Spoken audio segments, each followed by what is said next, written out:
هر آن کس که به گوشتی نبرد آورد سر مهتر زیر گرد آورد. به گوشتی نبرد آوردن امروز روز دوم است. دوستان عزیز سلام عرض میکنیم به همه نفرانی که دل باخته گوشتین و نبردهای گوشتنگیری هستند.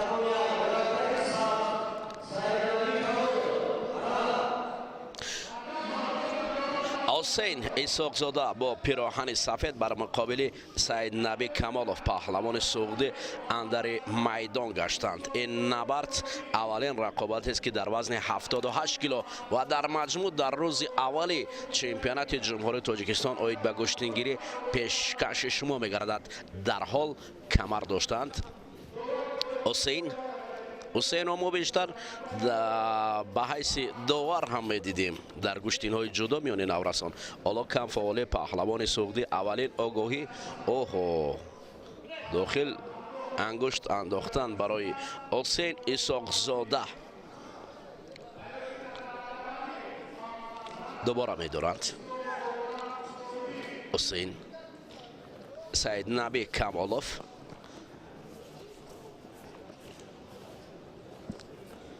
مبارزه با نه این حرکت های بردروخ اجرا نمیشن در گوشتین.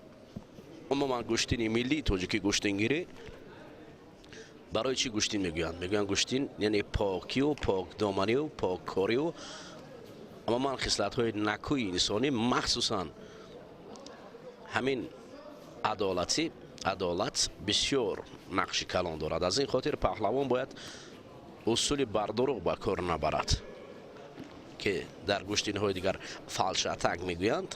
این نباشد، باید شایسته گوشتین گیرد، راستا خب با قامت بلند. همین فرقیت گوشتین ما از دیگر گوشتین ها در چی است؟ باید این رو هم کارشناسان مخصوصا مربیان این برای شاگردان آموزانند. فرقیت گوشتین ملی تاجیکی گوشتنگیری از گوشتین جدا، از گوشتین سامبو، از دیگر اگر ما تاریخ رو هم ورق گردان کنیم پس قامت بلند به هراس در فاصله نزدیکترین گوشتین گرفتن این همون نشانه های اساسی گوشتنگیری محسوب می شود. از این خاطر گوشتین عموما ورزش بعضن حالت به زیرکی، به بعضن حالت به حیله با کار رقیب را مغلوب کردن کار آسان است، ولی شایسته گوشتین گرفتن، راستا گوشتین گرفتن، مبارزه بسیار خوب بردن. این هم قهرمانی است، این هم مردانگی است و میان مردم هم شهرت پیدا میکنن، آبرو پیدا میکنن. از این خاطر باید آنها راستا گوشتین گیرند. پهلوان ختلانی با پهلوان سعودی نبرد دارد. حالا امتیاز میان این پهلوانان نیست، مبارزه است. ببینید بله داور کناری بسیار اشاره خوب کرد. در حالی که گوشتی نیست پس آگاهی باید باشد. بجز از داور مرکزی دو داور کناری هم است که در اینجا آنها حقوق دارن برای اشاره کردن به داور مرکزی که باید کی فعال باشد و کی گوشتین گیرد.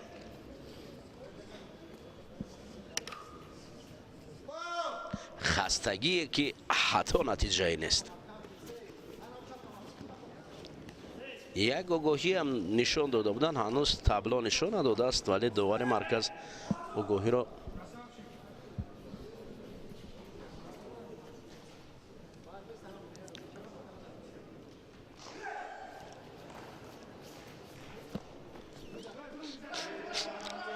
اکنون اولین بدن برای اسحاقزاده.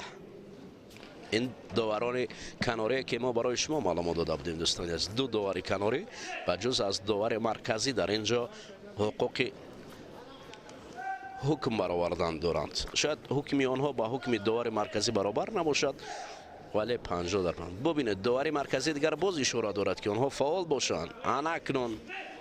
اکنون علی بک دلشادزاده داور کناری را فهمید و این کمفعالی پهلوان یک تک سبز پوشیده را دید.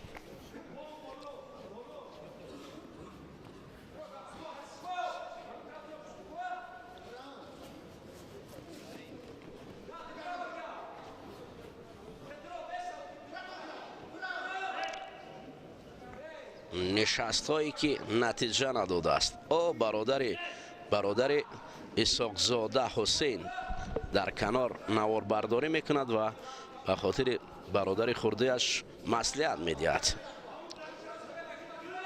فول باشد. خب است که حالا این دویمین بدن است که برای اسحاق زاده حسین تقدیم می شود. خوب است که کارگردان ما را خوب لحظه میفهمد. بسیار وقتی که شارح با کارگردان اشاره یکدیگر را میفهمند بسیار این عالی است. من فکر میکنم این از کار خوبی گروه ایجادی است که وقتی که حتی در دل نقشه یا در دل پیشنهادی داره الکی کارگردان از قلب شارع میفهمد. خب میرویم دوباره پای هم افتیدن های بی نتیجه، اما دو بدن یک تک سفید را پیش برده است. پهلوان خطلانی نسبت به کمالوف سعید نبی پیشتر است. دلشاد زاده علیبک رقابت ها را نظارت دارد.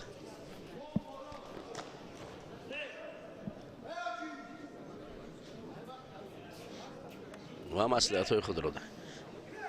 برادر هنوز هم در دل با یک احساسات سیومین بدن باران شد. به قول دیگر از جانب اسحاق زاده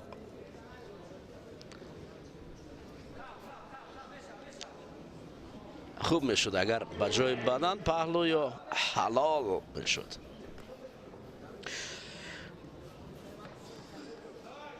نوبت دیگر شد این بدن نه بدن نبودی نشد.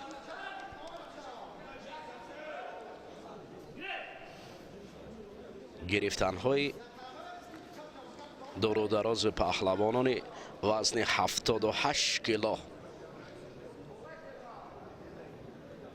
فیضدین امیر شایف مربی باختر زمین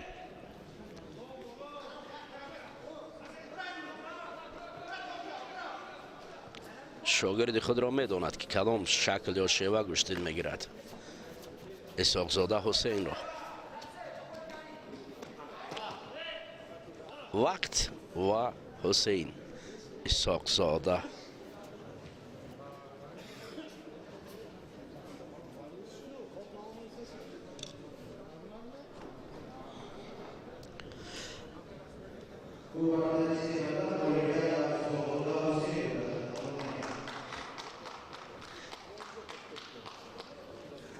همدیارانی است مخلصان و دلباختگان گشتین ملی تاجیکی گشتینگیری روز دوم است که چمپیونات جمهوری تاجیکستان اوید به گشتینگیری منظور شما میگردد. اینجا نبردها بهره به دست آوردن عنوان قهرمان تاجیکستان اوید به گشتینگیری است. روز دوم و پهلوانان سنگین وزن‌تر نسبت به دیروز و بالا وزن. داور مرکزی عوض کردید و اکنون دلشاد زاده علیبک به حیث داور کنار نشست.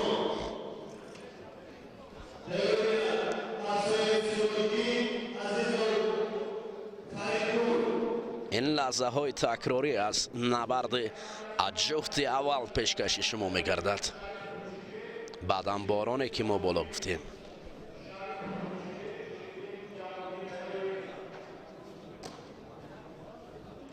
با بدن در بدن و بحر بدن بود. شاهین گلوف در پهلوی پهلوانان مستشاهی پهلوانان زرافشان نشسته است. به حیث راهبر فدراسیون گوشتین ملی ولایت سوخت کار و فعالیت میکند. امروز هیئت منتخب دسته سوخت در اینجا با پررگی شرکت دارند. زرافشان پهلوانان مخلصان نورس عابد و فرزندش استاد صدرالدین عابدов فرزندی و هم پهلوی مخلصان نورس نشسته.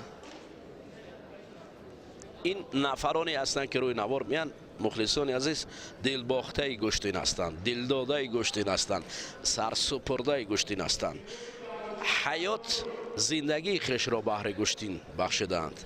همین نفرا باور کنید. پدر خلیلزاده صبح‌الدین لایق شیرعلی پدرش پهلوان نورس، هر دو پهلو با پهلو نشسته اینجا منتظر نبرد فرزندان هستند. اگر لایق شیرعلی در اینجا گوشتی نگیرد ولی خلیلزاده صبح‌الدین رو من صبح دیدم پدرش همون مرد سفید موی در اینجا منتظر است تا پسر به میدان برآید. خب نمر آمدن رقیب ربانی امامov شاید برای پیروزی بیارد. من فکر میکنم به هستونست نمی شود. وقت باشد طبق قاعده های گوشتین ملی بله 2 دقیقه باشد دیگر حاجت برای هست نیست. چیزی که قاعده طلب میکند از روی قاعده 2 دقیقه بله در اینجا برای ما اشاره دارن که برای طبق قاعده گوشتین ملی تاجیکی گوشتین گیری دیگر بس است.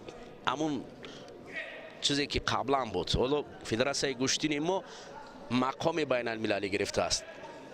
امروز گوشتین ملی تاجیکی گوشتین گیری هم فدراسیونش در جمهوری تاجیکستان مقامش بلند گشته است.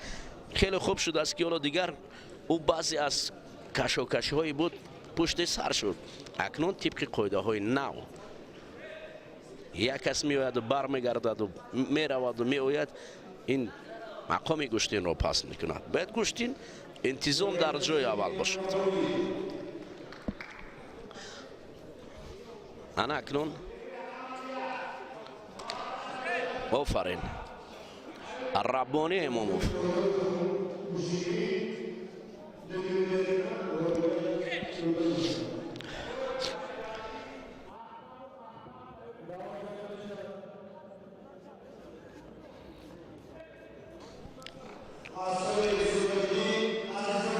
سیمومین عابدov هنوز هم در پهلوی شاگردان نشسته منتظر نبردهای شاگردان نوبتیش است.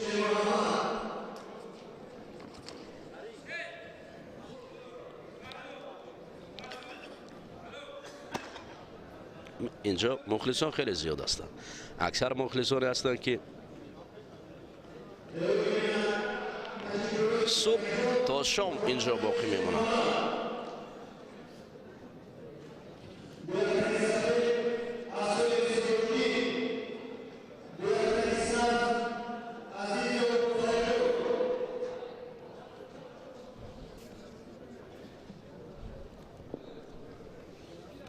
سیراج‌الدین اسایف پهلوان شهر دوشنبه بر مقابل فریدون عزیزов از شهر و نواحی تا به مرکز میان یکدیگر گوشتین گرفتن را با امر داور مرکزی گیرت آغاز کردند.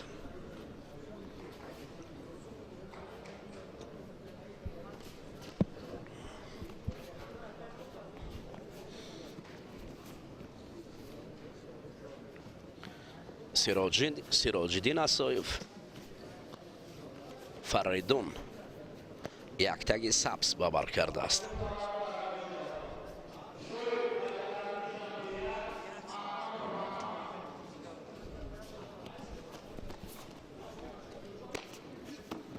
نبردها با شور و شوق ادامه دارند.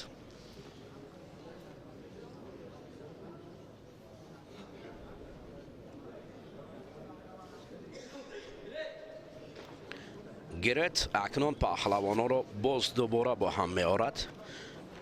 دیروز هم دوستان عزیز میان ورزشکاران سبک وزن نبردها دایر شدند. دست پروران دانشکده تربیت جسمانی به نام جهان پهلوان سعید مومن رحیموف خوب درخشیدند. درگاهی که تربیتگر پهلوانان اصیل است. خیلی شایسته بودند. امروز هم خیلی زیاد هستند.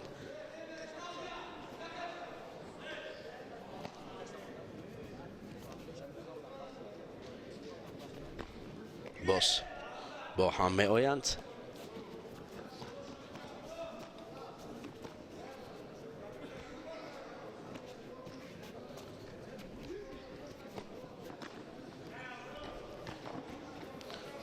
این پهلو است یا حلال؟ پهلو می دیند.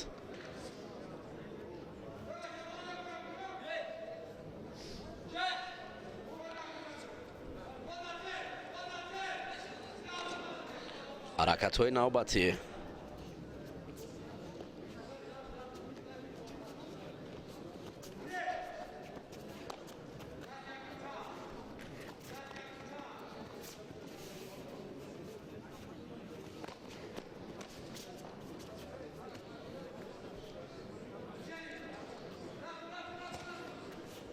جست کوشش های طرفین برای به دست آوردن امتیاز نوبتی است.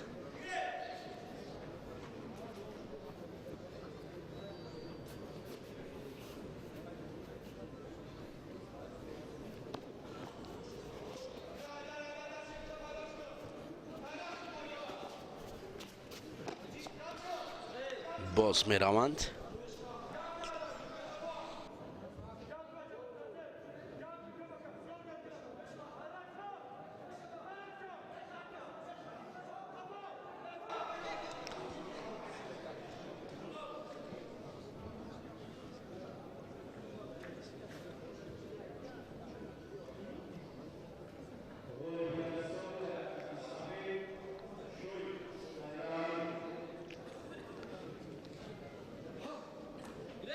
گیرد و ایستد پهلوان را میان هم می آورد.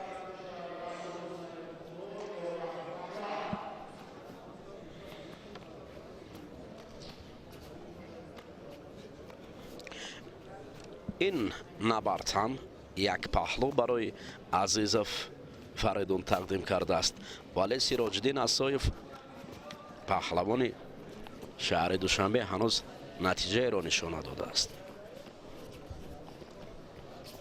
پشتین میگیرد، مبارزه میبرد. اوه بدن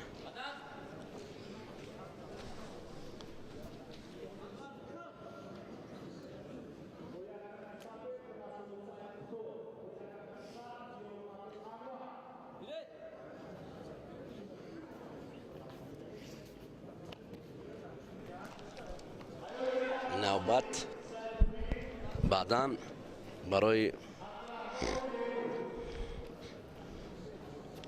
باز هم فریدون تقدیم می شد.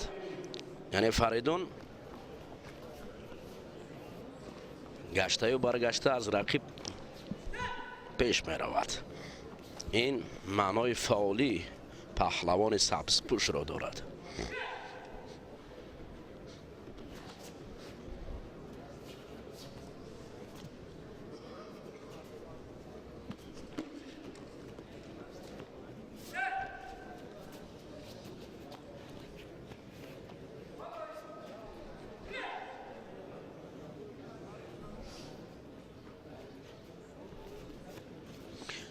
باور کنید ولی همون گوشتینه که زیباست هنوز ما در این نبردهای اول ندیدیم. همون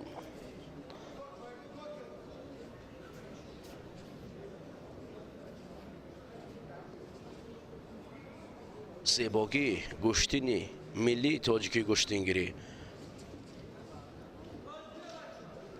همون حشامتی که باید برای مخلصان پیشنهاد شود تا هنوز از جانب پهلوانان اجرا نشده است. شاید در رقابت‌های نوبتی باشد تا ببینیم که گوشتین ملی چی گونه جلو می دهد.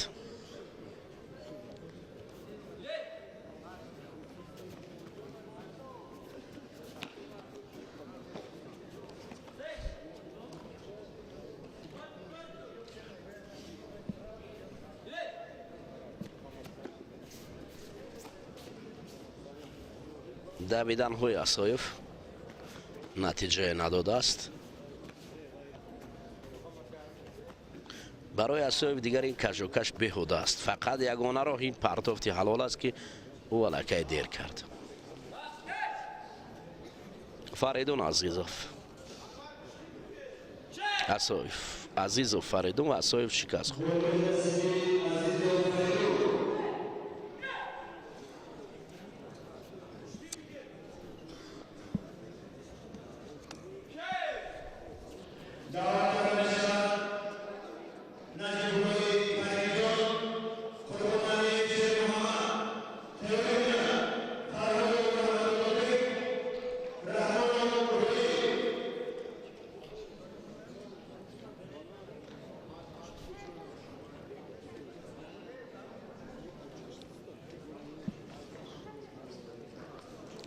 لحظه های تکراری از نبرد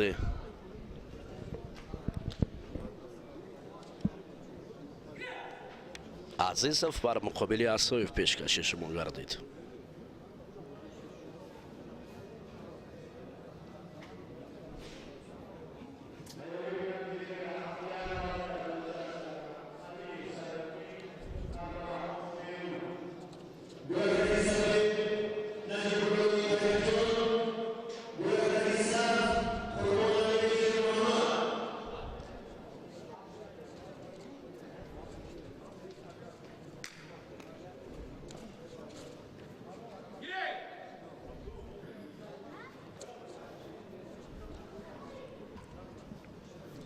میرویم اکنون همدیاران عزیز و دلباختگان گشتین ملی تاجیک گشتینگیری با رقابت نوبتی را تشکیل می‌دهد. یک تک سفید به بر کرده از کریم جان نجیب الله کریم جان بر مقابل قربان علی شیر محمد مبارزه می‌برند.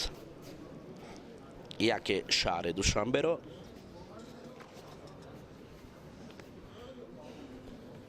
معرفی میکند دیگر فدراسیون گشتینگیری تاجیکستان را. انیقترش نجیب الله با یک تگ سفید پهلوان شهر دوشنبه است. شیر محمد قربان علی باشد از فدراسیون از دسته فدراسیون گشتینگیری تاجیکستان. آگاهی اول برای قربان علیف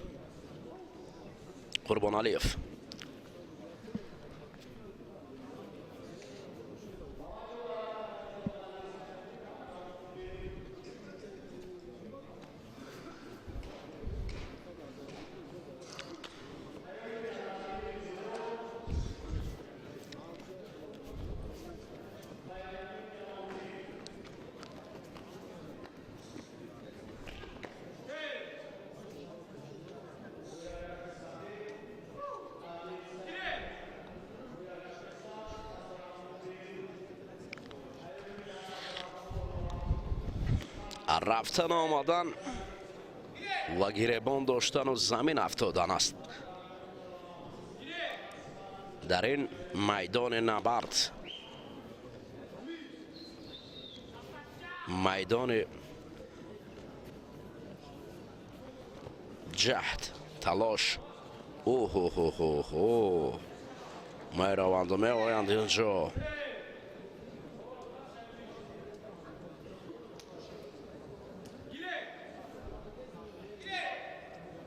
صدایی که گیرد و ایستد با پررگی ما میشنویم.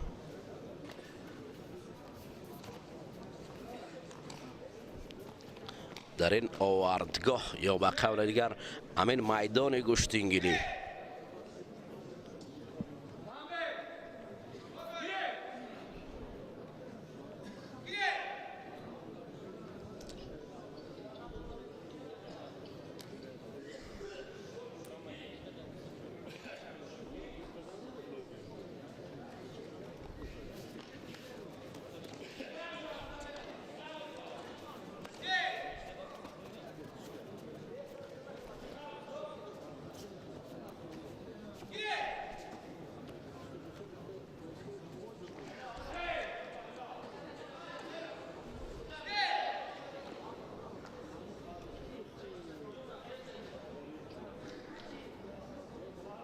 баъзан ҳолатҳо ҳайати доварон маҷбур бишаванд бо ҳам ҷамъ биёянд то қароре бароранд.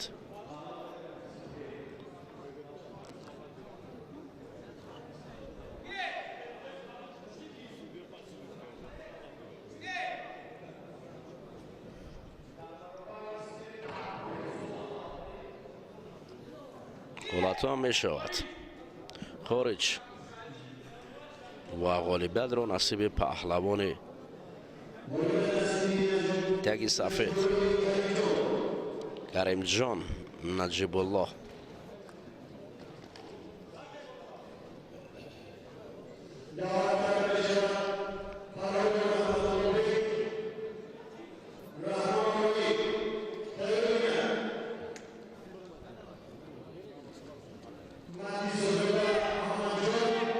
кушти нашавад, пас маҷбур ҳастанд ки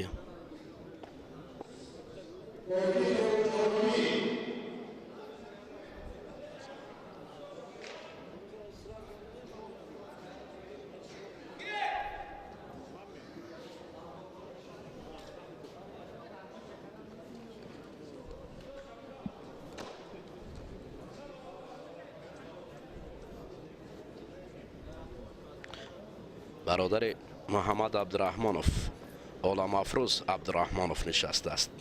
ин бошад паҳлавони шинохтаи кишвар. кӣ намешиносад раҳматуллобек фарҳодовро, паҳлавоне ки дар осиёи гӯштини ҷудо қаҳрамон гардидааст, паҳлавоне ки дар гӯштини миллӣ амин раҳматуллобек фарҳодов борҳо дурах шудааст.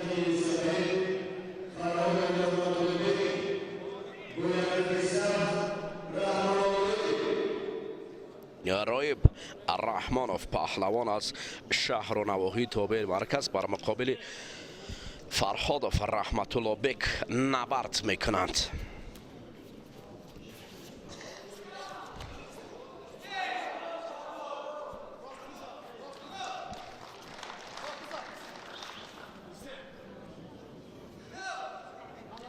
аввалин ҳуҷуми беҷавоб аз ҷониби раҳматуллобек фарҳодов.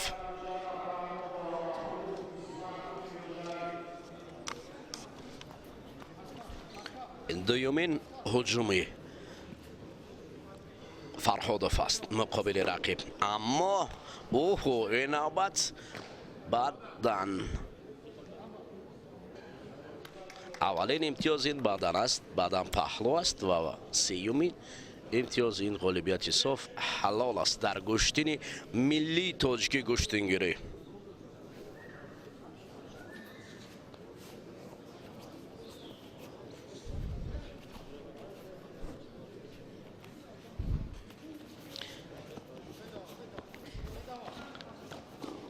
раҳматулло бори дигар рақибро аз майдон берун мекунад. ин паҳлавони як так сафед пӯшида ҳоло дар даргоҳи варзишпарварона донишкадаи тарбияи ҷисмонӣ ба номи ҷаҳон паҳлавон Саидмӯмин Раҳимов таҳсил мекунад. дар ҳамин донишкада борҳо аз инҷо ба мусобиқаҳои гӯштини ҷудо рафта барои меҳан медал овардааст, махсусан нишони тиллоӣ аз ҷоми Осиё.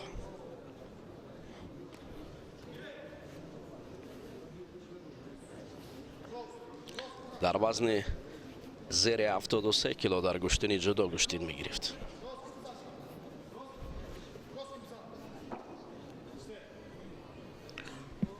барои ӯ аз бодо ҳам садо мекунанд. дар қавли рост сараввал рақибро рост карда ва баъдан тактикаи худро ба кор бурд. гӯштини Фарҳод аз рақиб ба кулли фарқ мекунад. рақиб хеле хаста ва бемадор аст дар рӯбарӯи Раҳматулло.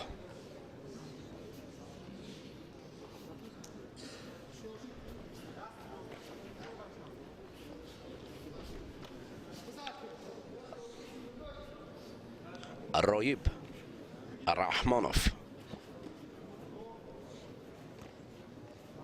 فاصله دور پای میماند با برد. اوه یک حالت عجیبی سر کتف بود که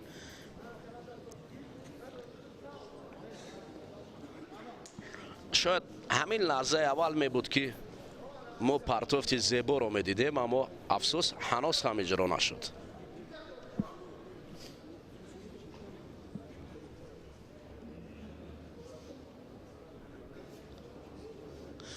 قرار داوران درباره گوشتین نگرفتن رحمانوف رایب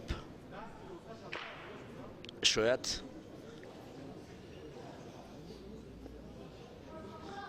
بحث داوران برای ما باشد.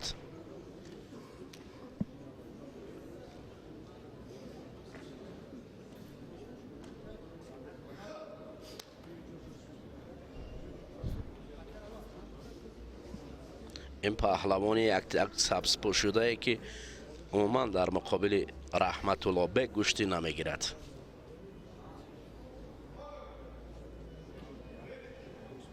دور و دراز کمر بستن، بله، بسودی کار نخواهد بود.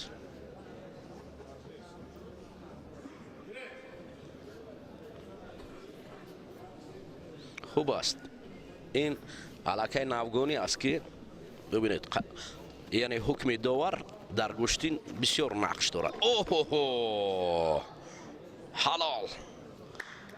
رحمت الله بک فرهادوف رقیب را از آسمان به زمین آورده.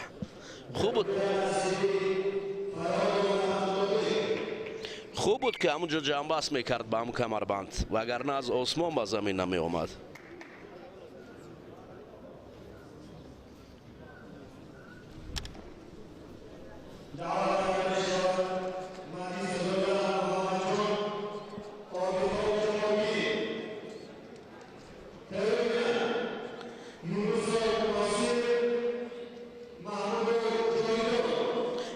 یک بار رقیب جست، دو بار جست، آخر بد است. و این بار جای دیگر جست نبود، چون که فرهادوف به مثل فرهاد کوه را زمین می آورد. حالا که رقیب است. اکنون مخلصانی عزیز می رویم به نبرد نوبتی. رقابت نوبتی را تشکیل می دهد مدیسا زاده محمد جان بر مقابل جمال الدین آرتیقوف پهلوان شهر دوشنبه مقابل رقیب کلاب شهرش گوشتین میگیرد. همین پهلوان کلاب شهر است.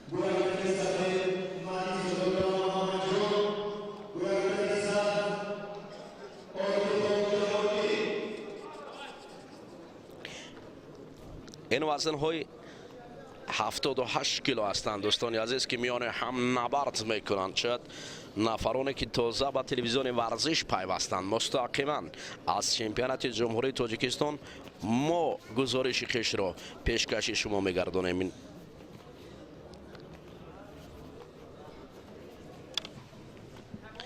اولین حرکت از جانب پهلوان شهر دوشنبه به نتیجه است. مدیسا زاده نتوانست که آرتیقوف را لااقل پهلو افتاند. دوباره جهد میکند این پهلوان شهر دوشنبه، یک تک سفید پوشیده و آرتیقوفی سبز پوشیده باشد، هنوز هم فاصله را دور میگیرد. بیایید آگاهی نشان دهیم اگر چون شکل گوشتین گیرد. این پهلو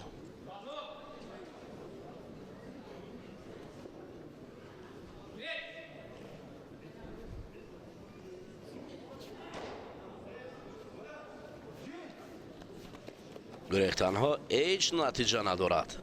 باز همون شیوه، باز همون شکل گوشتین است و این نوبت دیگر نزدیک حتی نمی آید. آرتیقوف خود را زمین می پرتاید. آگاهی، بله،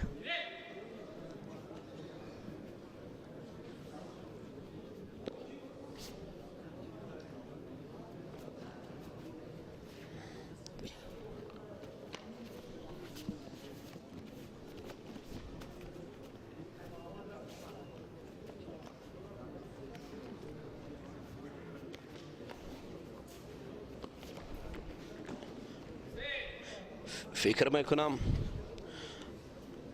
جمالدین اشتباه میکند، دور میگریزد. از اون جایی که دور گریختن ها است باید این پهلوان شهر کلاب نزدیک گوشتینگی را توکل کند. این گریختن ها قدر عاقبت خوب ندارند. در فاصله نزدیک توکل کردن هم در کار است، در حالی که میدانید که رقیب یک سر توپو است، خودت پر قوت و دانا است، باید بعضا حالت دیگر شوه گوشتین گرفت.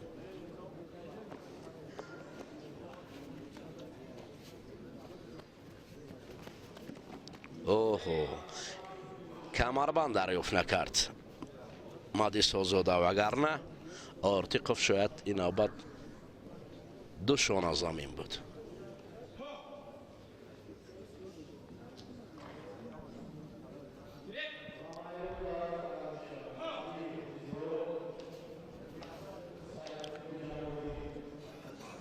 اما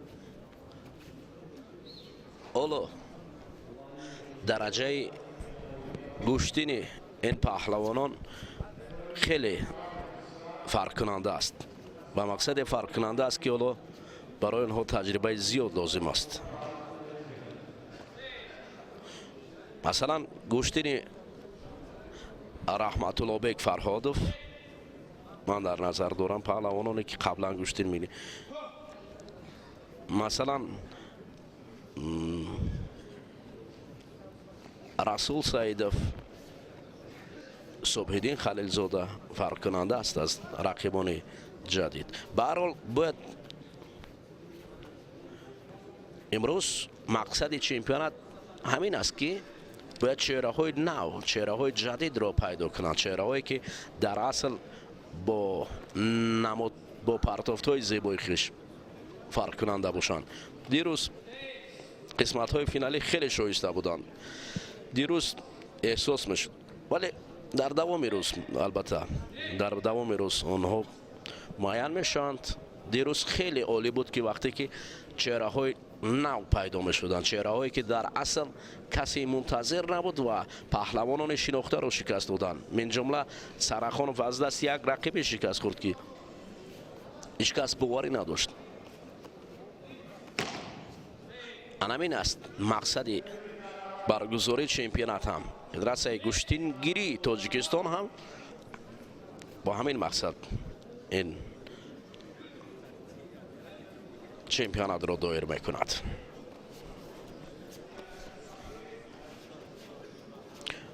حالا در عرفه جشن نوروز یک گوشتین خیلی بزرگ دیگر در نظر است. اون مسابقات است که پهلوانان خارجی را با هم جمع می‌آورد. انا اوجه به قول دیگه ما، ولی در آنجا باید پهلوانان خوب یکچینی که از همین جا انتخاب میشن، اونجا باید هنر شایسته نشان دهند، چون که در آنجا اکنون ملت معرفی می شود. اینجا اگر شهر و نواحی تابع مرکز یا ولایت ها و شهر دوشنبه اگر معرفی شود، در آنجا تاجیکستان معرفی خواهد شد. باوری دارم که بهترین پهلوان ها پیدا می شوند و راهشان به این مسابقات با نفوذی که در عرفه جشن بین المللی نوروز در نظر است تیم پرقوت پیدا می شود.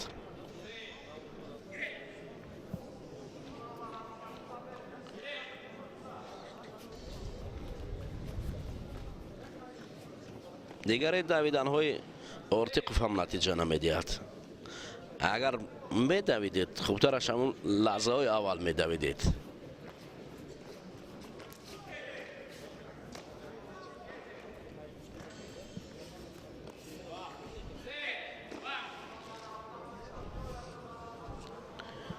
رایب الرحمانوف،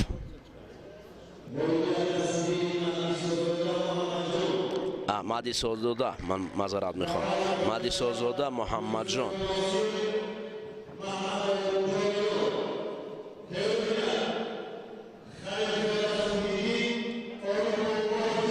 انمان گوشتینی صبح‌الدین خلیلزاده بر مقابل عارف جان عارف گوشتینی خوب است. من برای شما وعده میدم که اون نبرد خیلی شایسته و زیبا است. اکنون جفت نوبتی با نفران زیرین به میدان میبرایند. ناصر یونوسوف شهر دوشنبه، جاویدان محمودوف ولایت مختار کوهستان بدخشان.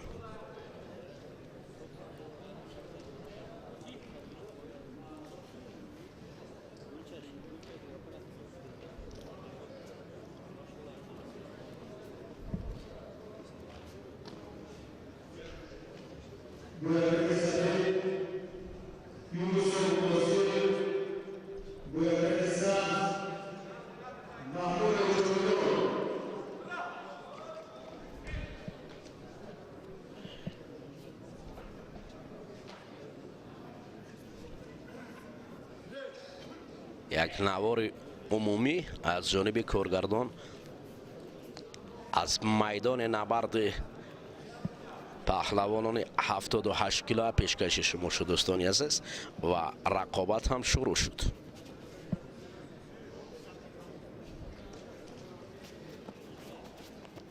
یونوسوف بر مقابل محمودوف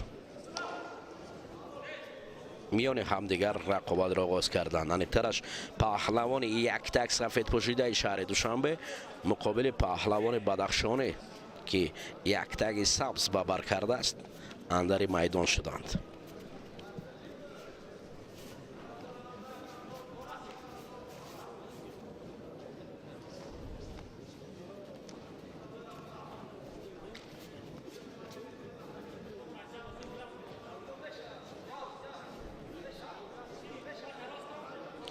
ولایت مختار کوهستان بدخشان هم پهلوانان خیلی نامدار داشت و دارد.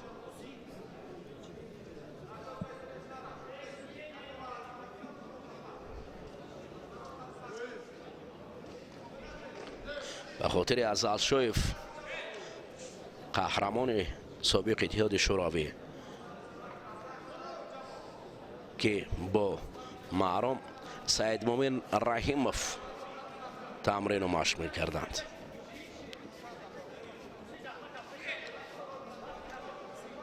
پهلوان شناخته زیابک از ولایت مختار کوهستان بدخشان گوشتینی خوب میگرفت، گوشتینی ملی. حالا دیروز همینجا بود پهلوانان نامدار. اوه ببینید کمر داشته است پهلوان بدخشی و یونوسوف باشد یک بدن. بله برای محمودوف جاویدان بهترین پهلوان ها از ناحیه درواز بود. من خوب در یاد دارم وقتی که میان همین گوشتین ملی تاجیکی سرچشمه از آن گوشتین هایی بود که وقتی در ولایت ختلون در شهر دوشنبه مسابقه ها میشد پهلوانان ناحیه درواز با یک شیوه بلندی هنرش گوشتینگیری مردم را در حیرت می‌آوردند. بسیار مردم وصف می‌کردند از هنر پهلوانان ناحیه درباز. پهلوانان خوب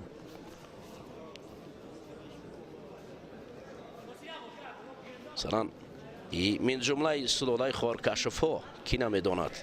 نبی محمد خارکشف را که پهلوان شاهرادیار کشور که حالا در شهر باختر هم زندگی میکند ولی مردم منطقه ارچه مردم پهلوان نوبسته از منطقه پهلوان را مردم دوست می‌دارد. یا پهلوان بدخشی است، ختلانی است، سعودی است، از کجای باشد میان مردم عزیز است. باور کنید عزیزی مردم پهلوان همین است فرق کردش، همه او را دوست می‌دارد، احترام میکنند، میان مردم عزیز است چون که او پهلوان است، چون که او پاک وجدان است، چون که او پاک کار و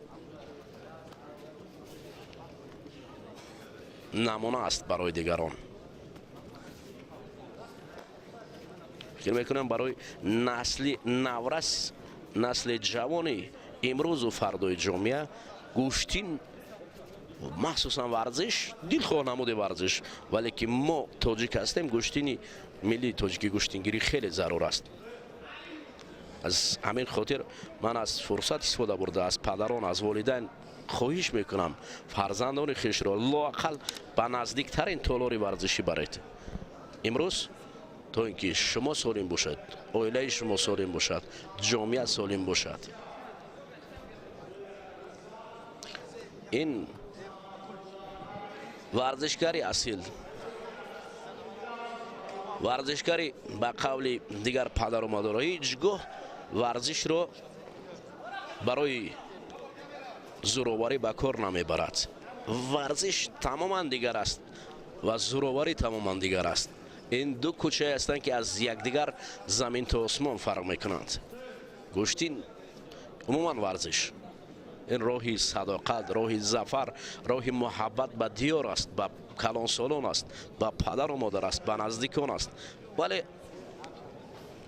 از اون نیارد که راهی زورآوری که بعضا امروز میان جامعه هم بچش بید تماما دیگر است. آنها نفرانی هستند که از ورزش دور هستند، از فرهنگ دور هستند که در راه میرن. ولی راهی ورزش راهی فرهنگ است، راهی انسانی است، محبت است، صداقت به همین دیار است که در همه حالت برای این دیار کمر بسته هستند.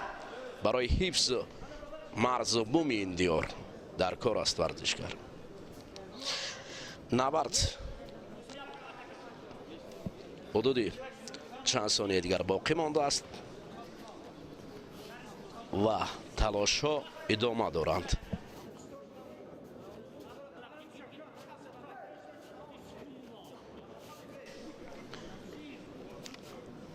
حرکت ها است، نبرد است.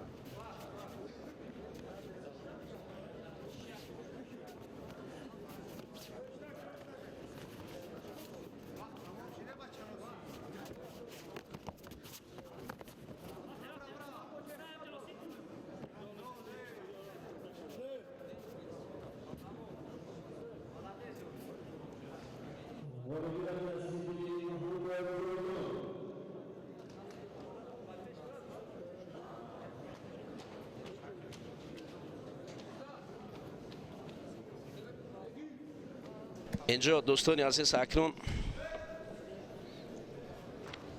محمودوف جاویدان پهلوان بدخشی را ما دست بالا دیدیم.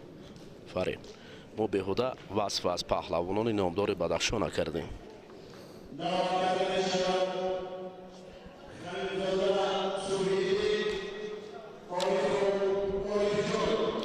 انا اکنون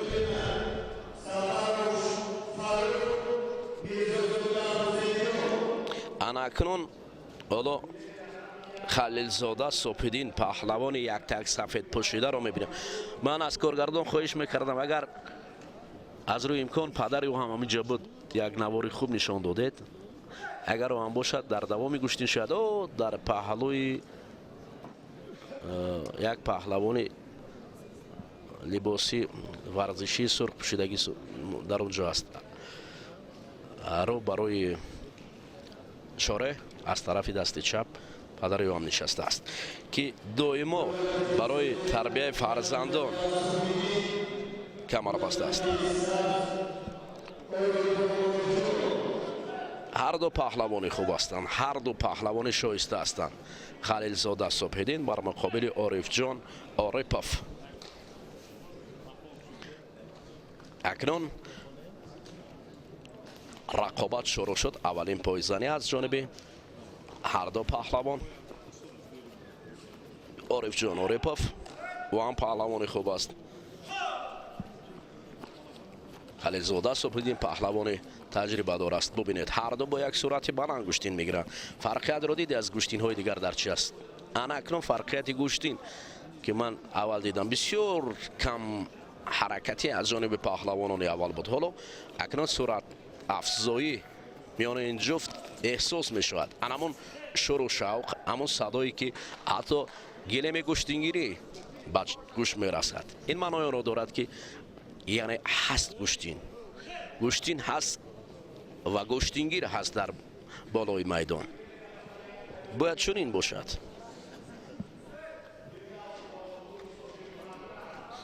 خلیلزاده صبح‌الدین آستین رقیب را داشته است. او هم در گوشتین های دانشکده تربیت جسمانی به نام جهان پهلوان سید امید رحیموف خیلی خوب گوشتین میگیره. اوه اوه اوه اوه فردوس عارف عارفوف. دیروز فردوس عارفوف بود، یک پهلوان شهر کلوب بسیار خوب گوشتین میگیره و از خودی من از فردوس سخن میکنم.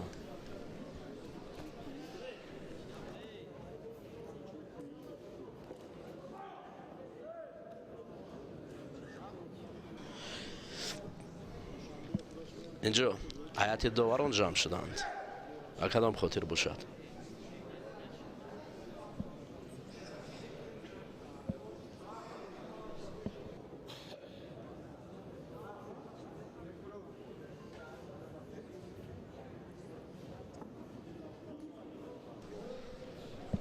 حالا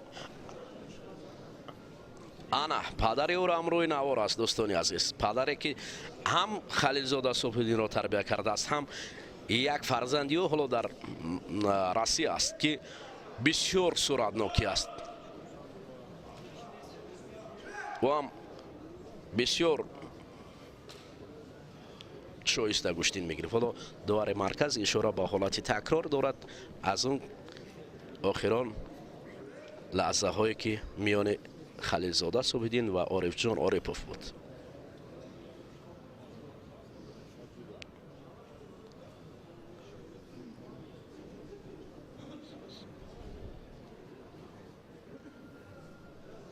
جو قاعده شاید ویران شده باشد.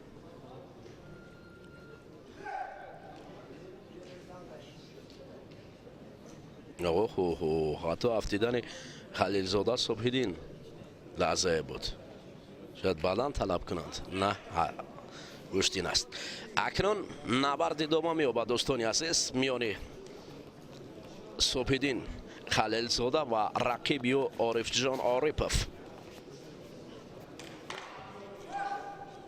وقتی زیاد در اختیار دارند میتوانند که در اینجا آفرین برای عارف زاده عارفوف هم آفرین که این قدر مبارزه خوب میبرد در مقابل رقیب. هر دو شایسته گوشتین میگیرند. معلوم است که آنها گوشتین میگیرند. سرعتناکی است.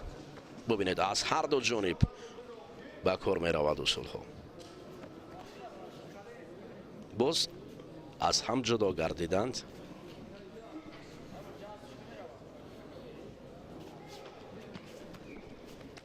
نه، حالا کمر میدارند. اوه عارف جان عارفوف هم فعال میشود.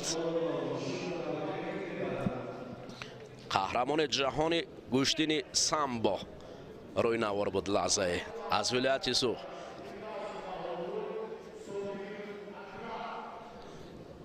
میان جوانان در پهلوی خلیلزاده صبح‌الدین رفته بود در قهرمان جهان از کلوب ورزشی لنگلیفت. اوه این پرتاف پهلو است به سود خلیلزاده صبح‌الدین.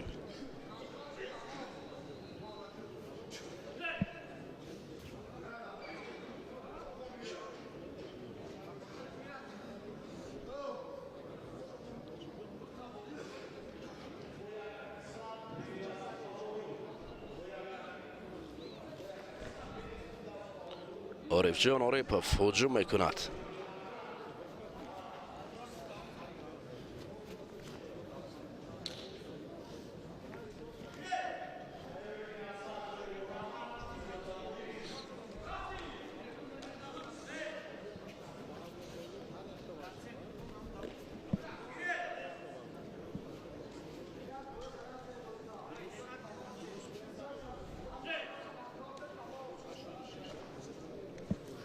دقیقه ها پشت سرمشان یک پهلو خلیلزاده صبح‌الدین رو به پیش میبرد، ولی عارف جان عارفوف هم گوشتنی خوب میگیرد و هم جهد دارد تا جبران کند این پرتافت رو.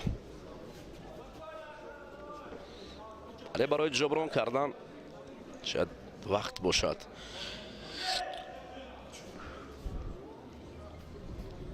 شاید وقت هم نشود. این گوشتین است. پیشگویی کاری مشکل است.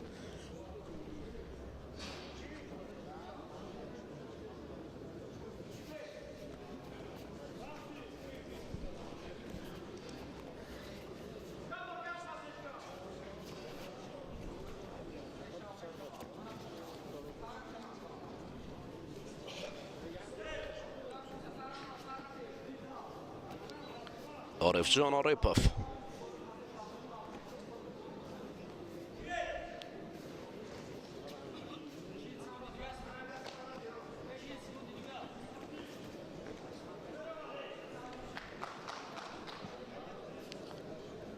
پدر منتظر است و فرزند در اینجا درخشد.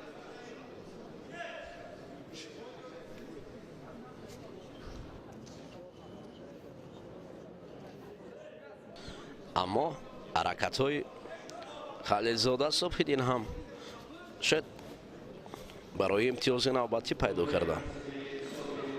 وقت هم کم باقی میماند ولی نبرد همان ادامه دارد.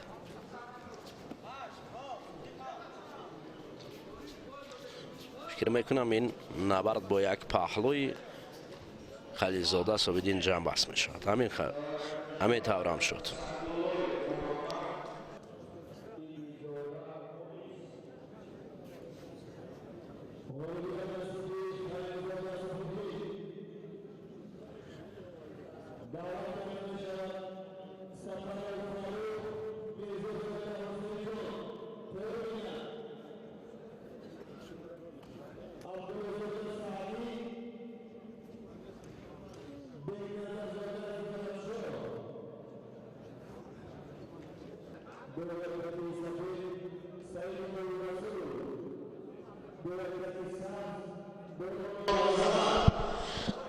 جفتی واسه میگردد و مخلصانی عزیز ما گزارشی خیش را مستقیما از تلویزیون ورزش پیشکش شما میگردانیم.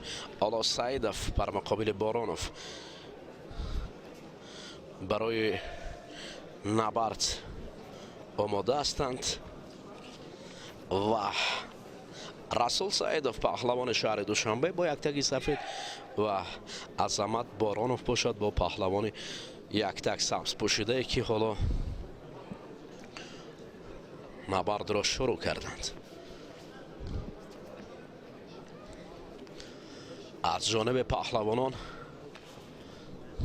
دست و چنگال زنی است.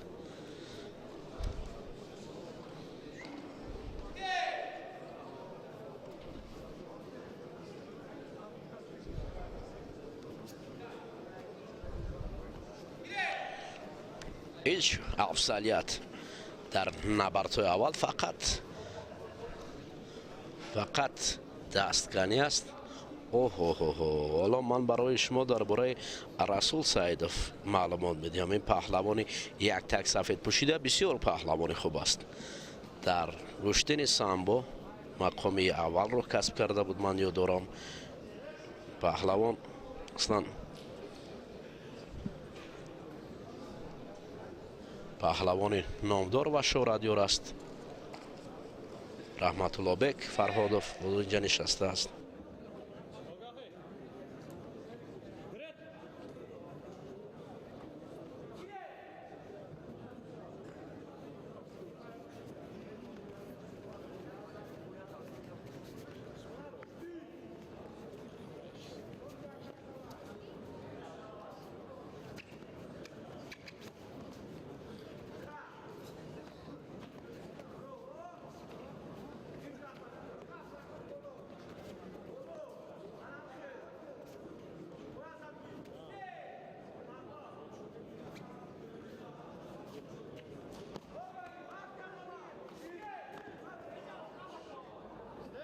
اینجا ببینید اکنون سعیدوف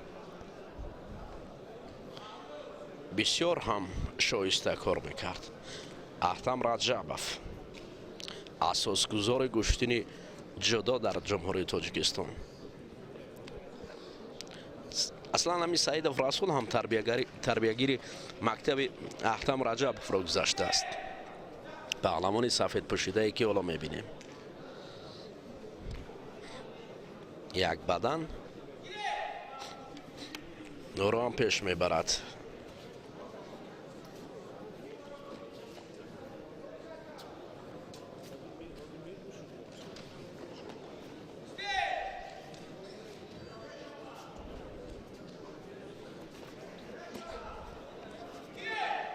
کمر داشتن است. نبرد ادامه دارد همانا میان پهلوانان وزن 78 کیلو.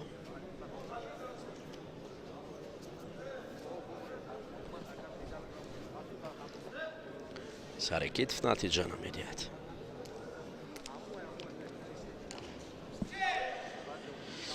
میان پهلوانان وزن 78 کیلو نبرد. الکی قسمتی از آن پشت سر می شود. حرکت آنها برای به دست آوردن امتیاز است.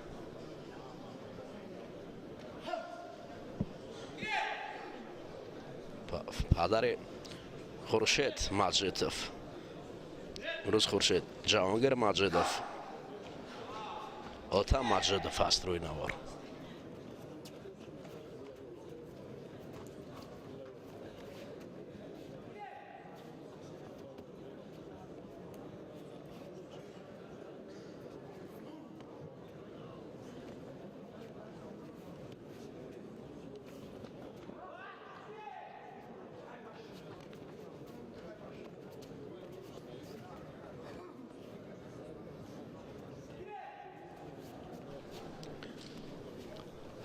همون نفر که تربیت کرده است جهانگیر مجیدوف، خورشید مجیدوف،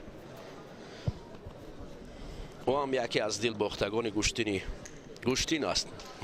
گوشتینی گفتن هم بتونیم چون که همه نمادهای گوشتین در آنها دل باخته هستند.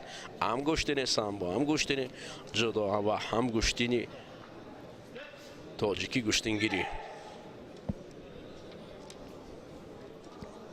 سیدوف، اوه سعید میرزایف، رزق‌الدین رجبوف، آتا مجیدوف، چهره های سرشناسی گوشتینی تاجیکستان پهلو با پهلو همه نشسته است.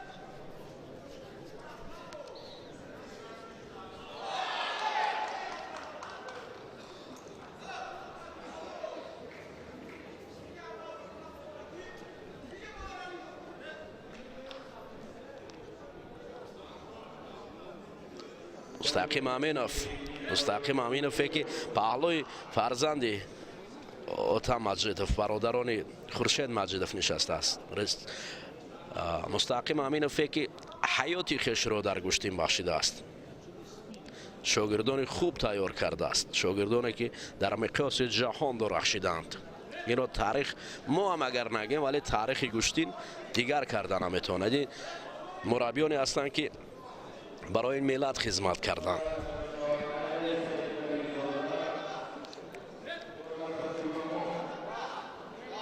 آنها وقت اینجا با یک بدن به سودی سیدوف. آنها نفرانی هستند که شاه ستونی گوشتینی تاجیکستان محسوب می شود.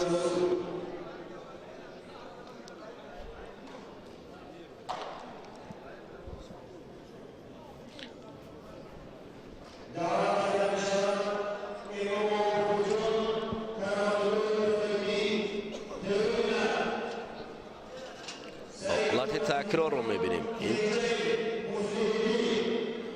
اولین حالت کمر بند داشته و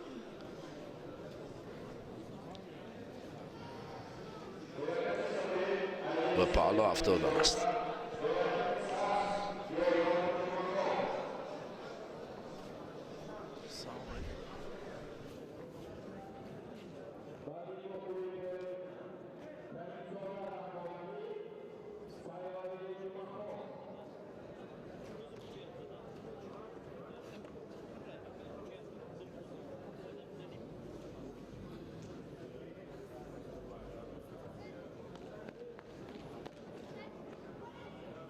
اکنون مبارزه جفت نوبتی رو خواهیم دید اینجا.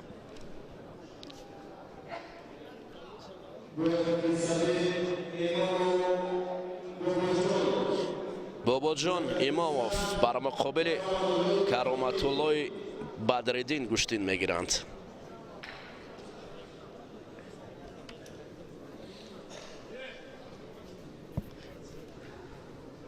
رقابتی که در وزن 78 کیلو ادامه بخش گزارش ما است.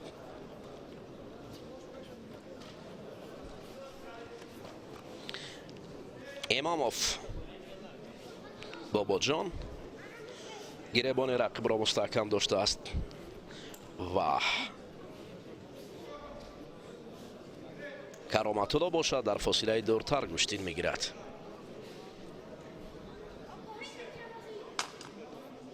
ایستید میگوید داور مرکز.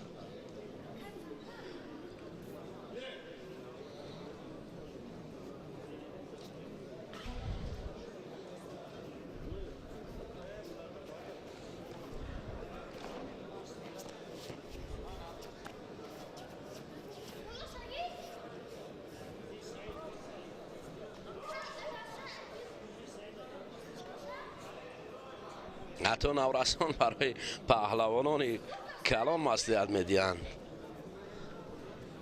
پا گیرد یا دست گیرد، نورسان حتی از محبت گوشتین از بالا گرفتن، از گریبان بالا را در نظر دارند. اینجا اشاره میکنند که باید چنین گوشتین گرفت.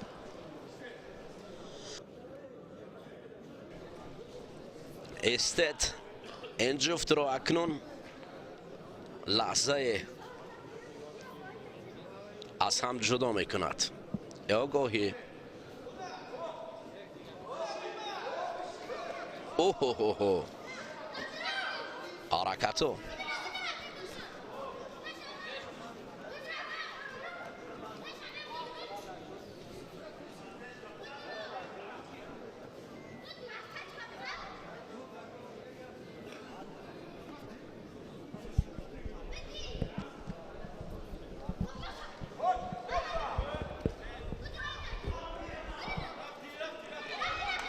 اوه حلال آفرین. دیدی پهلو میدیان.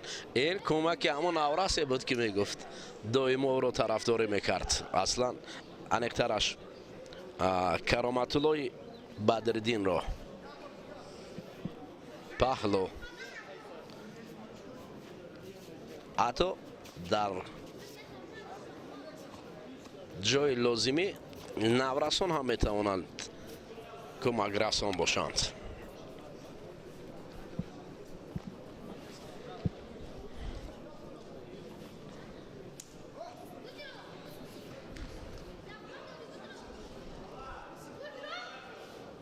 بس میگویند در آمد نشانتی در آمد.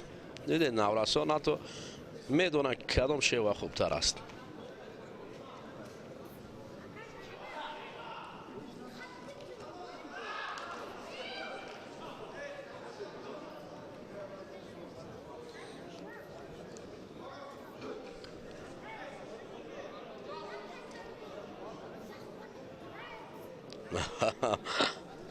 الکی بدردین هم کرامت‌الله بدردین هم با هواداران نورسش نظر کرده گفت خوب شده است.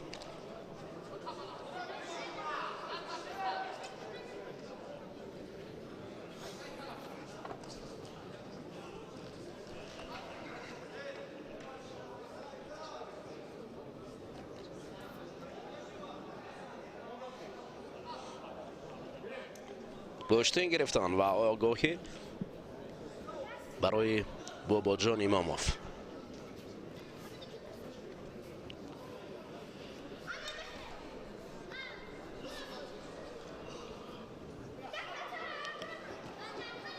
این بدن است با کرامت‌الله.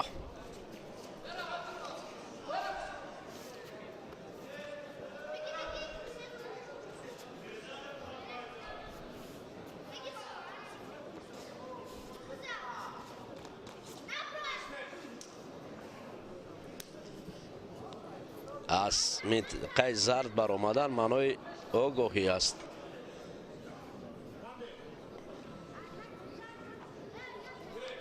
حتی همون نورسان میدوند که از همین خط برآمدن معنای آگاهی است.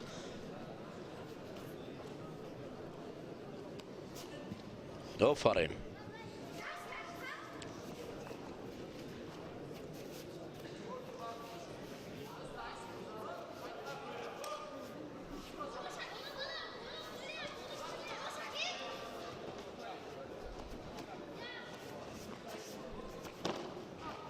نه این شیوه نمی شود.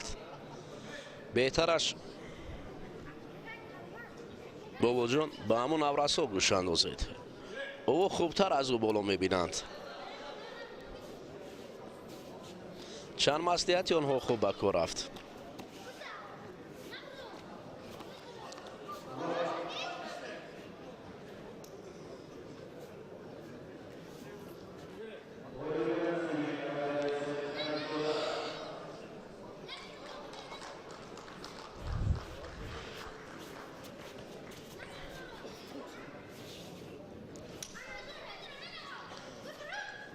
اگر فرصت امکان شد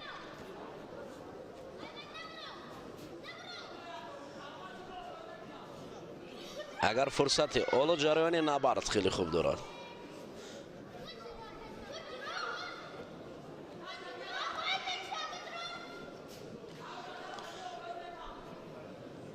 ثانیه های انگشت شما رو باقی مانده است.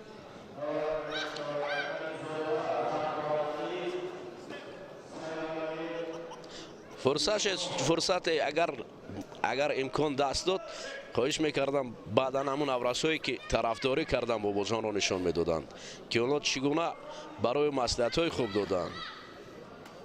وقت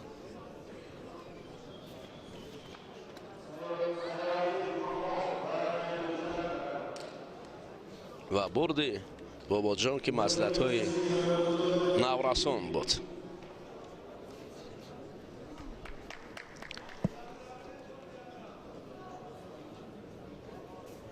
اینجا دوستانی عزیز اکنون نبرد بابا جان اماموف بر مقابل بدرالدین کرامت الله به سود پهلوان یک تک سبز جان بست کردید.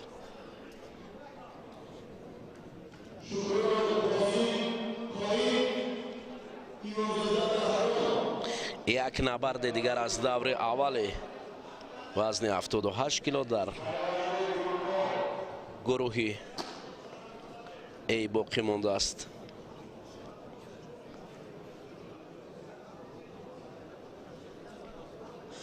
عظیم جان سعیدов بر مقابل مصلح‌الدین کنجاєв.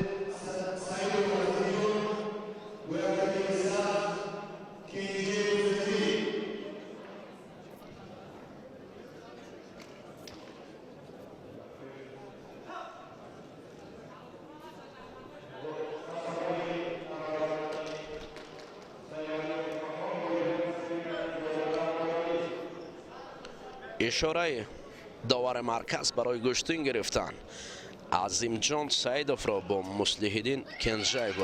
آفرین حلال است. این کودکان هر مصلحت میدهند به سود کار پهلوانان هستند. مصلح‌الدین کنجاєv در فرصت کوتاه‌ترین رقیب را شکست داد.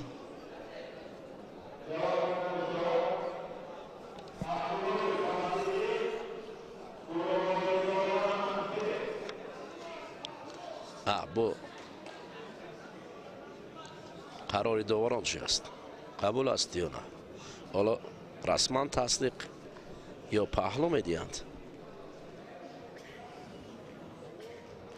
بیکار میشود پهلو میشود. حلال بیکار میشود و پهلو میشود و ادامه نبرد.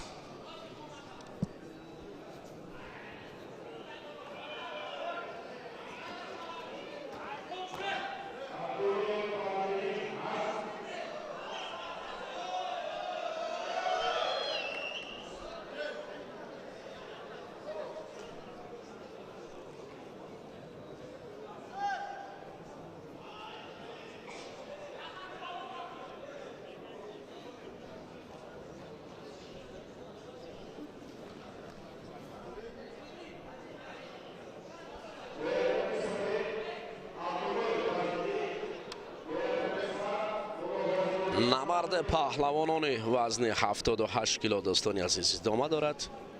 اینجا تلاش پهلوانان را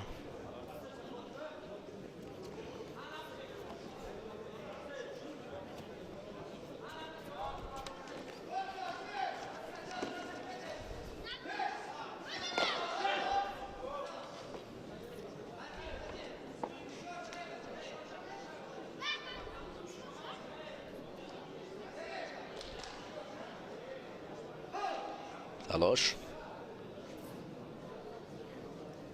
برای حالتهای خوب.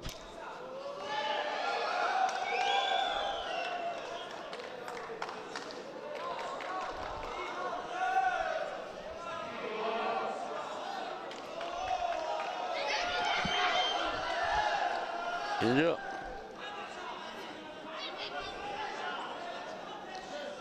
هر پرتافت پهلوانان نظارت میشود.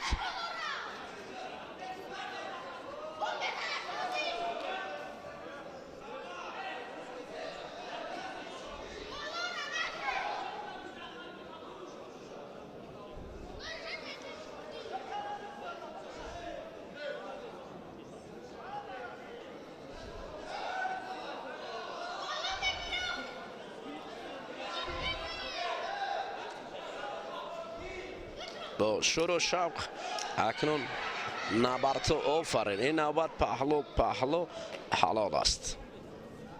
کینجایف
اکنون نبردها در وزن 78 کیلو ادامه دارند. دوستان عزیز، اینجا قایم شکرانوف پهلوان شهر دوشنبه بر مقابل بهرام امامزاده پهلوان سعودی گشتین میگیرد. البته که قایم شکرانوف پهلوان خوب و گشتینگیری خیلی چالاک و پرتجربه است، ولی بهرام امامزاده پهلوان سعودی هم خوب است کارش. این نبرد شروع شد.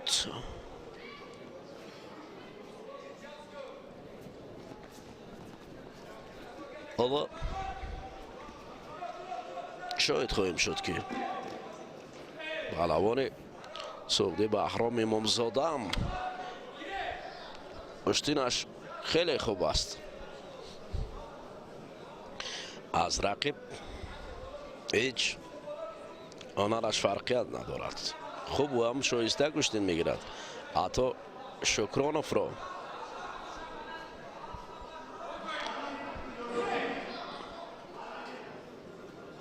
در یک حالت بسیار ناخوب گذاشت.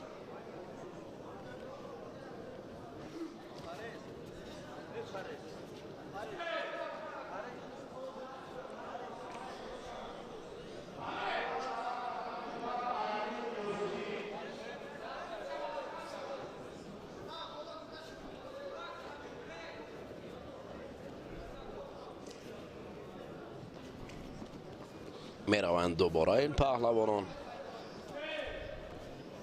شکرانوف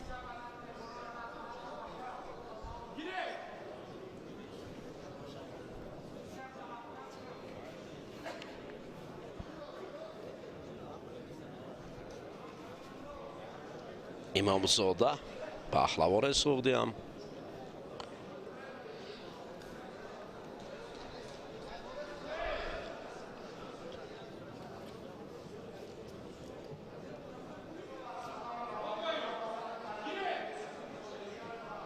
آگاهی برای امامزاده.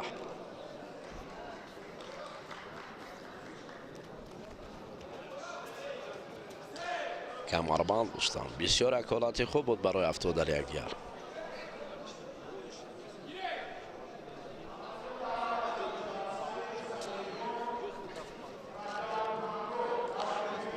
اوه اوه بدن شکرانوف.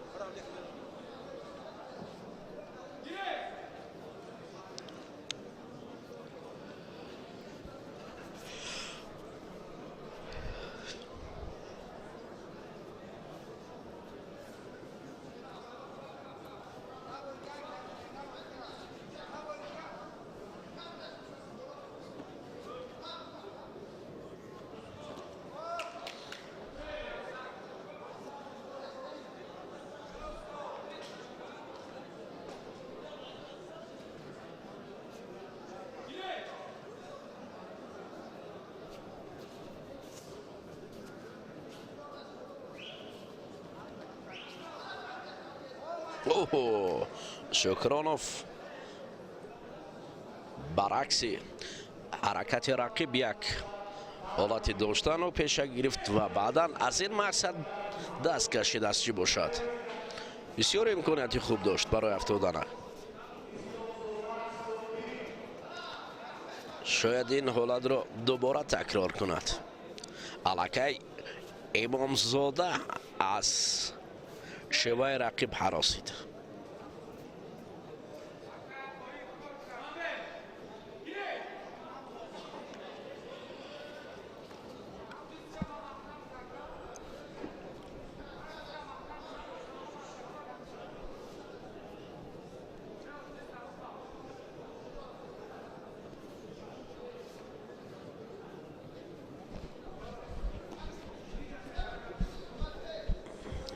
هر یک حرکت قایم برای رقیب بسیار خطر دارد.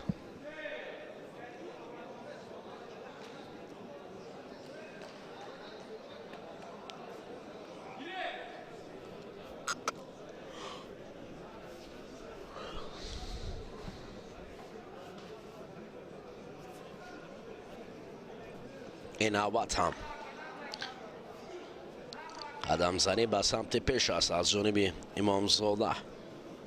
شکرانوف دور می رود، در فاصله دورتر است.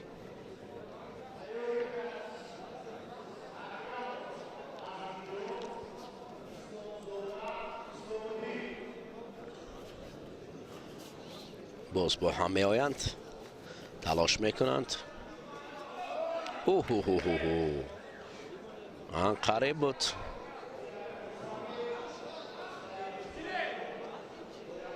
نزدیک بود برای امتیاز به دست آوردن.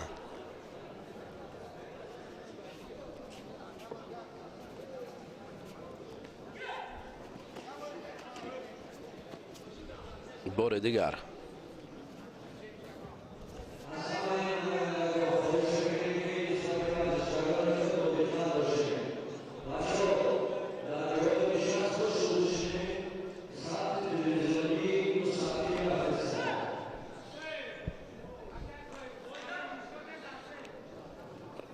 داوران در اینجا نظارت میبرند. هر یک پرتفت، هر یک لحظه رو آنها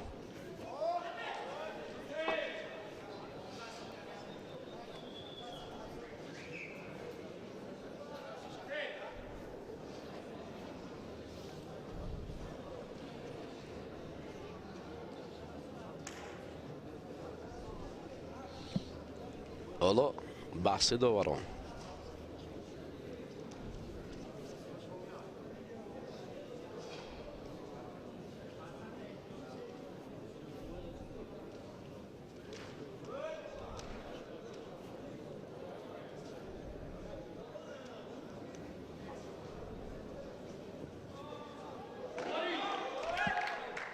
این آگاهی نوبت برای قایموف شکرانو پیروز گرداند.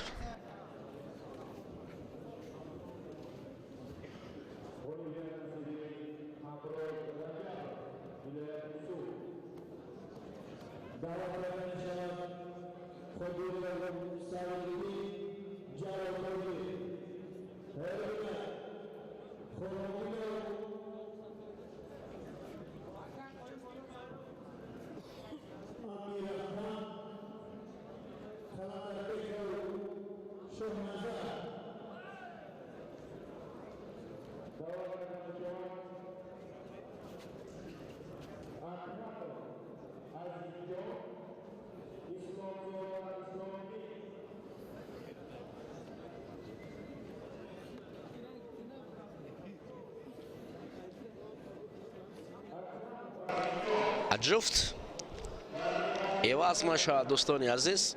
حالا لحظه توقف است. داورانی کناری نشدند و نبردها شروع شد.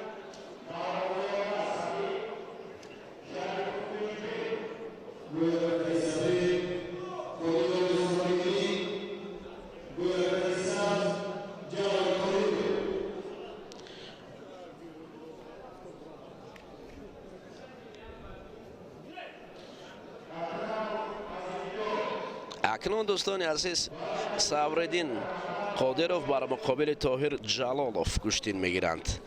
صبرالدین با یک تگ سفید و رقیب طاهر باشد با یک تگ سبز اندر میدان شدند. این نبرد شروع شد.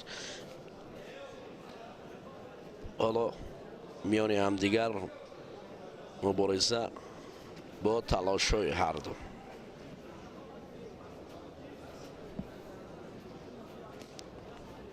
یکی با پای دیگر ضربه میزند.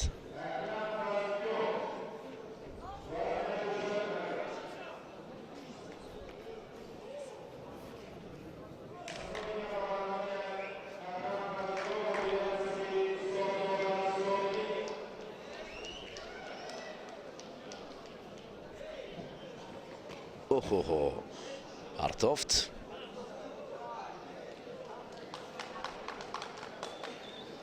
ولی نتیجه نیست.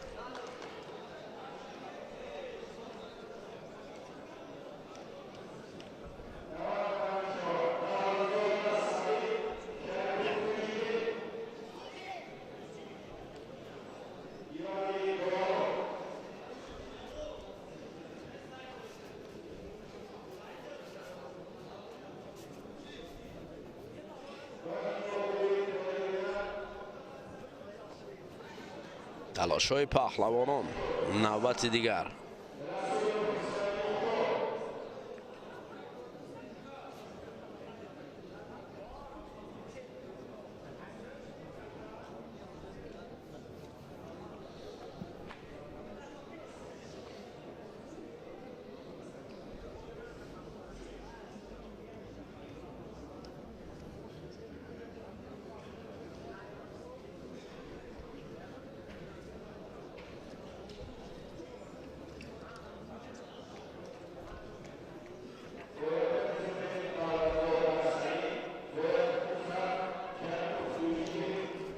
اجمه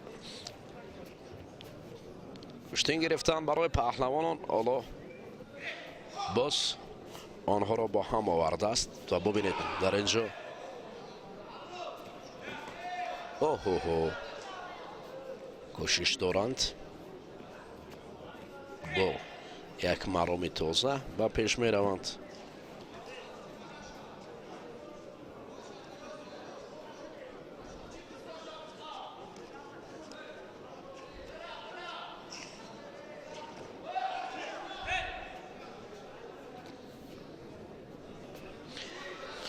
بعدا برای جلیلوف است و قادروف باشد در مقابل رقیب حالا ضعیفتر است.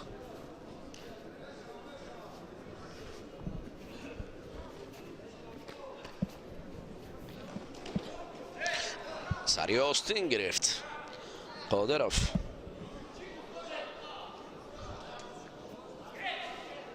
صبرالدین پهلوان شهر دوشنبه.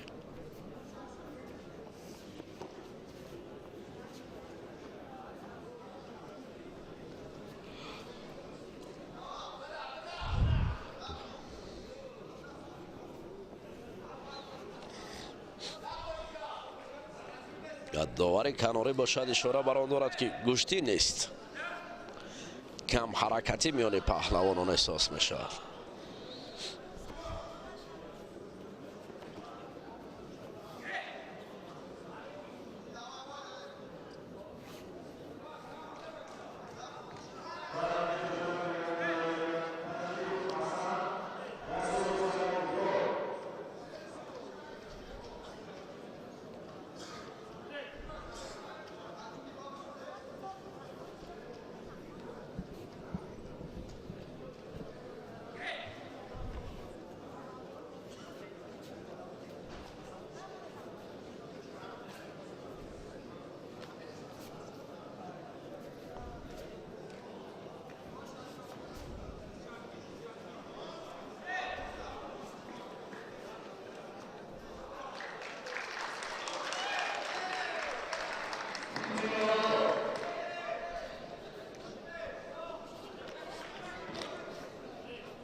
داور برای پهلوانان اشاره دارد که تیزتر کمر بندند و کمربند و کمر گیرند. آخر قدر ایستادن ها برای چی است؟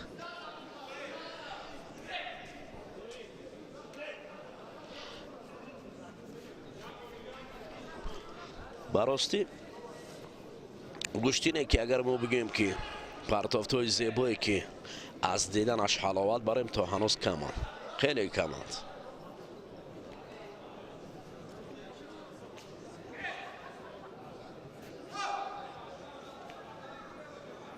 یک رقیب را می دارد و می ایستد و دیگر زور زده است چنگال رقیب رها کردنی از خود را. همین کش و کش ها هیچ تکنیک گوشتینی ملی را نشان میدهد. گوشتینگیری تماما سرعتناکی را طلب میکند، تماما چیز دیگر است. اونجا زیبایی است، پرتافت است، حرکت است، نه ایستادن و داشتن است.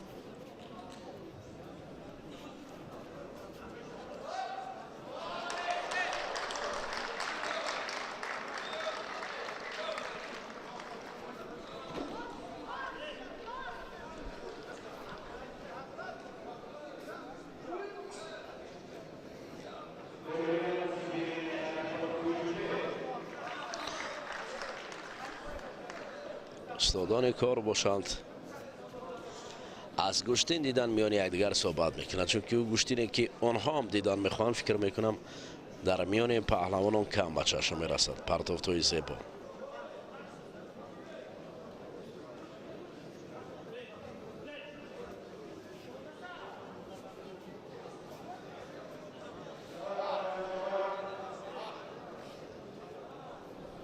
وقت یک بدن.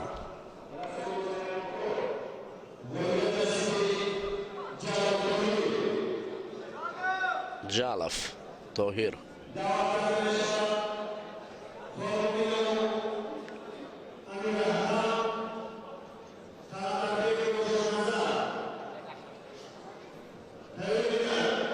جالف اونقدر جهد هم نکرد و به هر حال بیروز شد.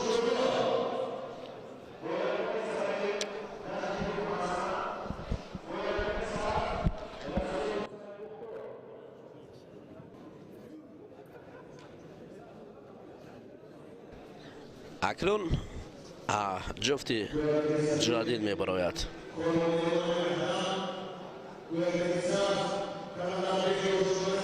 خولمومینوف امیر احتم بر مقابل شاهنظر قلندربکوف، پهلوان شهر دوشنبه بر مقابل رقیب بدخشانی اش کشتید میگیرد. آگاهی اول را برای خولمومینوف امیر احتم نشان دادن. امیر احتمی که بعد کوفتکوف‌های زیاد به میدان برآمد و نبرد میان پهلوانان 78 کیلو ادامه دارد.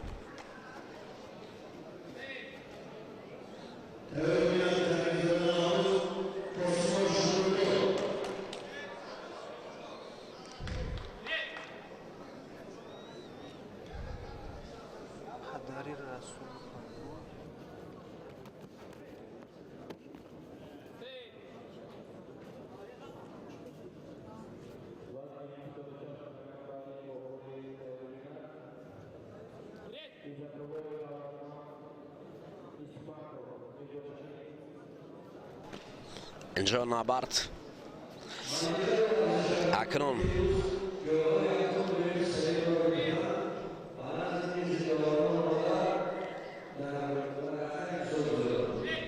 پرشوق‌تر می شود. اندکی صورت افزایی هم میان پهلوانان به چشم می رسد و ادامه نبرد میان اینها جریان میگیره. اولین بدن برای پهلوان شهر دوشنبه خولمومینوف تقدیم می شود. امیر احتم قلندربکوف پهلوان ولایت مختار کوهستان بدخشان حالا افضلیت نوارده است.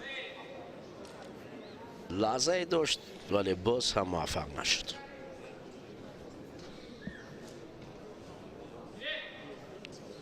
گرفتنها و بازداشتنهای پهلوانان وزن 78 کیلو ادامه دارد.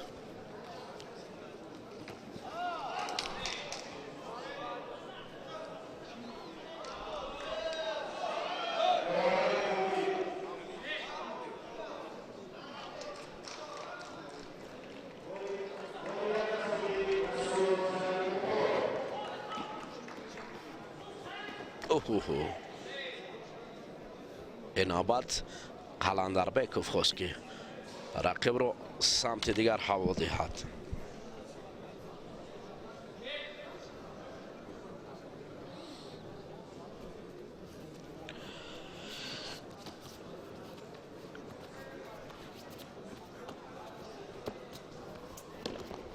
سر کتف نشسته نتیجه نمیدهد.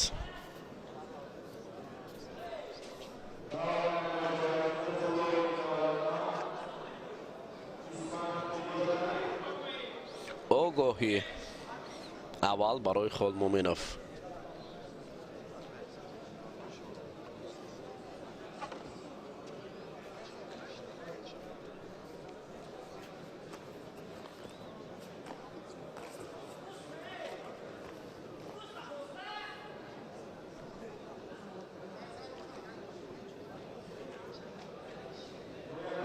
نتیجه نیست. فقط گوشتین میگیرند، سرکت میکنند ولی به نتیجه است.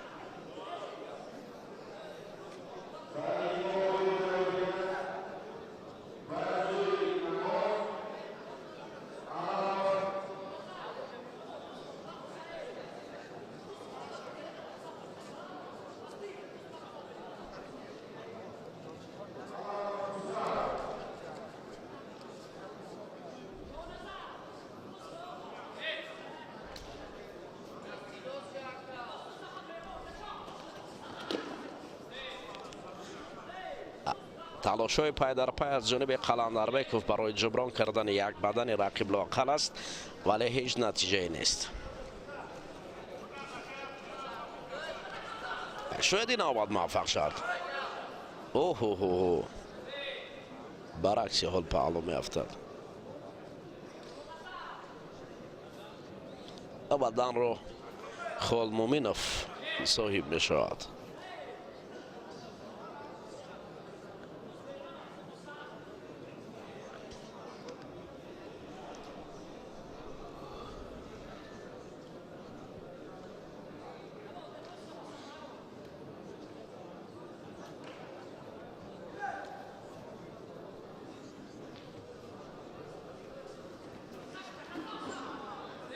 این نوبت هم بدن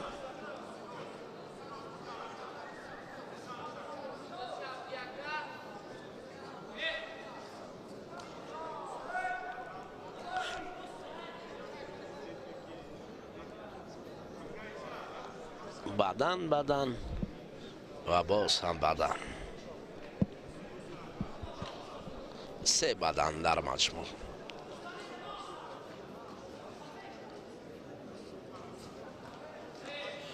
آگاهی اول برای خولمومینوف، دومین آگاهی نلک است. نه دوباره برآمدی خولمومینوف رو نه اونقدر دقلانه میبیند، از این خاطر آگاهی نمیدهد.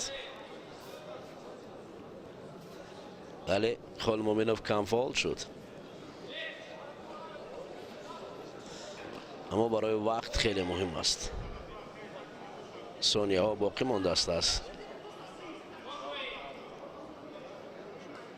نه بعد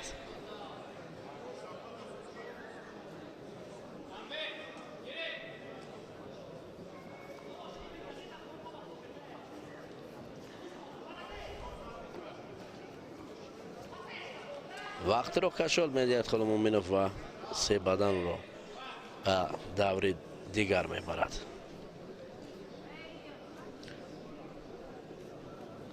جا سلاله نامداران مجدفا لایقفا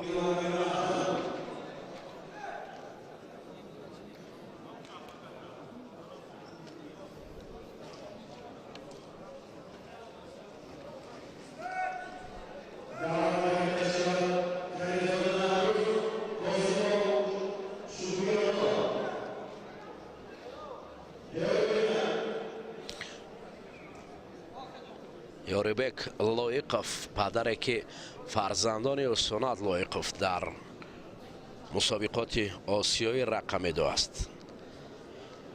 فرزندانی او که در گشتین ها در مسابقه های مختلف داخلی و حتی خارجی هم دست بالا نشاند. پهلوانان رشتان زمین. رشتان زمین است یک منطقه پهلوان پرور تاجیکستان محسوب میشود. اونجا هم پهلوانان خیلی شناخته به وی رسیدند. شمشاد پهلوان رشتان زمین، مخصوصا سلاله لایقов ها در رشتان زمین خیلی شهرت و نامدار هستند. اکنون دوستان عزیز، کریمزاده نوروز بر مقابل شکری الله قاسموف اندر میدان خواهد شد. حالا این قهرمان جهانی کسکورش نوروز کریمزاده در میدان است، ولی رقیب نمی نماید. داور مرکز نوروز کریمزاد را از کلوب ورزشی پرویز صابروف و سلاله همون صابروف هم است.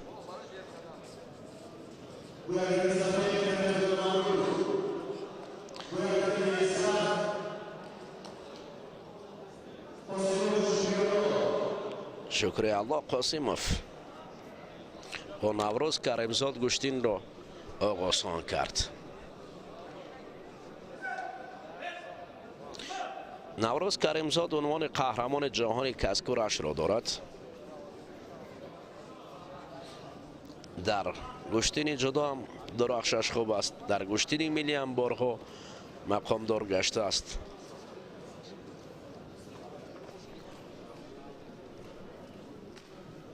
و از همان سلاله صابروف است. فاروق صابروف مربی که این و قهرمان جهان را تربیت کرده است.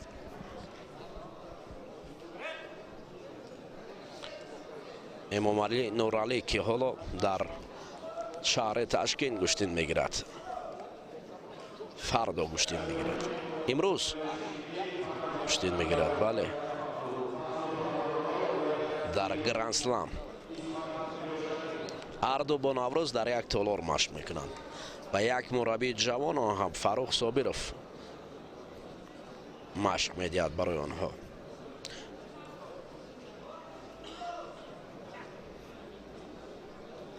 حالا چنین است، اکنون دست پروران تالارها یکی گشتین جدا، دیگر گشتین ملی، دیگر گشتین سامبو همین است.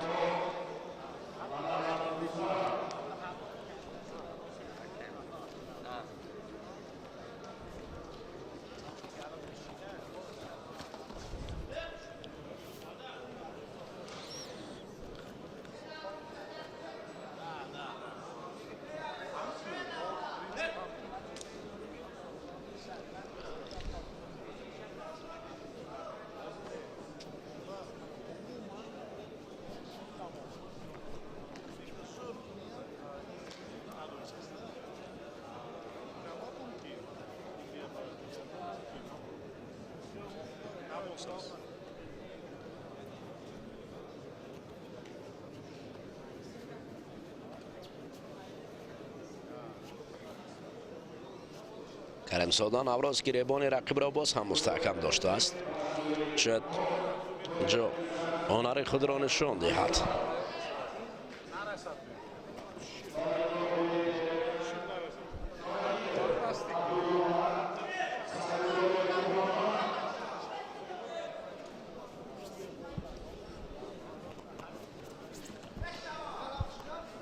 اوه، سرکت فعال است.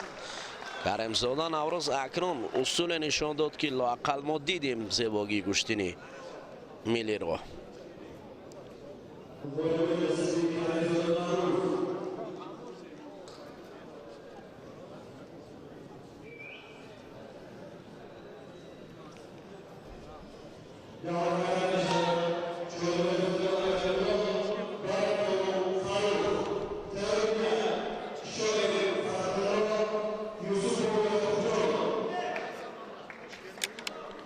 آیت الله جیلابزاده بر مقابل فاروق باراتوف اندر میدان خواهد شد. حالا این پرتافت سر کتفی کریمزاده نوروز بود.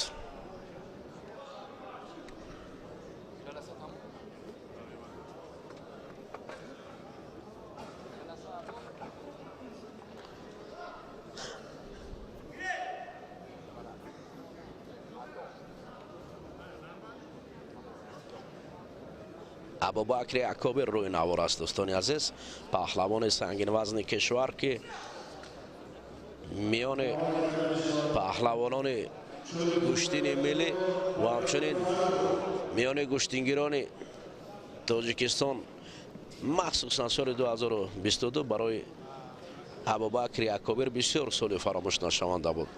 او در بازی های آسیایی در مسابقات مختلف شرکت ورزید و خوب درخشید. بسیار پهلوان قد بلند خوشطالع بود. در سال 2022 باوری داریم و امید هم میکنیم که کاش ابوبکر یعقوبی با این قد و قامت در سال 2023 هم خوب درخشد که در گشتین جدا گشتین هنر نمایی میکند. کجا هستن پهلوانان؟ داور مرکز هم منتظر است. سید جمال علی مردانوف روی نوار میبینیم دوستان عزیز، هم گشتین خواهد گرفت. علی مردانوف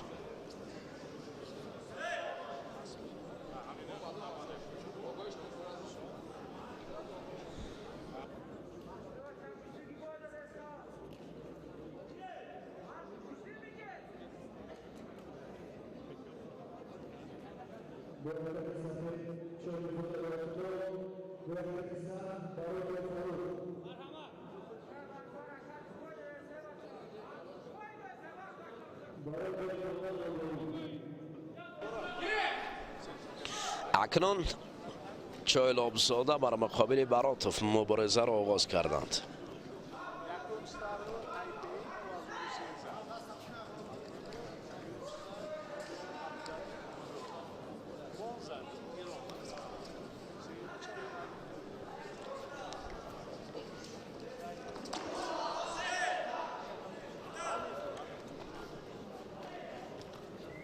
اوهو، یک بدن یا پهلو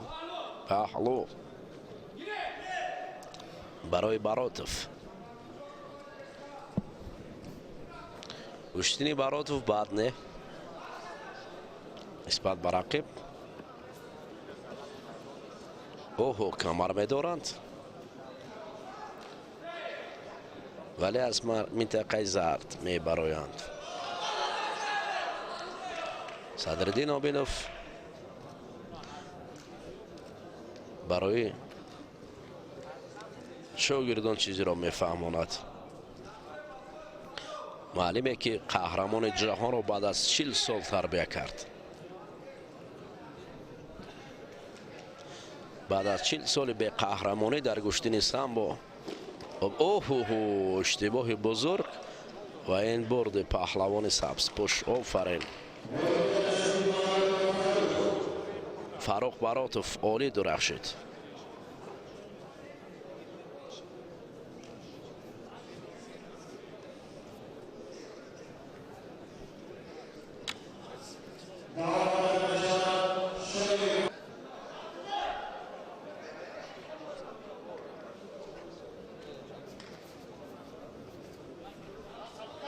از جفت جدید هم میبراید.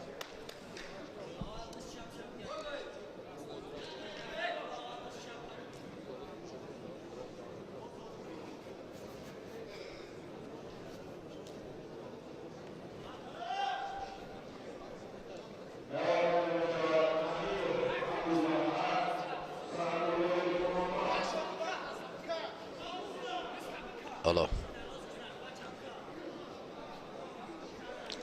جا تلاش میان شایف و یوسپوف شروع شده است.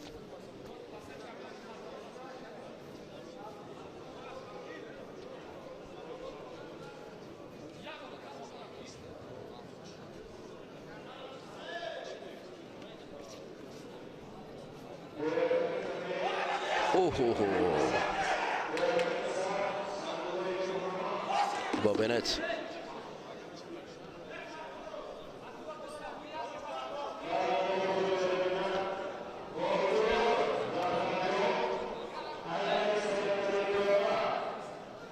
امروز روز پهلوانان سنگین وزن هستند. شاید دادخان قربان علی هم گوشتین گیرد. در او جا نشسته بود، روی ما کارگردان خوب نشانش داشت، نشان داد روی نوار آورد با پهلوان سنگین وزن دیگر. پهلو با پهلو منتظر هستند. حرکت های شایف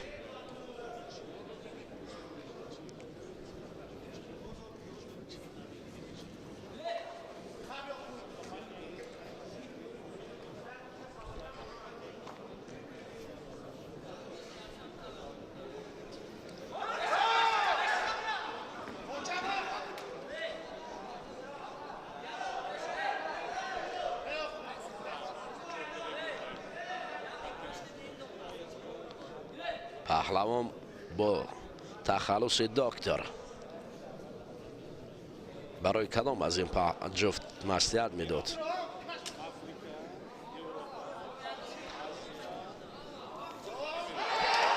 اوه حلال است. آفرین شایف بالاخره با مقصد خود رسید.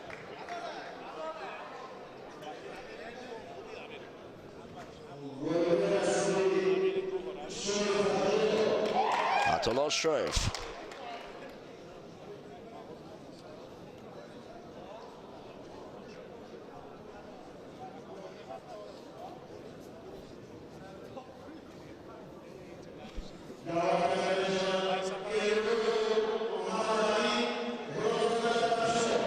کی هلاک بکند و کی می افتد؟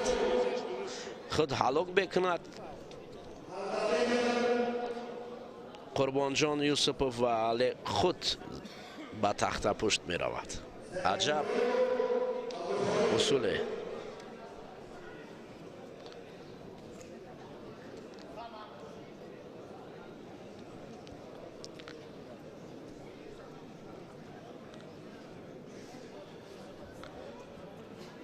اینجا جفتی نو می براید. المرادوف محمد امین بر مقابل غلامزاده طلب شد.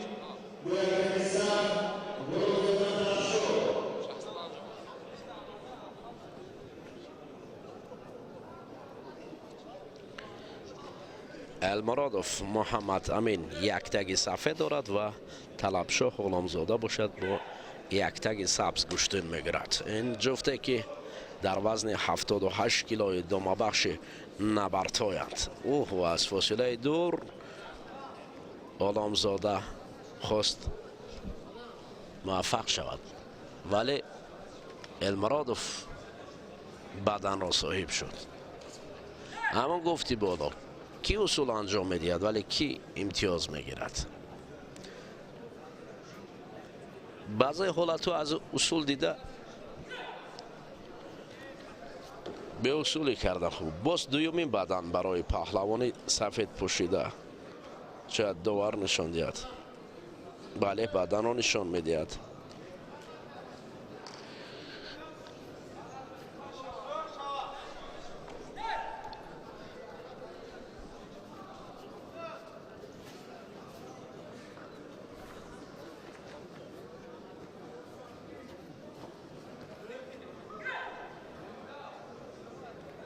غلامزاده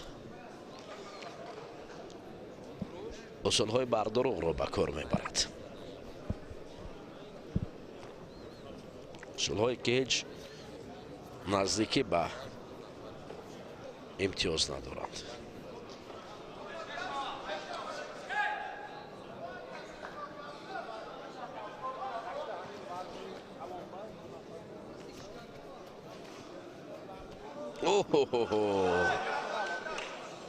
این هم خطر داشت هم امتیاز داشت فکر میکنم. بعداً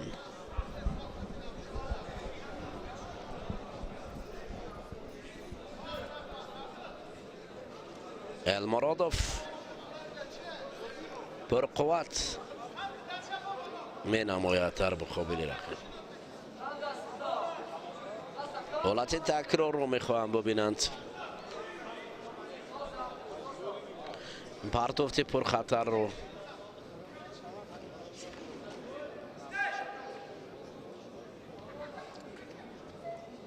اوهو آفرین.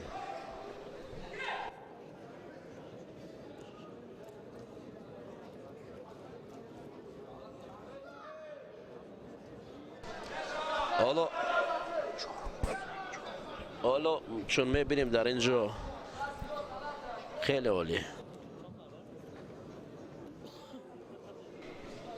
المرادوف اکنون امتیاز پیدا میکند. حالا او گشتین خوب هم میگیرد، مخصوصا در مسابقات اخیری که در دانشکده تربیت جسمانی به نام جهان پهلوان سعید مومن رحیم برگزار گردید. این دانشجوی دانشکده تربیت جسمانی به نام جهان پهلوان سعید مومن رحیموف المرادوف در اونجا هم خوب درخشیده بود. پهلو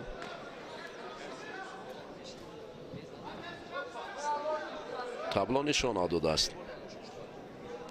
خیلی خوب است کشتینش، فرق کننده است.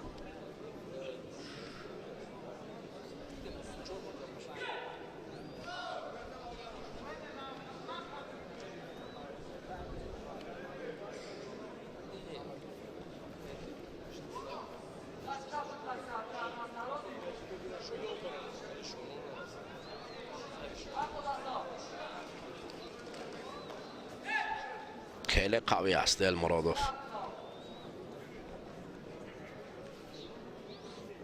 اکثرا پهلوانانی که دیروز و امروز هم درخشند از همین درگاه از دانشکده به اینجا را خط پیدا کردند. مولا رجب خلیفه هم دست پروری همون دانشکده است. دیروزه غالبان هم اکثرا آخر بهوده اینجا به نام جهان پهلوان سعید مومن رحیموف نامگذاری نشده است، چون که درگاه پهلوان پرور و پهلوان تربیه‌گر است. المرادوف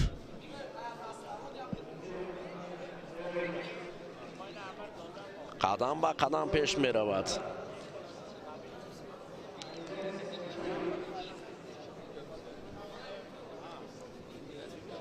قدم به قدم پیش می رود و موفق هم می شود.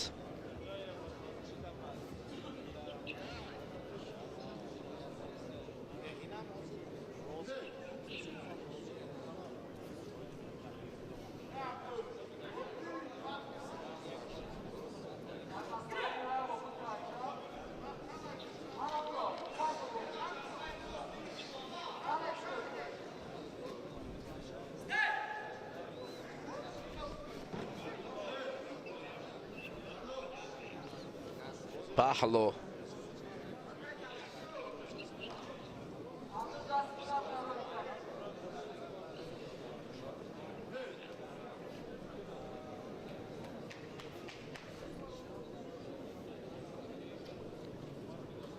بسیار شایسته است.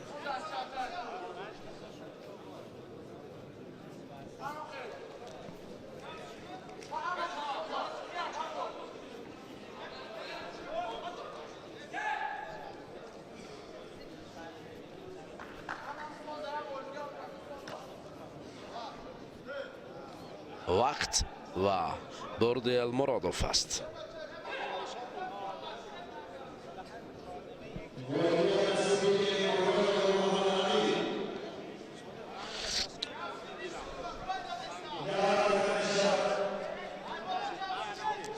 در اینجا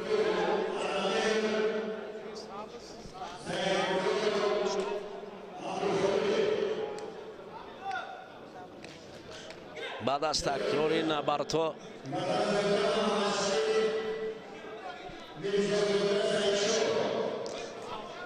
در مسابقات امروز هم یکی از پهلوانان سنگین وزن دیگر که به عنوان قهرمان جهان گشتین سامبو سال گذشته مشرف گردیده بود، این فرزینشاه حسینوف در همینجا حضور دارد و در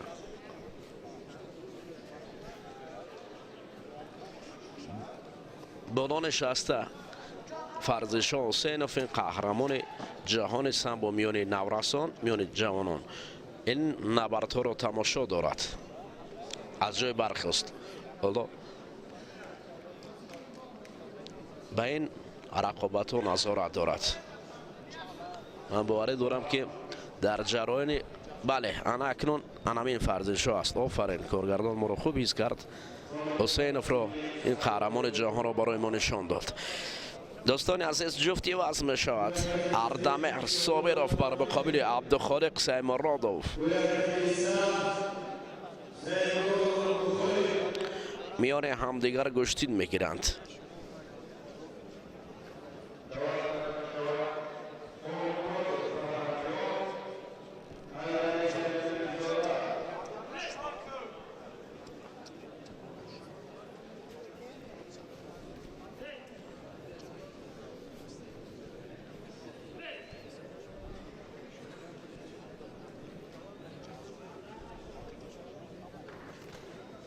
گشتین با تلاش‌های پهلوانان همان شور و شوق دارد.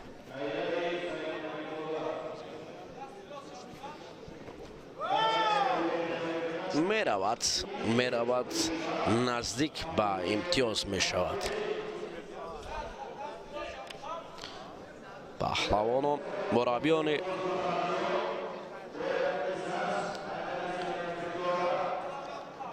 منطقه های شهر باختر. اوه بعداً برای صابروف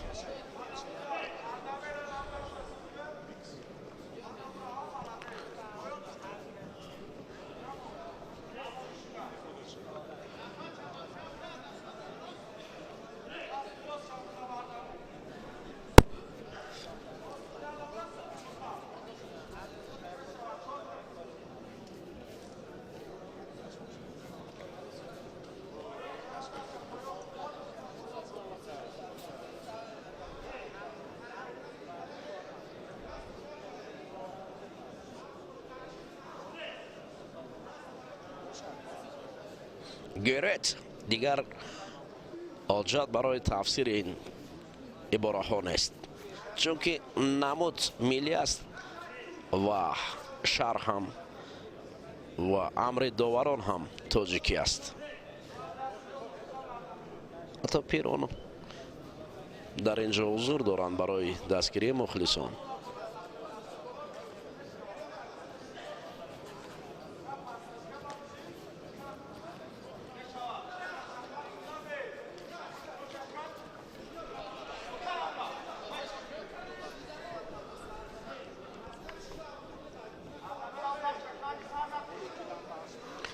دست کندن و رها نکردن، همین از طلبات گشتین.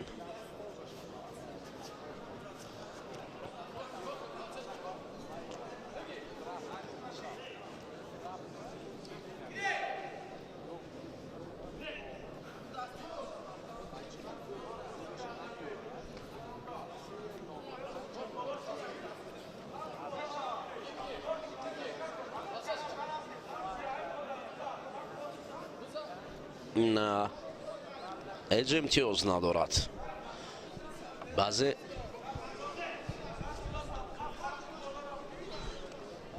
حرکت هایی هستند که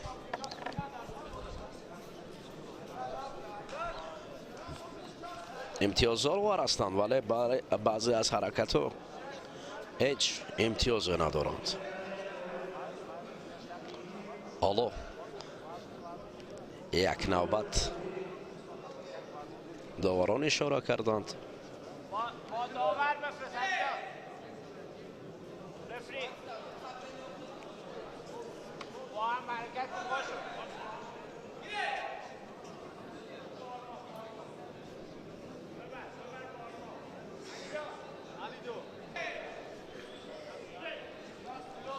اکنون ادامه نبرد میان پهلوانان وزن 78 کیلو پهلو برای صابروف.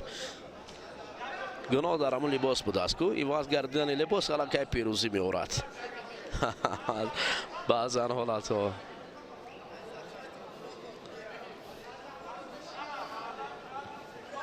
دوباره شاید برای نشان دادن این اصول کار رود.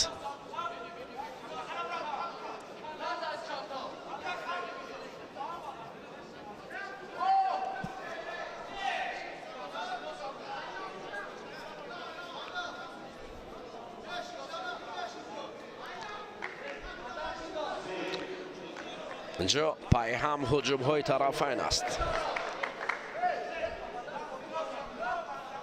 یکی از دیگر فال شدن میخواهد. گریبان یک دیگر میدارند و ضربه میزنند. این پرتافت نتیجه ندارد.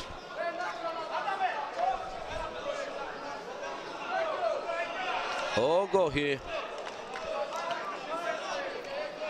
انا اکنون حرکت ها زیادتر میشود.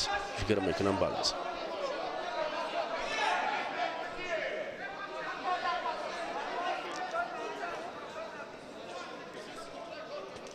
وقت هم سپاری میشود.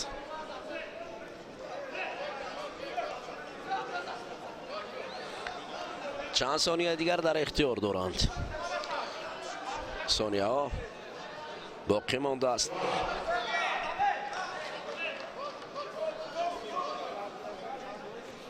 و افضلیت برای صابرов نزدیکتر است.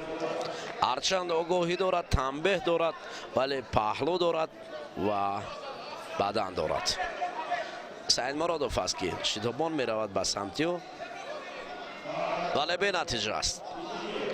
همین طریق صابرов دست بالا می شود. دوستان عزیز، با برد صابرov ما سخن را به هم کسبی خش ساربان می سیف می دیم و هم گزارش ما را ادامه می دید. ما را همراه باشد، پهلوی ورزشکاران باشد.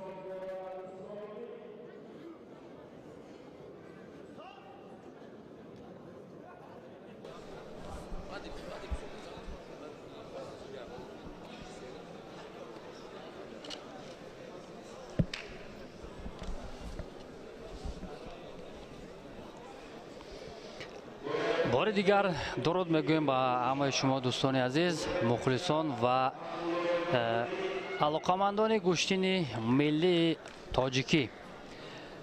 این روز دوم است که پهلوانان برای عنوان قهرمانی مبارزه میبرند و همکنون جفت نوبتی در وزن 78 کیلوگرم روی گله میآیند با لباس های سفید. وطنزاده محمد شریف از دسته دوشنبه 2 و سعیدشاه میرزازاده از دسته خطلان 2 با لباس های سبز اندر میدان شدند. خب، با امر داور مرکز که از جمهوری ازبکستان است، داور درجه بین المللی، رقابت آغاز گردید. هنوز از دقیقه های اول وطنزاده برای اجرای اصول تلاش میکند و بالاخره این حرکتش امتیاز بدن بها گذاری میگردد. از آغاز رقابت نشان دادن عمل و حرکت های خوب، البته که برای پهلوانان یک باوری دیگر را ضمن میکند و همکنون در مرحله اول هر دو این پهلوان نیروسنجی کرده ایستادند. در اولین رسش ها وطنزاده علاقه امتیاز بدن را صاحب شد و بار دیگر اینجا اکنون میرزازاده سعیدشاه هم میخواهد که جواب گوید به همان حمله های پی در پی که وطنزاده داشت.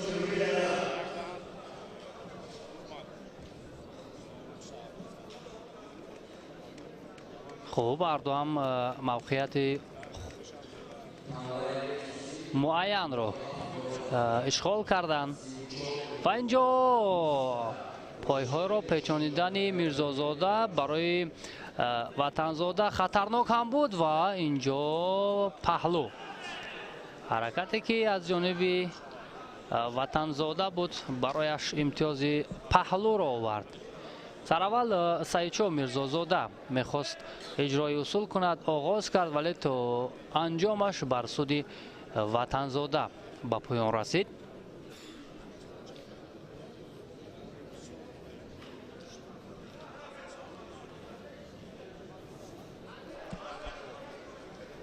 این البته زیرگروه بی است که هر دو این پهلوان در زیرگروه بی هنرنمایی کرده ایستادند و میرزازاده سر زانو نشسته میخواست پرتاب کند ولی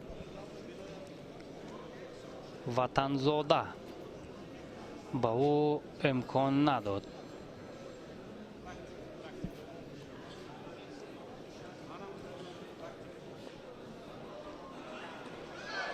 روز گذشته چون مشاهده کردیم پهلوانان خیلی هنری ارزنده نشان دادند، مخصوصا در وزن 60 کیلوگرم.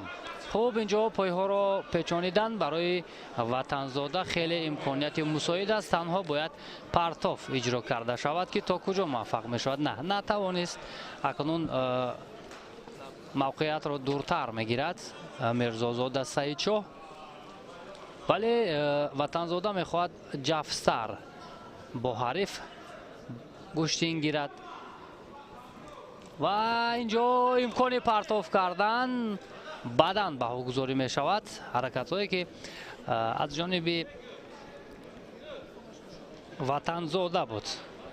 محمد شریف وطنزاده نماینده شهر دوشنبه همکنون با یک پهلو و یک بدن از حریف پیش می گذارد.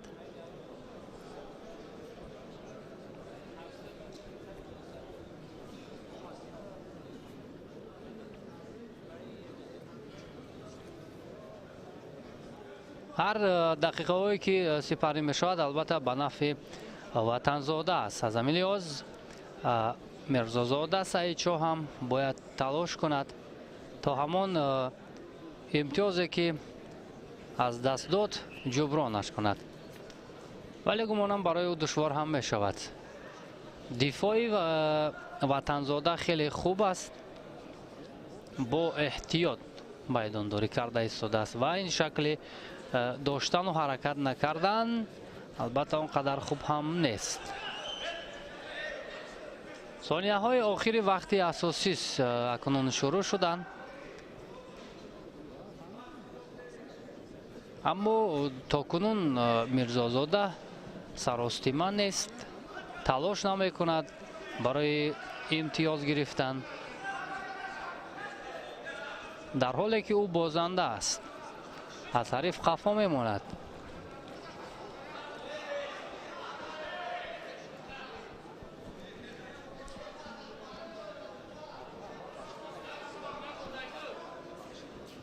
حرکت ها از جانب هر دو پهلوان هست، ولی در دقیقه های آخر ما پرتاف را مشاهده نکردیم.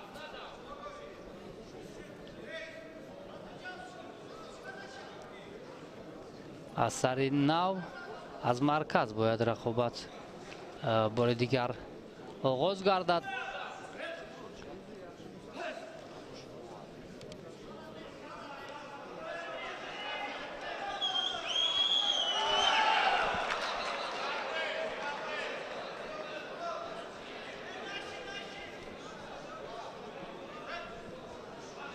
خوب، همینطور وقت به انجام رسید. محمد شریف وطنزاده راه خود را به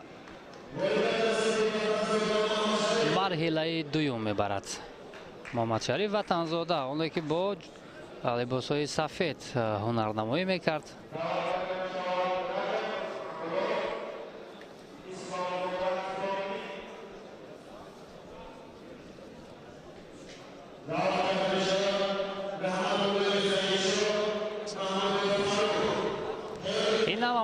ادایی که حرکت های خوبی وطنزاده بود محمد شریف که برایش امتیاز آور گردید. تاب داده حریف را به زمین افتاند و امتیازهای لازم را. این اولین حرکتی او بود که بدن بها گذاری شد.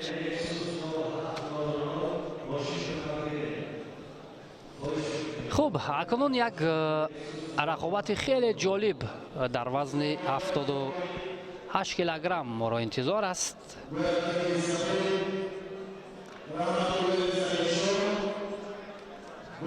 سعیدشاه رحمتاللهیف با یک تک سفید از دسته خطلان 2 و حریفش فروخ محمودوف از شهر ناحیه تابع مرکز لباس های سبز به بر کرده است. با ادای احترام هر دو اکنون رقابت را شروع میکنند. هنر و ملکه و شکل گوشتینگیری سعیدشاه رحمتاللهیف را خیلی خوب میدانیم که در گوشتین های میدانی درخششی عالی دارد و این حرکتش بدن بها گذاری شد.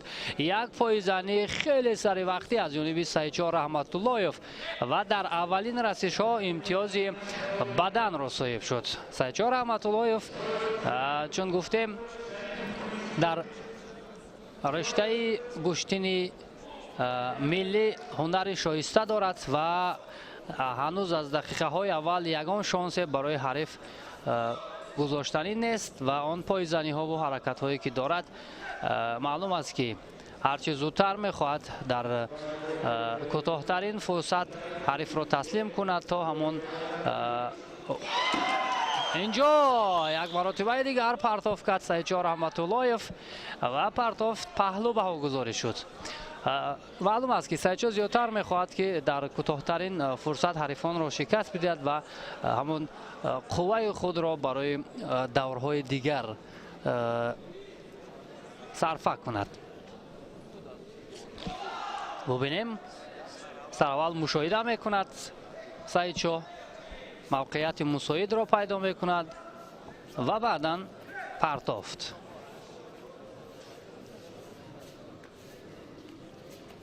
حرکت ها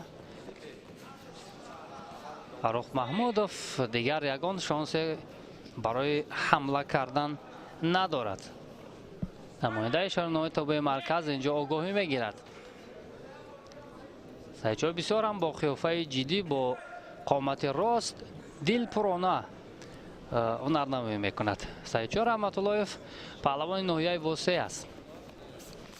در شهر کلاب البته مشورزی میکند ولی در و این حرکتش حلال.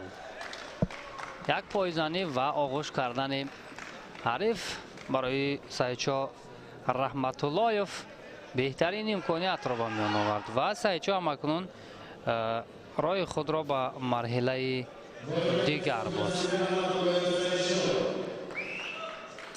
در فرصت کوتاه با امتیاز کامل توانست غلبه به دست بیارد سعیدشاه و راه خود را به مرحله دیگر بود.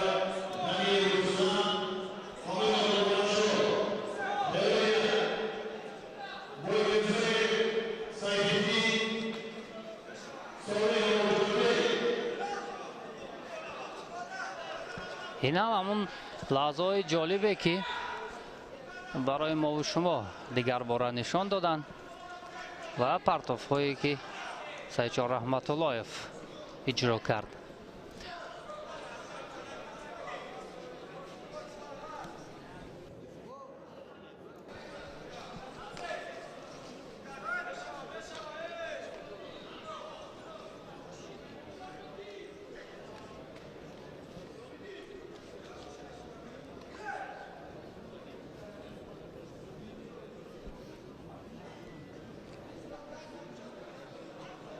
امید کمالوف، داداخان قربانعلیف پهلوانان سنگین وزن اینجا نشستن.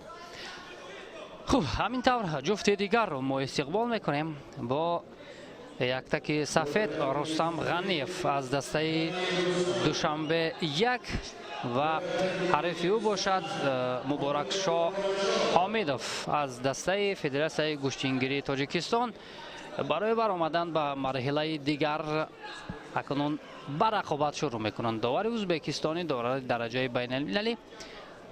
رقابت هر دو این پهلوانان را حکمی میکند.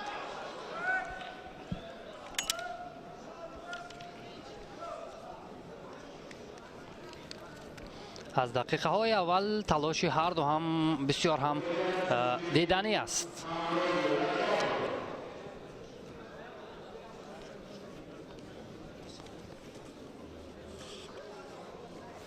و اینجا یک حرکت علیموف،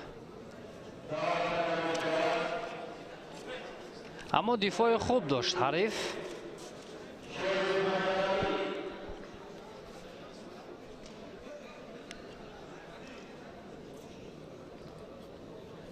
اثری حسین و بعدا از گریبان می‌دارد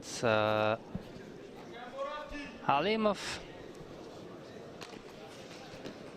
و اینجا برای پرتاب کردن هم تلاش کرد.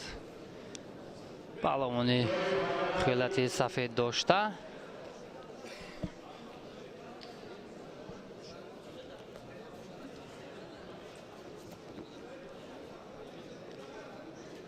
اکنون غنیف روش گوشینگیری خود را میخواهد به طرز دیگر ادامه دهد. از پس گریبان و بعدا از گریبان.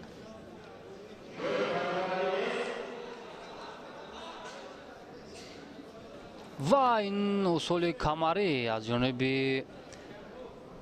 مبارک شاه حمیدوف بود، ولی در سطح درکاری آن را اجرا کردن نتوانست.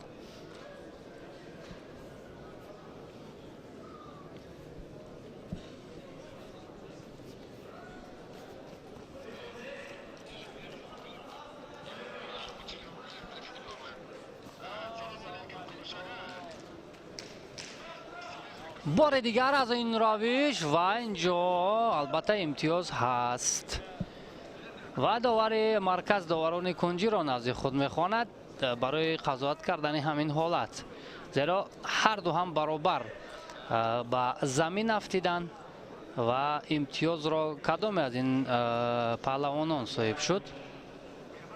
اجرای اصول قبلا از جانب غنیف بود، ولی ببینیم که نقطه نهایی چی می شود. داور مرکز بعد از مشورت با داوران کنجی قرار نهایی را می برارد.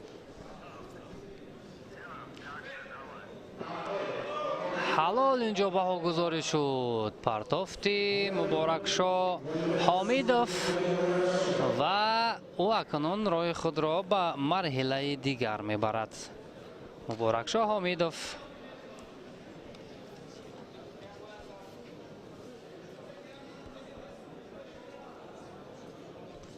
انا همین حالت را اینجا بهاگذاری کرد. بله اینجا حلال بوده است، حلال است. در نوبت اول داور برای قرار خود را زود برآوردن شبهه داشت و با مشورت داوران کنجی این حالت را البته حلال بهاگذاری کرد.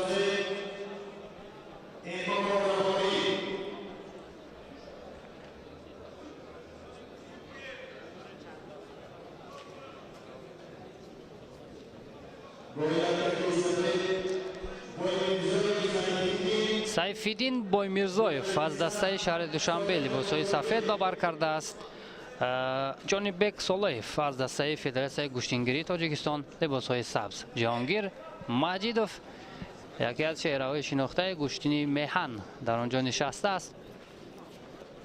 خب به رقابت میپردازیم. توجه میکنیم که در میان این دو پهلوان که با سر بلند از اینجا بیرون بشود، آگاهی و خاطر نادرست داشتن به سولایف. اکنون از دقیقه های اول آگاهی گرفتن این برای پهلوانان چندان خوب نیست. زیادتر باید کوشش کرد که در دقیقه های اول امتیاز گرفت. اما این میدان است، اشتباه می شود و پیچانیدن پایهای خود بر پایهای حریف از جانب صالحов نتیجه نداد.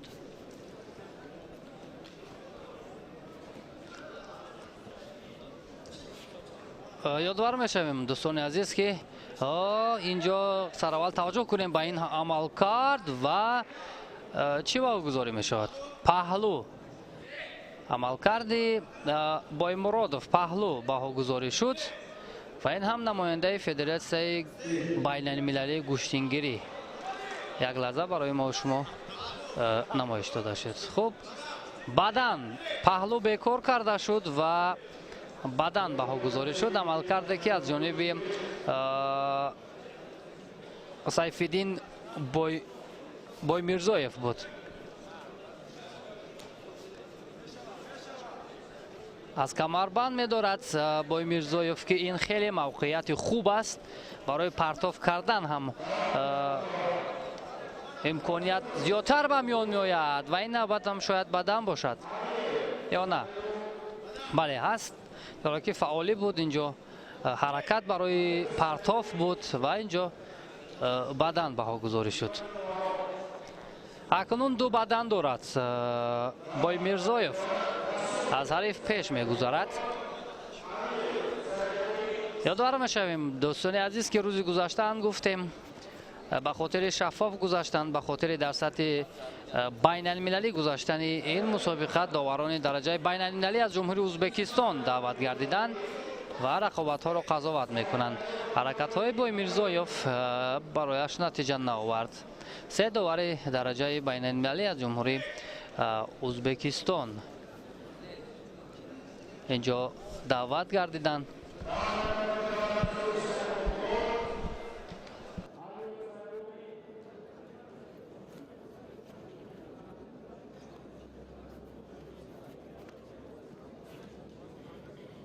اکنون دو بدنی که دارند این پیشرفت میکند. بایمیرزویف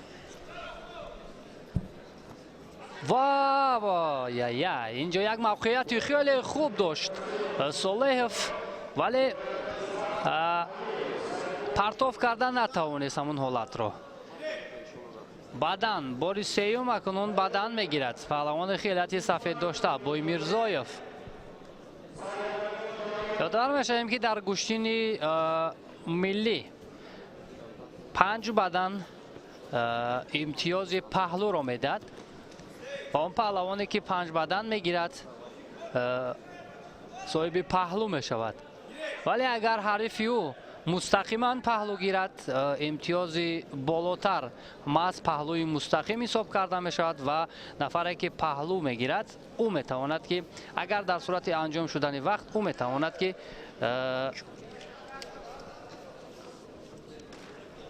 غلبه به دست بیارد. اگر همین گونه رقابت ادامه یابد و تا 10 اینجا یک حرکت دیگر جانب بایمیرزویف، اگر گفتیم اینجا رقابت ها ادامه یابند و تا 10 بدن شود، این 10 بدن هم دو پهلو حسابیده می شود. تنبه میگیرد اینجا جانب صالحов با وجود آنه که از حریف خفا میمون باز تنبه گرفته کنون شاید مسئولیتش کمی دیگرتر شود. بایمیرزویف به نظر می رسد که از جهت اجرای اصول ها از جهت کسبیت نسبت به حریف خوبتر است. زود موقع را عوض میکند، برای پرتاب کردن تلاش میکند و این نوبت هم حرکت از جانب بایمیرزویف بود. بله 4 بدن حرکت در ثانیه های آخر اگر یک بدن دیگر گیرد پهلو خواهد بود، ولی بدون پهلو هم با همین نتیجه اگر وقت به انجام رسد بایمیرزویف دستش بالا خواهد شد.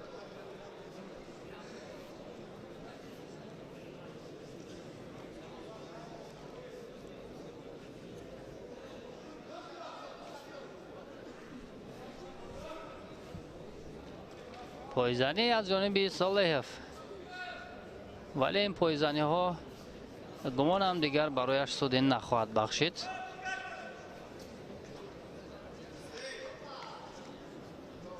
یک ثانیه دیگر تقدیرسازی رقابت نخواهد شد.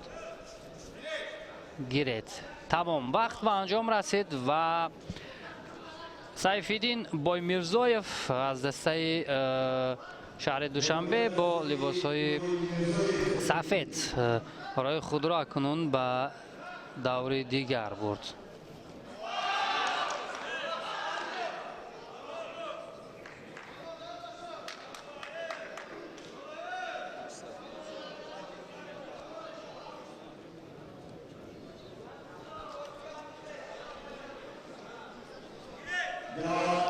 این هم همون حرکت های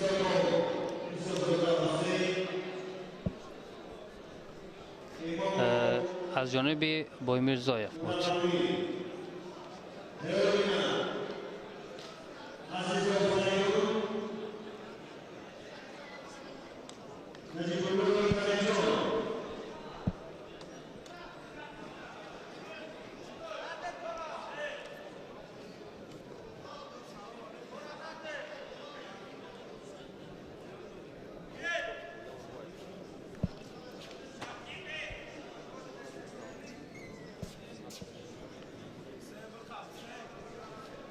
با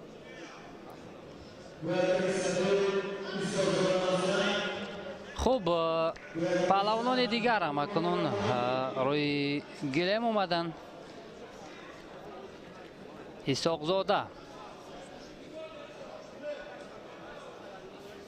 لباس های سفید به بر کرده است و اماموف لباس های سبز.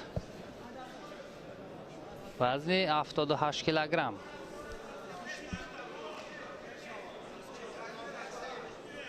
این البته مرحله دوم است. اسحاق زاده حسین دسته خطلان یک را نمایندگی میکند، آنی که با لباس های سفید است و حریفش ربانی اماموف از دسته دوشنبه 2 است. پایزنی از جانب اسحاق زاده و حرکت ها تا با آخر همون حمله که داشت میخواست ادامه دهد اسحاق زاده. آگاهی با اماموف. همین فعال بودن، زیاد حرکت کردن برای پرتاف در بسیاری مورد با حریفی آن پهلوانی که فعال است همین گونه آگاهی های پای در هم را میارد.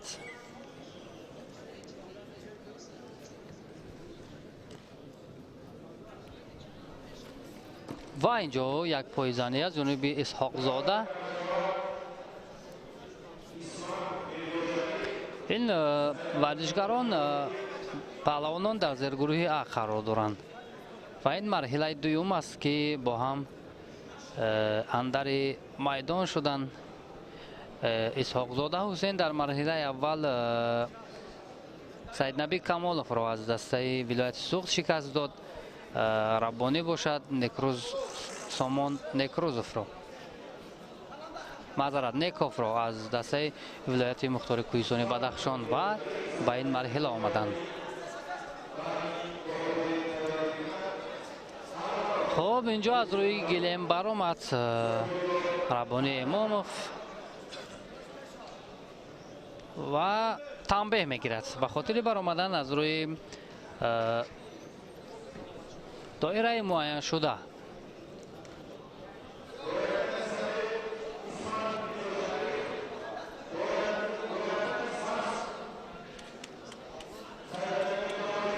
در وزن 78 کیلوگرم داوطلبان خیلی زیاد هستند. برای همین به زیرگروه ها تقسیم گردیدند. زیرگروه A، زیرگروه B.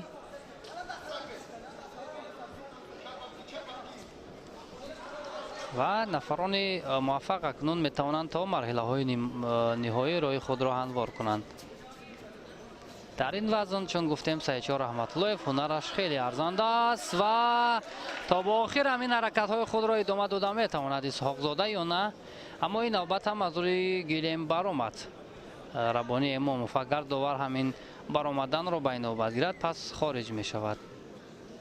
مشورت میکند با داوران کنجی برای همین حالت اگر تصدیق شود پس ربانی اماموف برای سیوم آگاهی میگیرد و خارج کرده می شود. اما ما منتظر می شویم که قرار نهایی چگونه خواهد بود. پرویز جابیروف داور مرکز با داوران کنجی مشورت کرده ایستاده است با ابراهیم کریموف از ازبکستان و داور دیگری که از کشور ما است ابوبکر یعقوبیر، یکی از پهلوانانی که در رشته گشتنی جودو و ملی هم هنرش خوب بود. نه این حالت بدون جزا ماند. همون تنبیه که دارد ربانی اماموف همون گونه ماند و رقابت باید ادامه کند.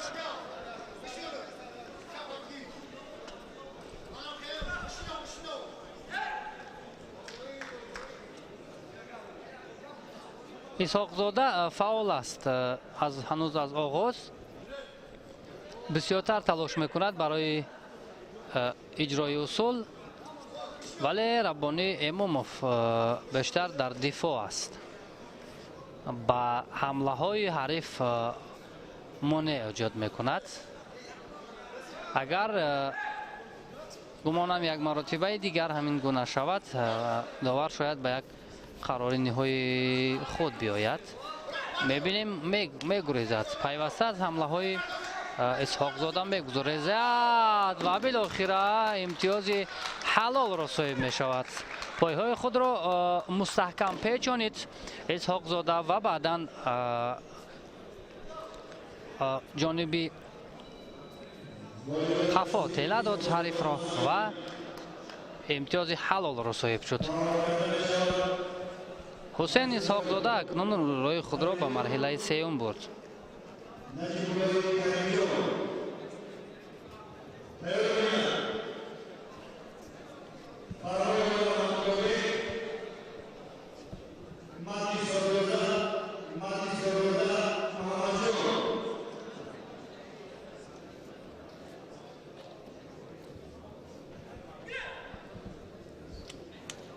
بالاخره در دقیقه های آخر با یک پرتافت خیلی خوب انا همین هم که مستحکم پایهای خود را پیچانید. دیگر یگان فرصت برای حریف باقی نماند و اسحاق زاده حسین برای خود را به مرحله دیگر برد.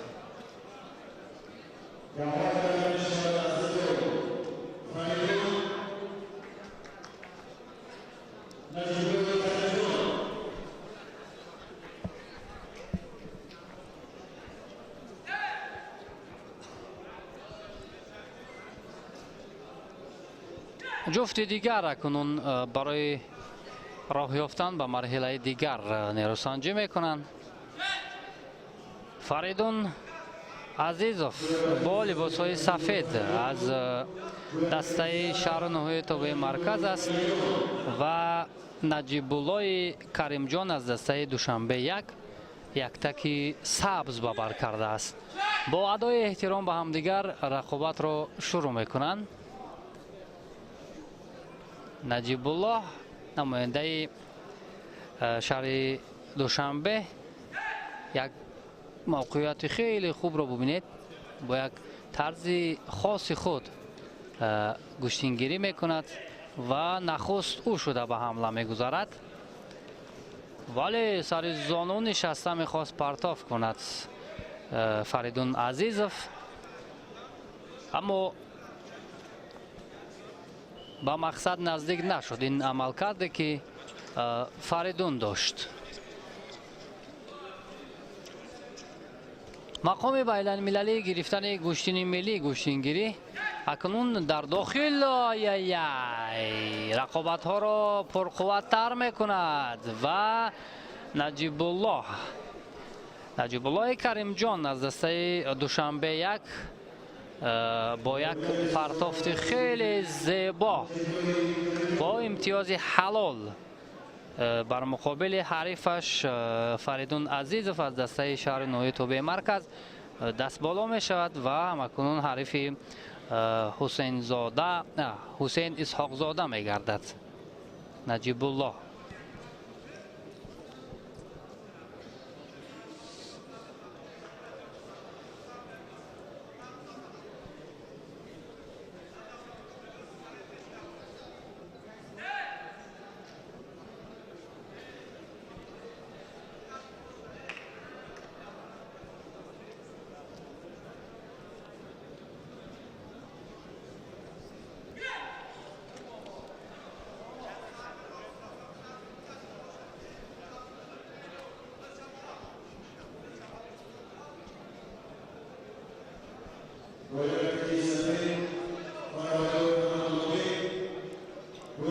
رحمت‌الله فرهادov از دسته دوشنبه دو لباس‌های سفید به بر کرده است و مهدیسازاده محمد جان اون نیز از دسته دوشنبه دو است. در مرحله دوم با هم اندر میدان میشوند.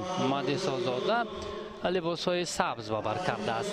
رحمت‌الله فرهادov چهره شناخته گوشتین ملی گوشتینگیری است. در تمام مسابقه ها چی در مسابقه های سطح جمهوری چی در مسابقه های سطح بین المللی گوشتینگیری پیوسته شرکت میکند. برادرش هم محمد فرهادov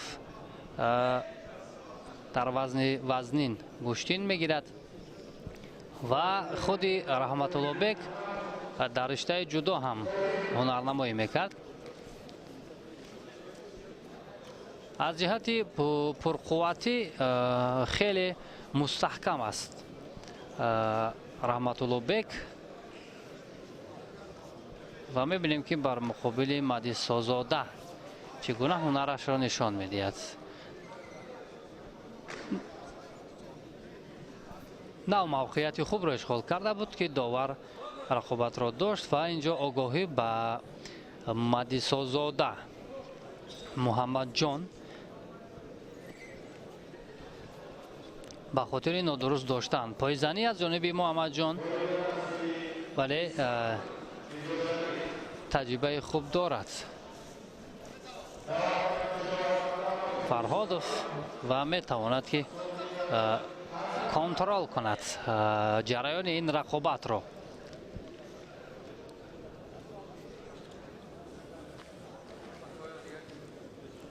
کم فعالی اینجا برای محمد جان مهدیسازاده احساس شد و تنبیه گرفت. هنوز در دقیقه های اول مجازات شد که این البته چندان خوب نیست برای مهدیسازاده.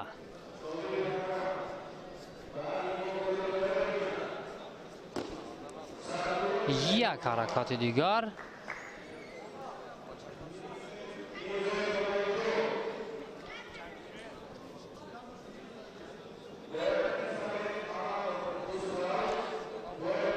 چنانه که کاتب گنرالی فدراسیون گوشتینگیری تاجیکستان عبدالله سیدخوجایف ابراز داشت، نفرانی که هزینه‌های افتخاری را در این چمپیونات اشغال میکنند آنها بیشتر امکان دارند که در مسابقه های سطح بین المللی کشور ما را نمایندگی کنند. یادآور میشویم که روز گذشته در وزن 60 کیلوگرم مسلم بک کریموف یک هنر فوق‌العاده خود را نشان داد. واقعا هم هنرش ارزنده بود، شکل طرز گوشتینگیریش عالی بود و توانست در قهرمانی تاجیکستان نشان طلا را صاحب شود و همکنون راه خود را به مسابقه های بزرگ هموار کرد. ملا رجب خلیفه‌ایف هم در وزن 65 کیلوگرم همگان را در حیرت گذاشت. واقعا هم اون نیز یک مهارت عالی داشت و ما باوری داریم که این پهلوانان میتوانند در سطح بین المللی کشور ما رو ارزنده معرفی کنند. و از اکنون غالبان امروزه هم که وزنهای دیگر هستند ما امیدواریم که بهترین ها کشف میگردند. اما فعالی رحمت الله بیگ فرهادов است و اینجا داوران کنجی اشاره میکنند که مهدیسا زاده محمد جان کم فعال است و داور مرکز باید برای آگاهی سیوم قضاوت کند.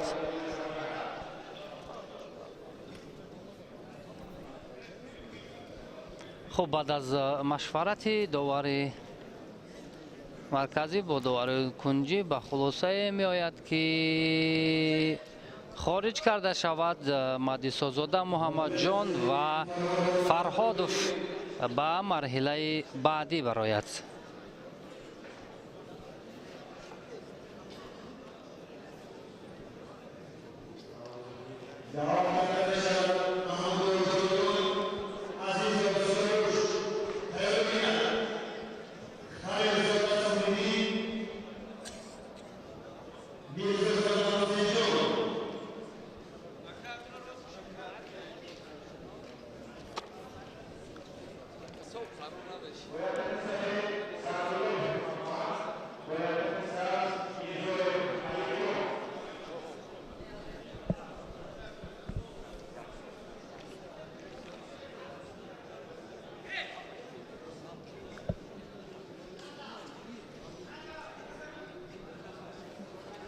دعواگران دیگر وزن 78 کیلوگرم روی گله می آیند با لباس های سفید.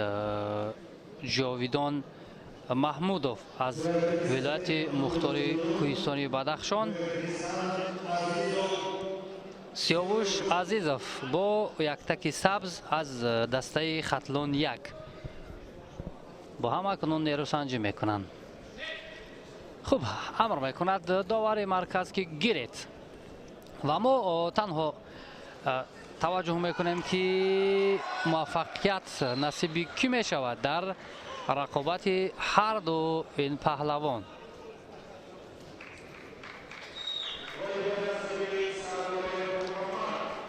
عزیزov از دقیقه های اول ببینیم فشار میارد و برای پرتاب کردن تلاش میکند و این فشار آوری عزیزov مجبور ساخت که جاویدان از روی گلیم بیرون شود.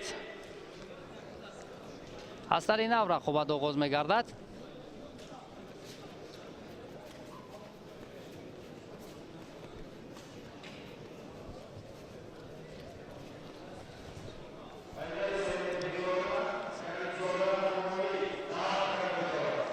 نمیگذارد به حریف محمودov که از آستینش به طور باید و شاید دارد.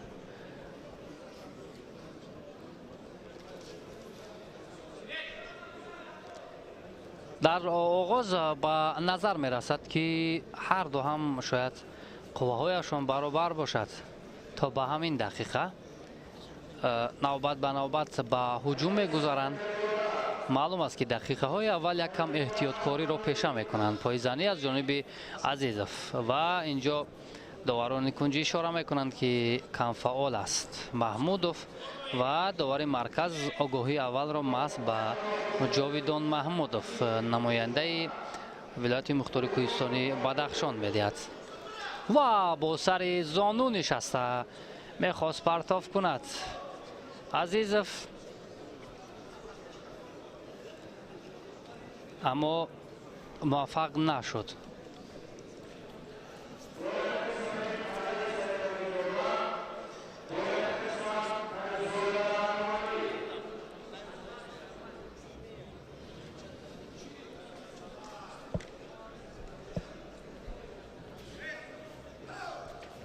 یک حرکت دیگر از جانب محمودov، اما با این طرز امتیاز به دست آوردن البته مشکل است.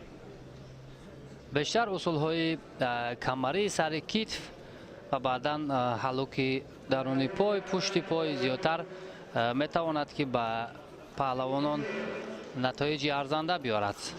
اما ما زیاد در روز گذشته هم مشاهده کردیم که همین پایزنی ها برای ورزشکاران نتایج خوب آوردند.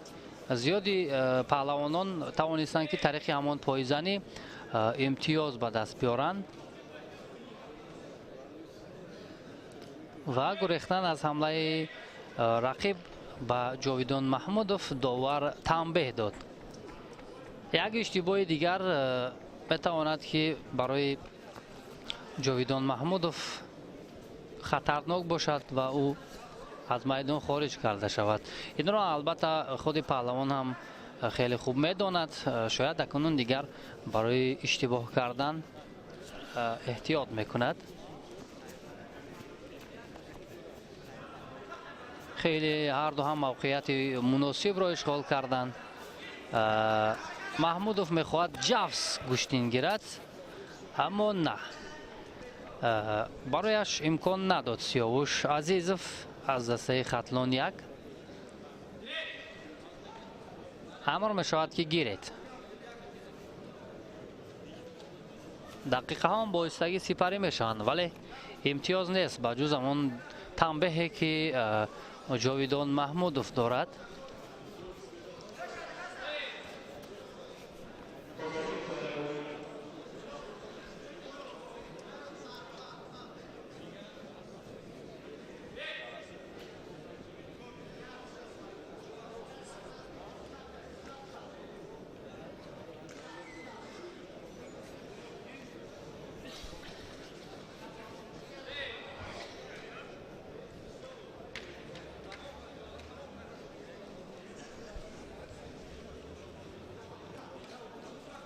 هر دو این پهلوان چندان رقابت جالب را به نمایش نگذاشتند، بیشتر از دفاع کار میگیرند. اما در ثانیه های آخر جاویدان محمودوف کمی فعالتر گردید.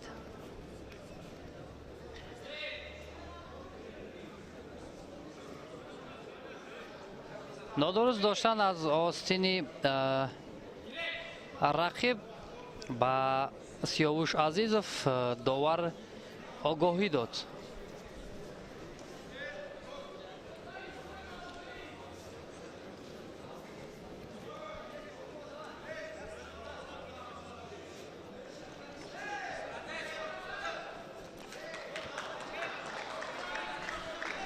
تلاش ها از جانب هر دو پهلوان در ثانیه های آخر کمی با سرعت تر شدن ولی نتیجه نیست. برای جاویدان محمودوف البته چندان خوب نیست، چرا که او تنبیه دارد. در صورت به انجام رسیدن وقت او بازنده می شود. اما با سیاوش عزیزوف اینجا آگاهی داده شد اما ما در تابلو آگاهی را نمی بینیم. به خاطر نادرست داشتن از آستین رقیب تنبیه آگاهی گرفته بود عزیزوف ولی نیست. خوب همینطور وقت به انجام می رسد و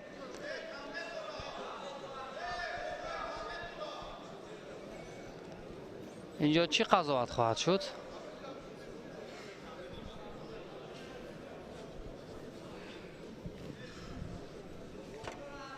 و اینجا جاویدان محمودوف اشاره میکند که یک بار به نوارهای تکراری نظر کنید که اینجا اشتباه کرده بود سیاوش عزیزوف ولی نه، دستش بالا می شود سیاوش عزیزوف زیرا تنبیه داشت محمودوف و سیاوش اکنون رای خود را به مرحله دیگر برد که اونجا با فرهادوف رحمت الله بیک نیرو می سنجد.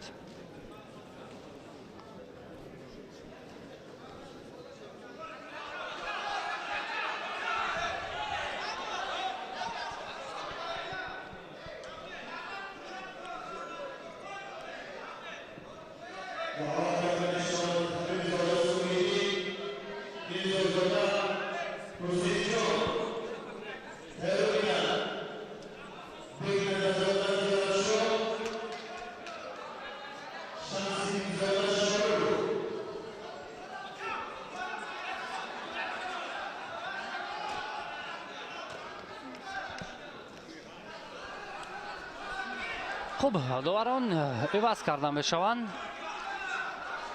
مسئولیت داور مرکز بر ذمه داور درجه بین المللی علیبک دلشودزاده گذاشته می شود و پهلوانان دیگر هم اکنون روی گله می‌آیند. سپیدین خلیلزاده اون پهلوانی که در اکران های ما و شما است با یک تک سفید و حریفش حسین جان میرزازاده از دسته فدراسیون گوشتنگیری تاجیکستان با لباس‌های سبز هم در این میدان میشوند. البته احترام در آغاز رقابت برای هر دو در مد اول می‌ایستد، چون در میدان رقیب هستند، بیرون از میدان دوست برادر احترام.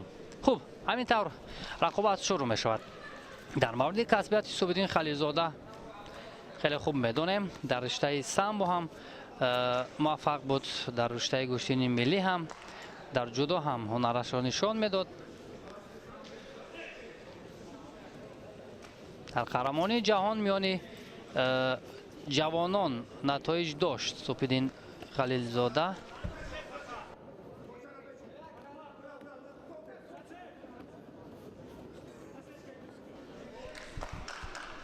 و اینجا بیشتر سپیدین خلیلزاده تلاش کرده ایستاده است و همون سیر حرکتی سپیدین به حریف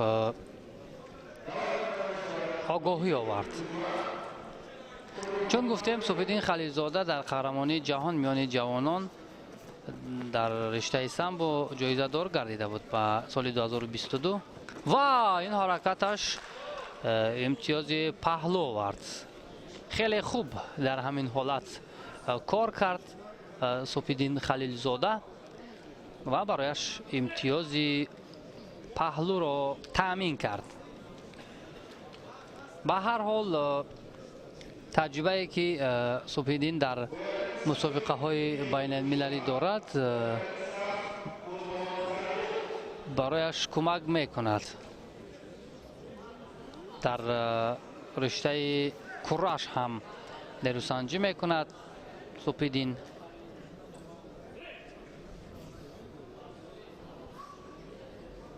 از عزت خدایوف تمرین میگیرد همین پهلوان.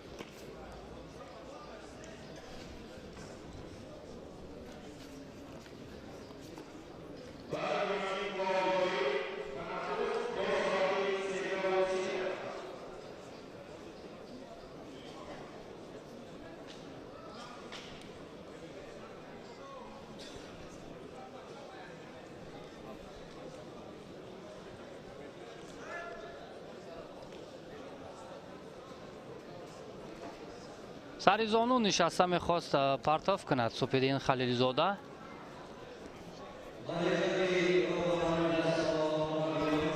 ولی موفق نشد. برای میرزازاده فرصت خیلی کم است.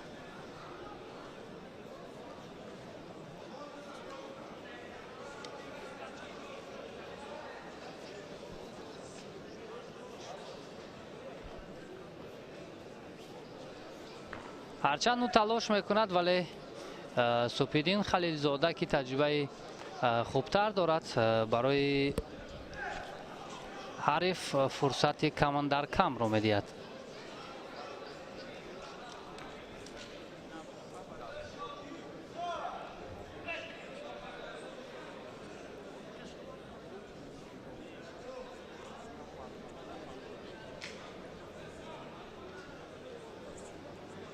بعد از آنکه یک پهلو کار کرد سپیدین و بار دیگر پهلوی دیگر خیلی حرکت زیبا داشت سپیدین خلیلزاده و با دو پهلو سپیدین روی خود را به دور دیگر برد.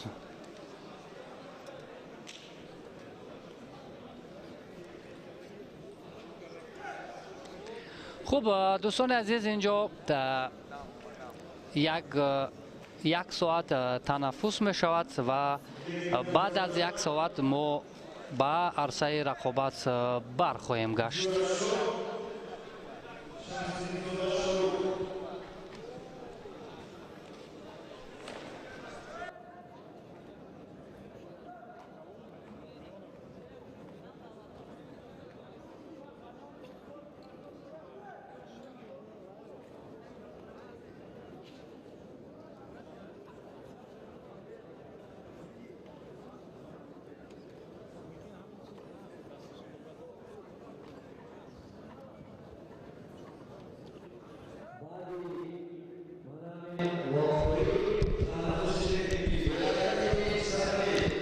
خوب اینجا باز اشاره می شود که یک رقابت دیگر باید صورت بگیرد و بعدا تا ساعت 13:03 تنفس اعلان کرده می شود بعد از همین رقابت. خوب لباسهای سفید به بر کرده است بیگ نظرزاده زیارت شو از دسته شهر نوحیه‌ای توبه مرکز و شاهرخ شمس‌الدین زاده از دسته خطلان یک لباسهای سبز در اولین کوشش ها اینجا حرکت کرده. شمس‌الدین زاده برای پرتاب کردن ولی موفق شدن نتوانست. وای انا این گونه پرتافتی جالب و دیدنی واقعا هم زیب قهرمانی تاجیکستان بود. بیگ نظرزاده با یک پرتافت خیلی زیبا که امتیاز حلال است و مرحله دیگر رفت.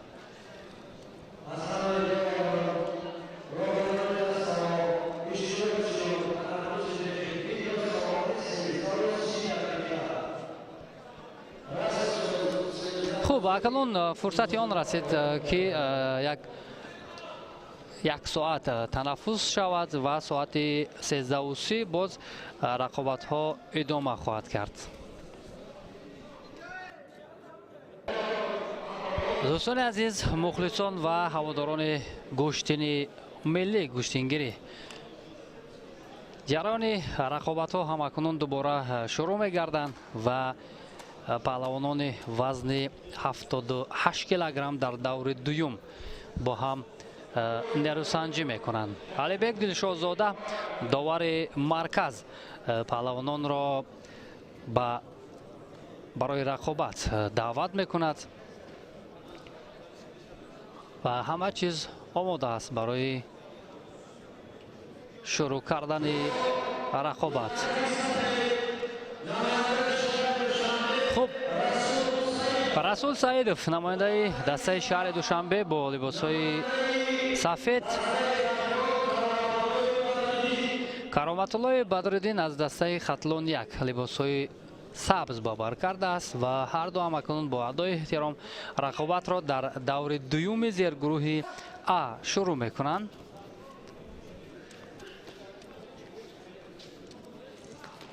رسول سعیدов البته تجربه خوبتر دارد در گشتین های میدانی، در گشتین های ملی و در مورد کرامت الله بدرالدین چندان معلومات کافی نداریم، اما در آغاز رقابت معلوم است که هنرنماییشان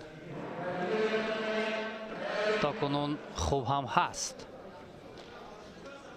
داور مرکز علیبک دلشادزاده اشاره میکند که باید پیراهن ورزشی خود را عوض کند. نماینده دسته خطلان، چرا که آستینش دریده است. خب این هم نمایندگان فدراسیون گشتینگیری تاجیکستان و همزمان نماینده فدراسیون بین المللی گشتینگیری. خب رسول سعیدов چون قبلا گفتیم تجربه خوبی اشتراک در مسابقه های سطح داخلی را دارد. خب برمیگردد کرامت الله بدرالدین از دسته خطلان بعد از عوض کردن نمون لباس ورزشی خود و رقابت اکنون ادامه می‌یابد. تا کجا میتواند کرامت الله بر مقابل رسول سعیدов یک هنر ارزنده نشان دهد؟ این را البته الان 5 دقیقه که معین شده است نشان خواهد داد. از آغاز معلوم است که هر دو برای امتیاز تلاش کرده ایستادند. رسول بیشتر می‌بینیم از گریبان میخواهد دارد و بعدا سر آستین.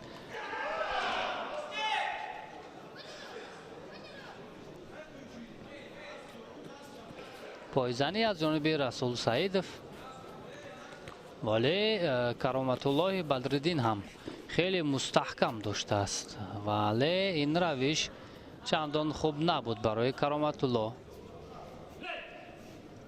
از مرکز بار دیگر رقابت را شروع میکنند.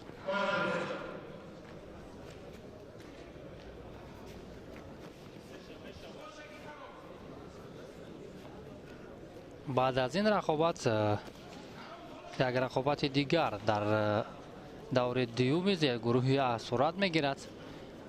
بعدا مرحله سوم شروع خواهد شد.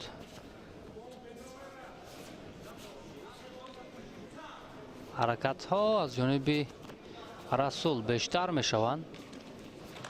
پایزنی ولی اینجا کرامتالله زیادتر از حمله های رقیب می گریزد، گوشتی نمی گیرد. به همین خاطر محض او اولین شده آگاهی گرفت.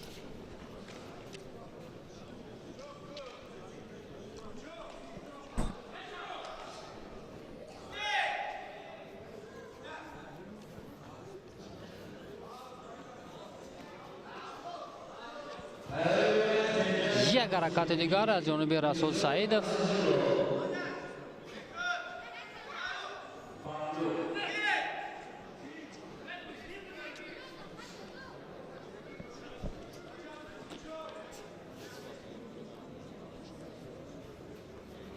هرچند کرامتالله بدرالدین میخواهد که یک موقعیت مناسب را پیدا کند ولی رسول سعیدov به او امکان نمیدهد. سر آستین میدارد این نوبت و پایزنی اینجا شاید بدن هم بود. فاولی که از جانب رسول سعیدov بود. بله امتیاز بدن.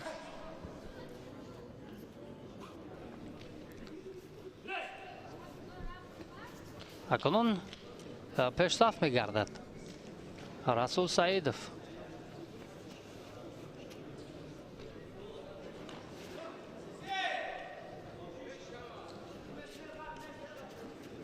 این نوبت از گریبان مستحکم داشت رسول و پایزنی از جانب کرامتالله بدرالدین، اما به نتیجه سیدجمال علیمردانov امروز البته که با میدان خواهد آمد در وزن شاید 95 کیلوگرم.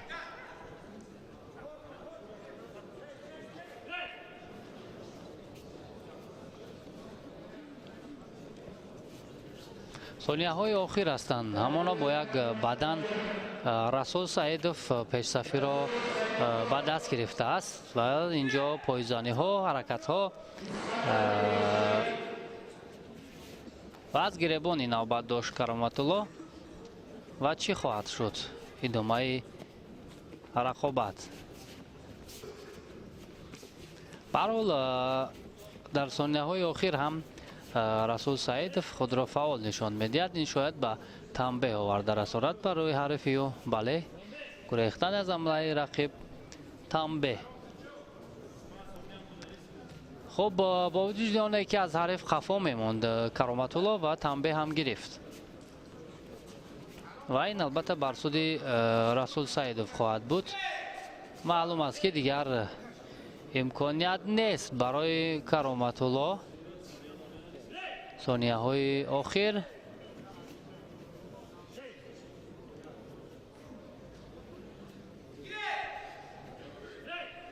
چهار ثانیه دیگر در اختیار دارند و تمام. همین طور رسول سعیدov توانست بر مقابل کرامتالله بدرالدین غلبه به دست بیارد و برای خود را به دوره دیگر ببرد.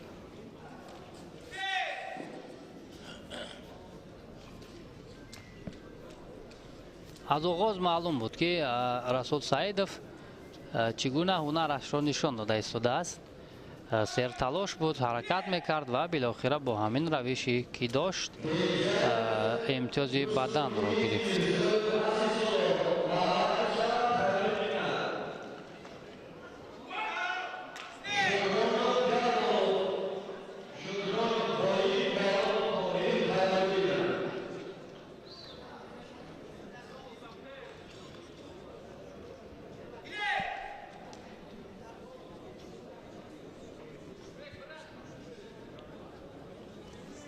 امروز برای دوستداران و هواداران گوشتنی سنتی البته در وزن‌های گرانتر پهلوانان شناخته زیاد هستند و هنر ارزنده خود را نشان خواهند داد. یک گوشتنی زیبا و دیدنی را. خوب، همین طور دعواگران دیگر وارد میدان بشوند.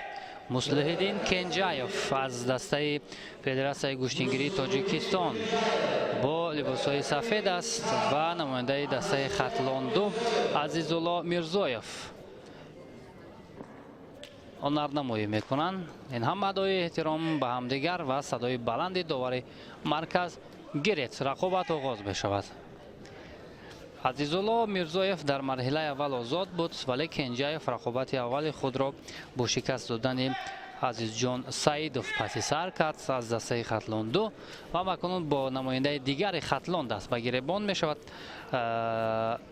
مصلح‌الدین کنجایف و توجه میکنیم که این نوبت میتواند که پهلوان دیگر خطلانی را هم تسلیم کند یا برعکس میرزایف قصد ناکامی هم دسته خود را میگیرد یا نه. خب این رو وقت نشان میدهد، ما باشیم متوجه میشویم که جریان این قوزماهی چگونه میرود. از گریبان مستحکم داشته است کنجایف و مشخصا راههای تسلیم کردن حریف را جویا می شود.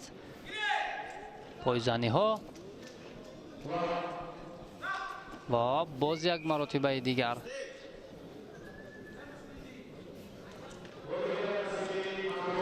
اینجا کمفعالی در حرکت های عزیزالله میرزایف مشاهده شد و محض او اولین شده آگاهی می گیرد. از دسته خطلان ورزشکاران زیاد آمدند، هم از منطقه کلاب، هم از شهر باختر و دیگر مناطق منطقه خطلان. در هر وزنها چند نفری هنر و مهارت خود را نشان میدهند.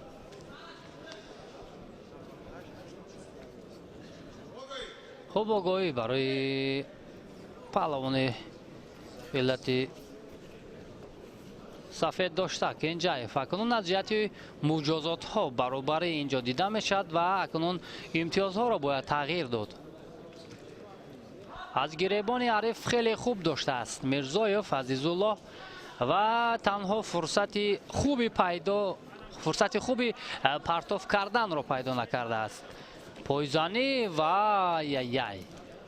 این حالت نه، بدون نتیجه بود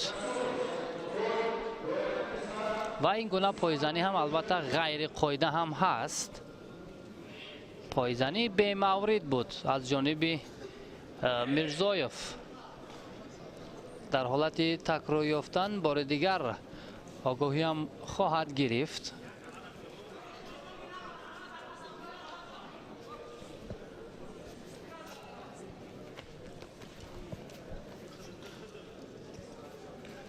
میرزایف زیادتر میخواهد که حریف را جفت کند و بعداً به رقابت پردازد.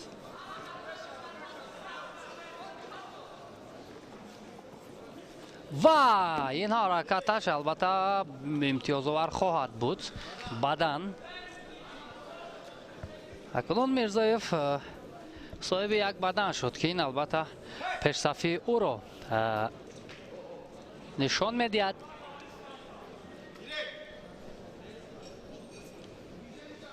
چون بالاتر هم گفتیم یک نماینده دسته خطلان دو از کنجایف شکست خورده بود و شاید اکنون قصد همان ناکامی هم دسته خود را بگیرد میرزایف، ولی وقت است برای تغییر دادن نتیجه.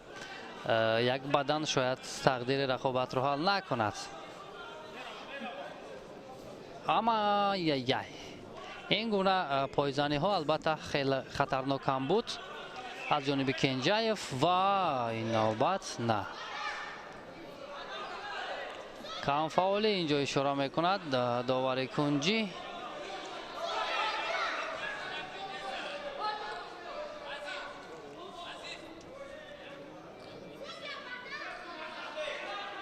تنبیه دارد.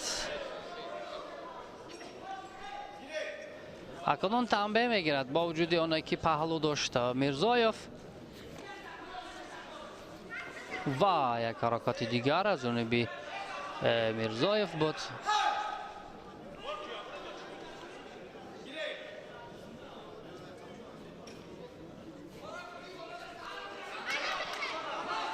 اکنون در دقیقه های اخیر باز کمی روش گوشتگیری هر دوین پهلوانان دیگر گردید و یک حرکت خیلی خوب داشت کنجایف، ولی پایهایش رها شد. آن هلوکه که بسته بود رها شد.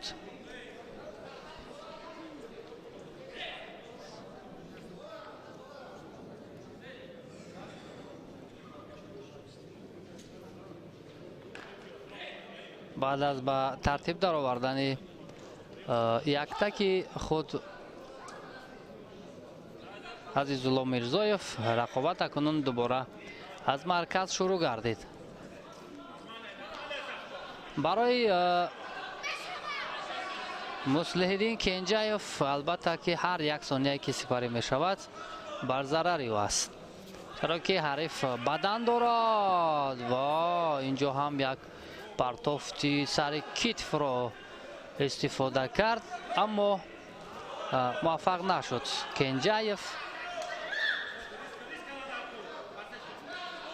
از کمربند این نوبت مستحکم دارد کنجایف. اکنون برای پرتاف کردن موقعیت می شود یا نه؟ نه حلقه داور رقابت را باز داشته بود.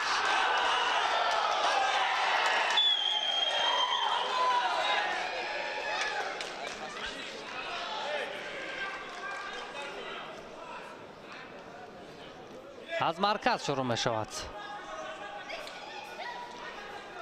در آخرین ثانیه ها کنجایف زیادتر تلاش می کند که امتیازی از دست رفته را جبران کند، ولی تا کجا موفق می شود؟ نه، همینطور وقت به انجام رسید با یک بدنی که عزیزالله میرزایف داشت.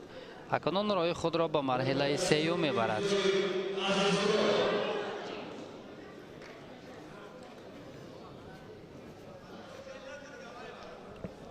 در اول کنجایف فعال بود، حریف را مجبور کرد که آگاهی بگیرد، ولی بعدا نتیجه دیگر شد.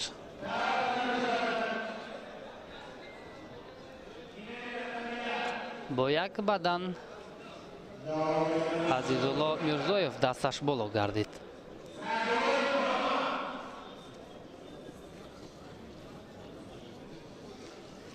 اکنون در زیرگروه ا رقابت های مرحله دوم به انجام رسیدن، در زیرگروه ب هم به انجام رسیدن و این پهلوانان نوبتی که روی گله میان مرحله سیوم رو شروع میکنن. نه، این مرحله دوم است. اکنون در زیرگروه ا مرحله دو به انجام رسید، این مرحله دوم شروع می شود. خب، قایم شکرانف از دسته دوشنبه 2 و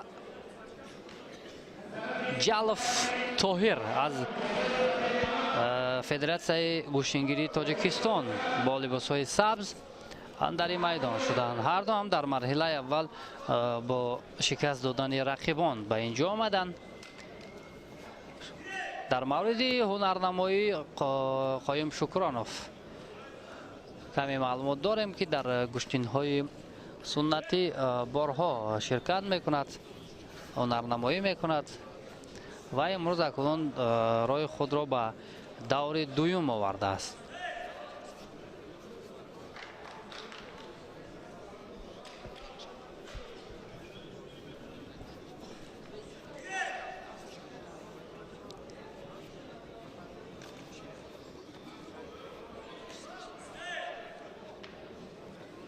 سر زانو نشسته میخواست پرتاف کند قایم شکرانف، اما موفق شدن نتوانست.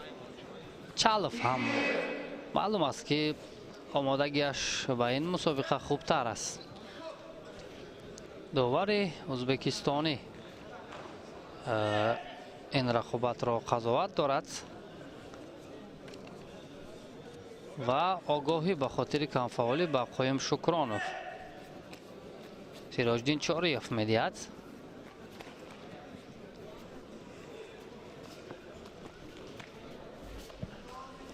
و حرکت از جانب چالف ولی بدون امتیاز.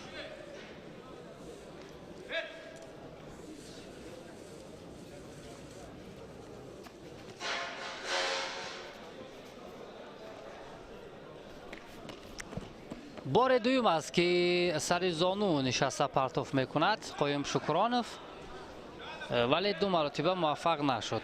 قایم شکرانوف در مرحله اول نماینده ولایت سوخت بهرام امامزاده را شکست داد و طاهر چالف باشد صفرالدین قادرов را از دسته دوشنبه یک تسلیم کرد. خب اون نیز به خاطر کمفعالی آگاهی گرفت. اکنون از جهت مجازات ها هر دو برابر شدند.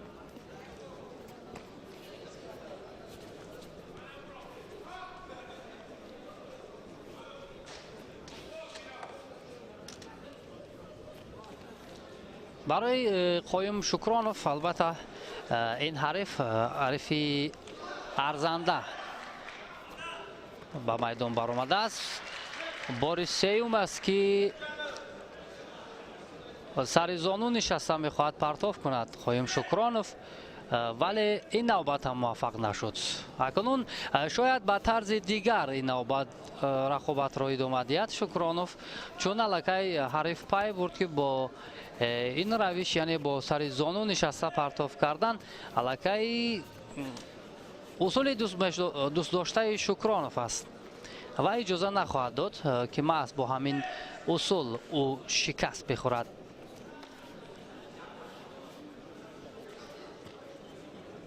از گریبان می‌دارد چالف.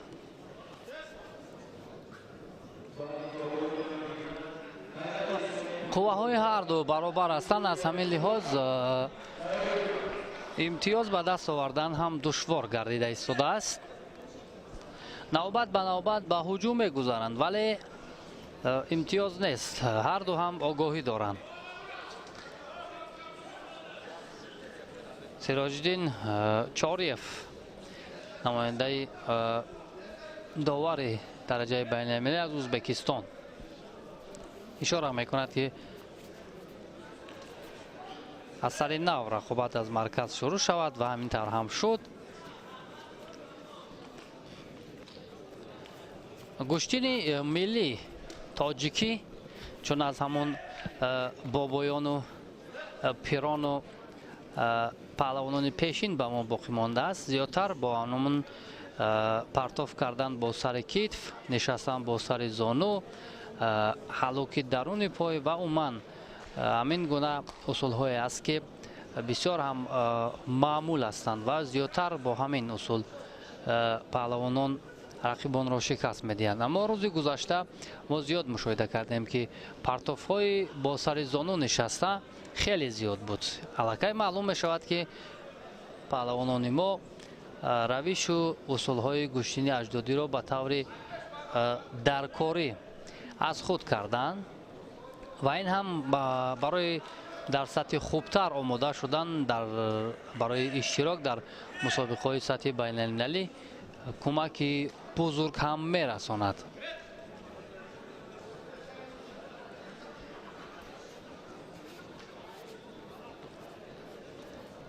دقیقه هم به آخر نزدیک می شوند، اما امتیاز تا کنون نیست از جانب هر دو.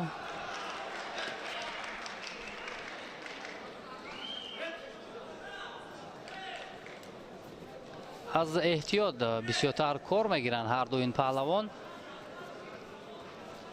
و این نوبت قایم باز با همان روشی که قبلا داشت، سر زانو نشسته پرتاف کردن، میخواست اجرای اصول کند، ولی چون بالاتر هم گفتیم چالف الکی پای برد که قایم شکرانов با کدام طرز هنرنمایی میکند؟ خوب، نادرست داشتن از انگشتان اکنون تنبیه میگیرد طاهر چالف.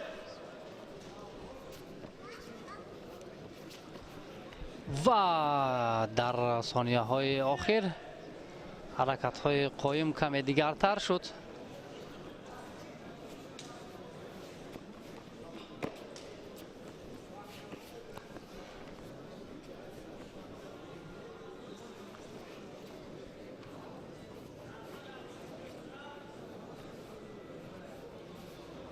اکنون برای چالف باید مسئولیت زیادتر شود، چرا که او تنبیه دارد. تنبیه اگر با آخر همین وقت اساسی با آخر رسد، حل کننده این رقابت خواهد بود.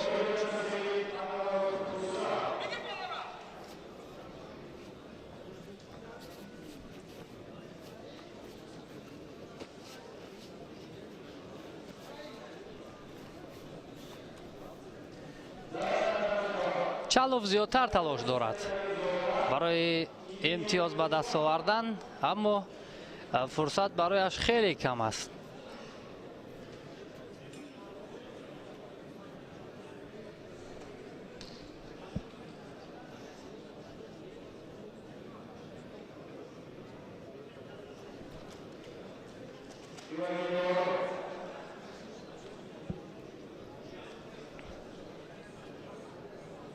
کمربند خود را از سر نو میبندد و رقابت از سر نو باز شروع می شود، اما ثانیه ها تمام، وقت به انجام رسید. همین طور قایم شکرانوف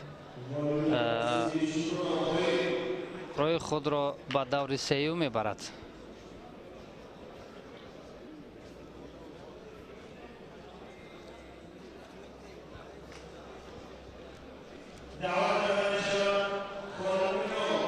تنبیهی که داشت چالف بالاخره او را تسلیم کرد.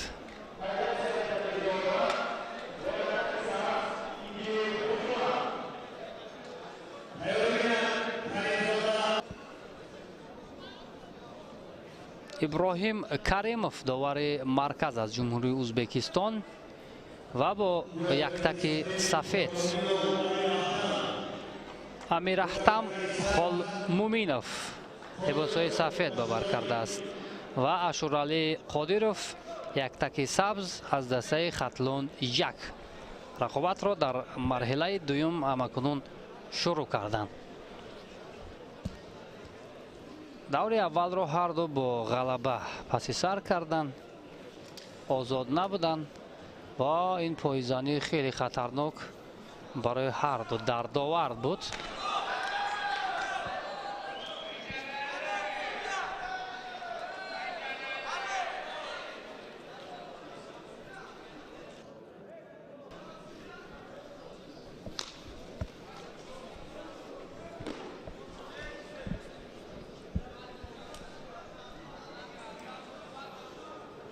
هر دو هم تلاش دارند برای کسب امتیاز.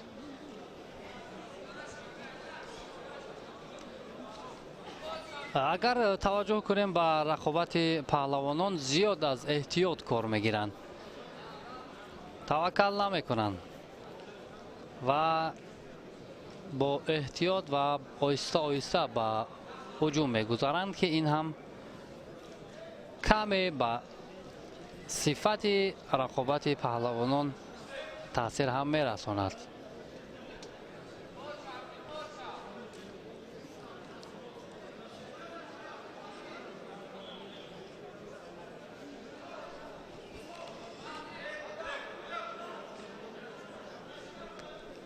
تا با همین دقیقه هر دو این پهلوان یگان عملکرد خوبی را برای مخلصان به نمایش نگذاشتند، ولی حرکت ها هست، اما حرکت هایی که پرتاف کنند یا امتیاز آور باشند مشاهده نمی شود.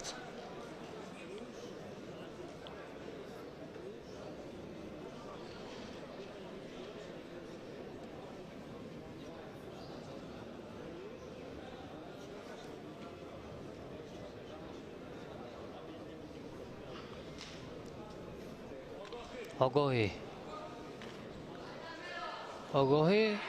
به خاطر همان کمربند را کشال دادن در حال نبستند به پهلوان خیلت سفید داشته خالمومینوف.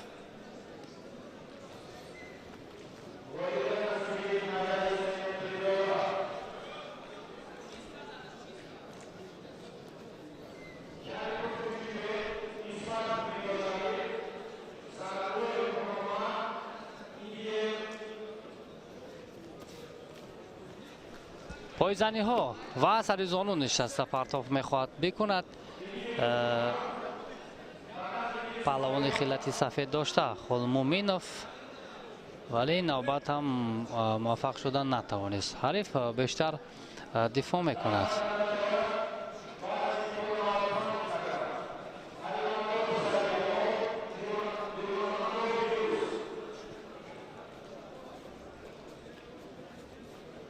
اما این حرکت قادیروف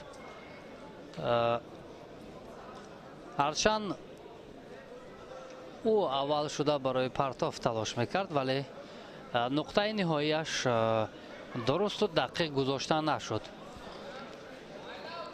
و اصول کمری را اینجا میخواست استفاده کند خالمومینوف، اما این نوبت هم موفق نشد. اکنون در دقیقه های آخر قادیروف فعال می شود.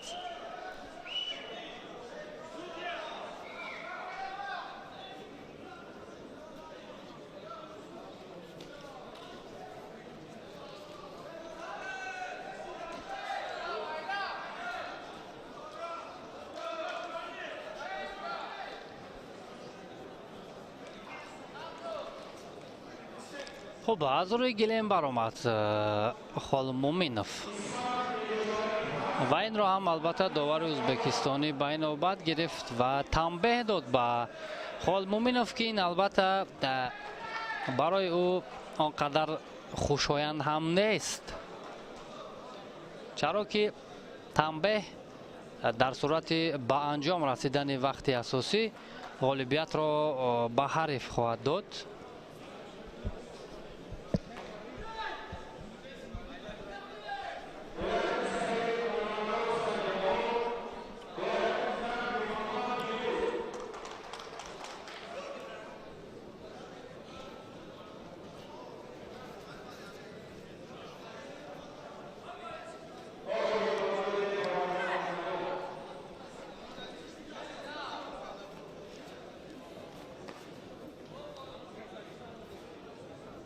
تلاش از جانب خالمومینوف کنون در ثانیه های آخر بیشتر شدن. معلوم است که او میخواهد جبران کند همون تنبیهی که دارد، ولی نه، تا کنون موفق نشده ایستاده است.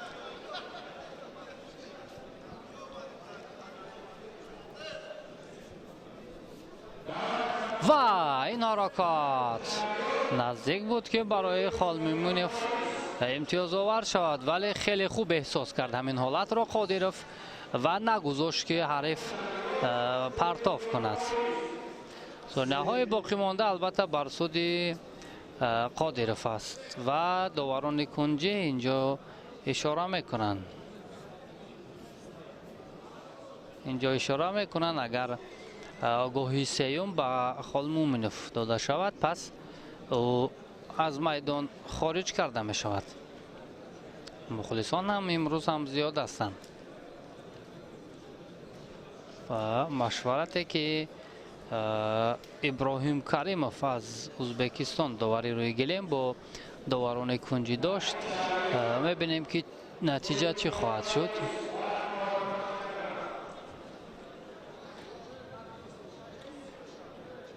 و غیر قاعده عمل کردن آگاهی سیوم به خالمومینوف و اشورالی قادیروف باشد برای خود را اکنون به دور دیگر برد.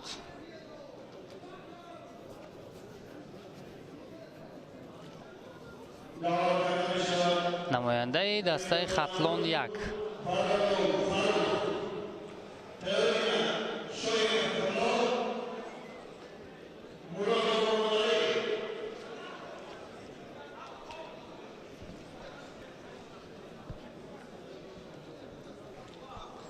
акунун довари марказ иваз мегардад.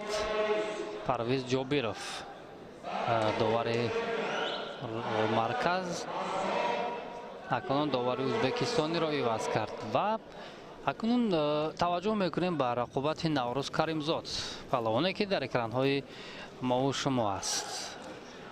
гӯё ки маҳз барои гӯштини миллӣ ана ҳамин бача офарида шудааст. зиёдтар дар гӯштинҳои миллӣ ва гӯштини кураш муваффақ мешавад. хуб, Наврӯз Каримзод яктаки сафед ба бар кардааст ва ҳарифи ӯ бошад Фарух Баротов аз дастаи Федератсияи гӯштингирии Тоҷикистон либосҳои сабз. Наврӯз Каримзод дастаи Душанбе 1-ро намояндагӣ мекунад. хеле ҳунари шоиста ҳам дорад. дар қаҳрамонии ҷаҳон дар риштаи кураш қаҳрамон шудааст. агар хато накунам соли 2019 ё 20 буд.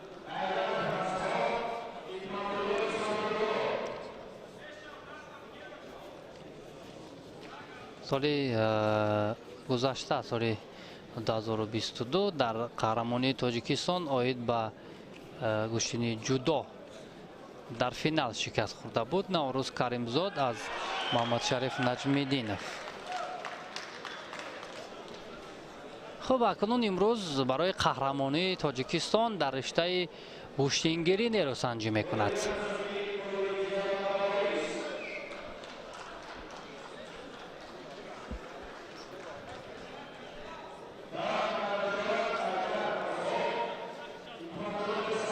Наврӯз Каримзод дар толори дар клуби Парвиз Собиров зери роҳбарии Фарух Собиров тамрин мекунад. аммо Фарух Баротов ҳам чун мебинем таҷрибаи хуб дорад. ҳунараш ҳам то ба ҳамин ҳол бар муқобили Наврӯз Каримзод шоиста аст. навбат ба навбат мавқеъҳоро иваз мекунад.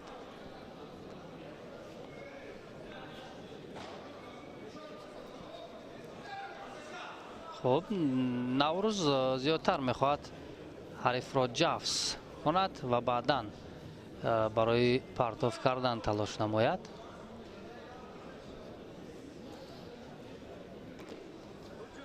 ин гуна фиребдиҳо аз ҷониби Наврӯз Каримзод барои ҳариф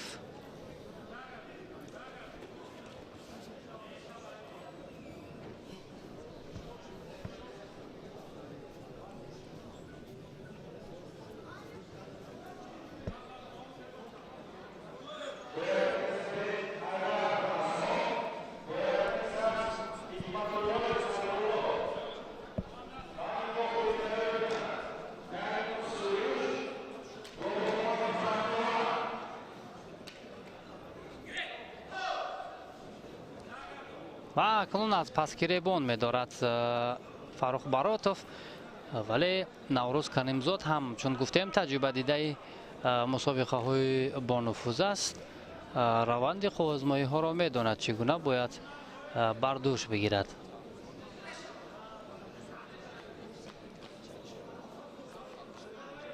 пойзанӣ, ҳаракатҳо ва як мавқеъияте ки аз ҷониби Баротов буд, вале Наврӯз Каримзод ҳам ин ҳолатро ба хубӣ зери назорат гирифт.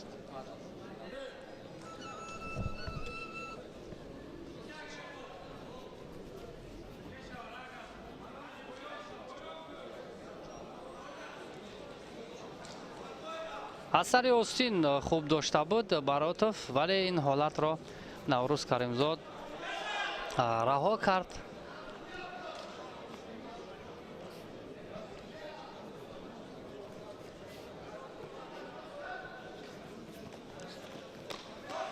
талошҳои Фарух Баротов хеле зиёд ҳастанд.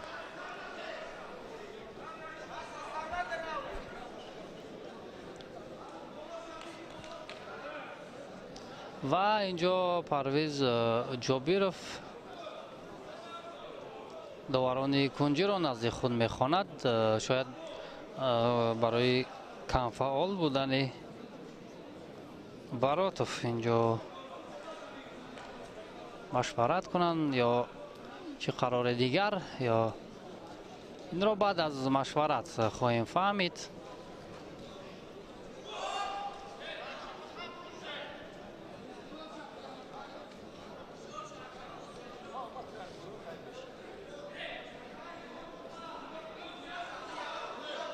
خب نه، اینجا چیزی نیست، هم از روی قاعده است اشاره می شود و اکنون رقابت ادامه می یابد. از پس گریبان حریف خیلی خوب داشته است نوروز و بالاخره پرتاب کرده توانست. اینجا پهلو است. عمل کرده که از جانب نوروز کریمزاد بود، پهلو بهاگذاری شد. بله، یک دلانه هم داوران کنجی هم داور مرکز این پرتاف را پهلو بهاگذاری کردند. اکنون در ثانیه های آخر نوروز کریمزاد بالاخره توانست که نتیجه را دیگر کند، ولی هر ثانیه هایی که سپری میشوند میتواند که نتیجه را تغییر هم دهد.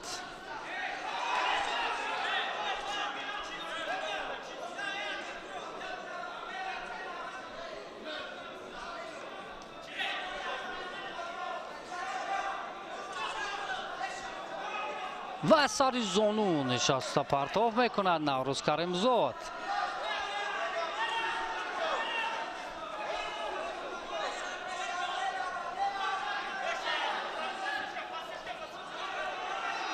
بسیار احتیاط میکند نوروز کریمزاد که در ثانیه های آخر مبادا امتیاز از دست دهد، ولی این حالت را به خوبی زیر نظارت گرفته توانست.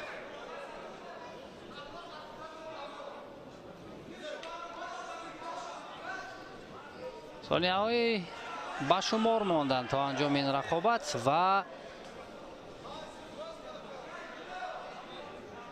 با احتمال زیاد نوروز کریمزاد موفق میشد. به خاطر برآمدن از روی گلیم به نوروز کریمزاد داور آگاهی داد و همینطور وقت به انجام رسید و نوروز کریمزاد به مرحله دیگر رفت.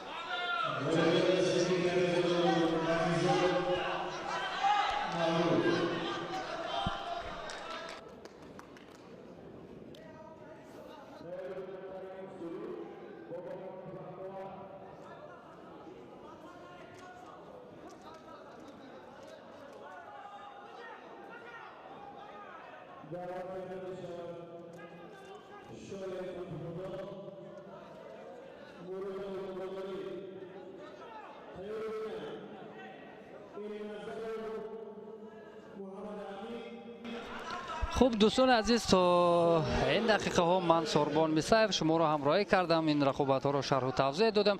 اکنون مهربان سعید احمدов همکارمون جریان این رقابت ها را برای شما شرح و توضیح میدهد.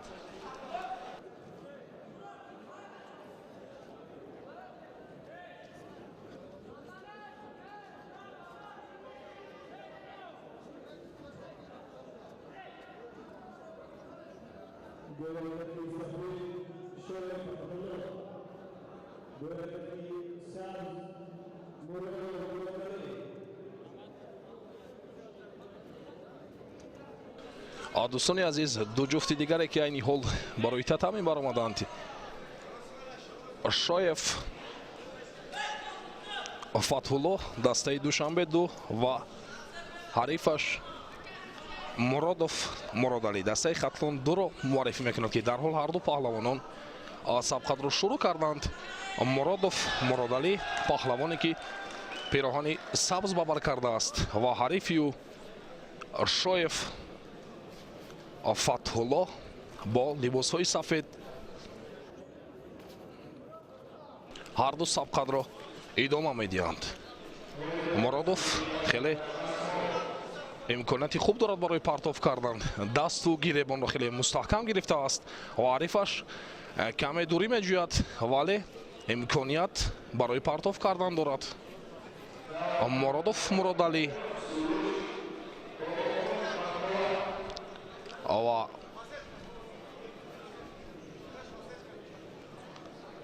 каме дурӣ меҷӯяд Шоев Фатҳулло ва як партофтро хост ба анҷом расонад, вале ба ӯ имкон надод Арифаш. Дубора довари марказ иҷозат барои гӯштин гирифтан ба ҳарду паҳлавон медиҳад.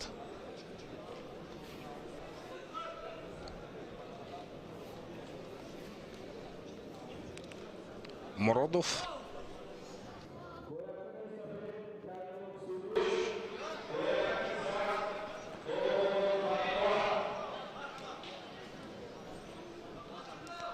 дубора аз ҷой бармехезанд ҳарду паҳлавон. хеле оромона гӯштин мегирад Муродали Муродов.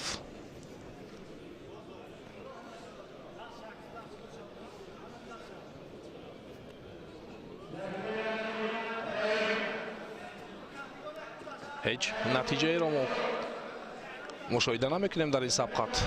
каме дубора сари китф хост нишинад Муродали Муродов. 2 дақиқаи вақти асосӣ пушти сар мешавад. натиҷаеро мо дар ин сабқат намебинем. ҳава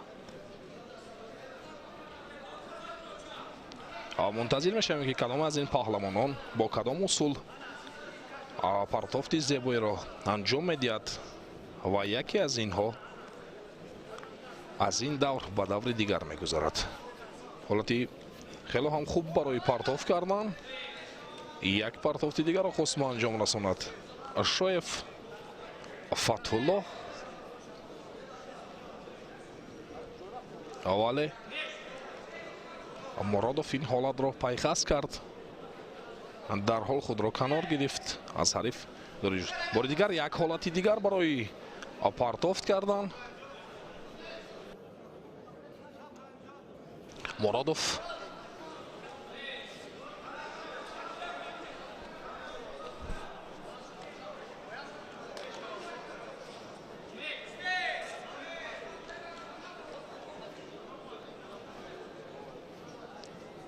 Фатҳулло Шоев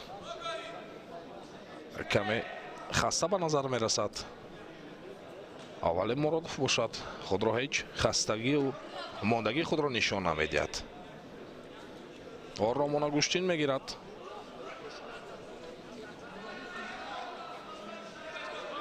ва огоҳии нахустро довари марказ барои Шоев Фатҳулло нишон медиҳад барои камкориву гӯштин нагирифтанаш. навбати дигар Муродов Муродалӣ хеле мустаҳкам гиребони ҳарифро гирифтааст, вале ҳарифаш низ дар баробари ӯ гаштаю баргашта дасту гиребон мегирад ва ба ӯ имкон намедиҳад барои партоф кардан. навбати дигар Шоев як зел дасти ҳам дигарро мегиранд. як партофти хеле ҳамолӣ буд аз ҷониби Шоев Фатҳулло ки ин партофтро паҳлӯ ба ӯ гузорӣ кард довари марказ ва бо имтиёзи як паҳлӯ пешсаф мебошад. як қадам бар сӯи ғолибият ба сӯи пирӯзӣ мезанад Шоев Фатҳулло. хело ҳам як партофти олӣ кард, як партофти саривақтиву партофти ҷолиб иҷро намуд ва ин боис гардид ба имтиёзи паҳлӯ. бори дигар Муродов мехоҳад ин паҳлӯе ки аз даст додааст онро ҷуброн кунад. сонияҳои охири вақти асосӣ боқӣ мондааст ва паҳлавонон низ бо сурат гӯштин мегиранд.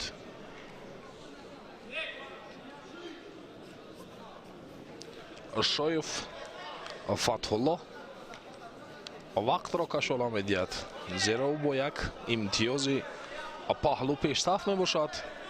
ҳарифаш Муродов Муродалӣ رو به باخت دارد و تنبیهی نخست را نشان میدهد، ولی فکر میکنم این تنبیه و آگاهی های پیوسته دیگر هیچ جایی برای باخت کردن نیست.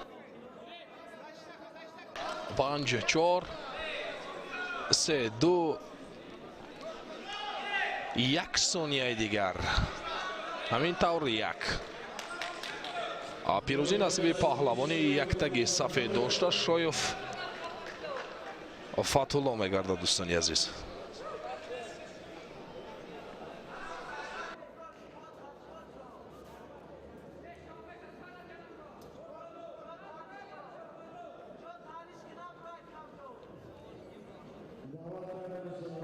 آنها همون نوارهای سوز کرده شده، نوارهای تکراریه که شایف توانست حریف خود را پرتافت کند و غالبیت به دست بیارد.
دو جفت دیگری که برای تتم میبراید.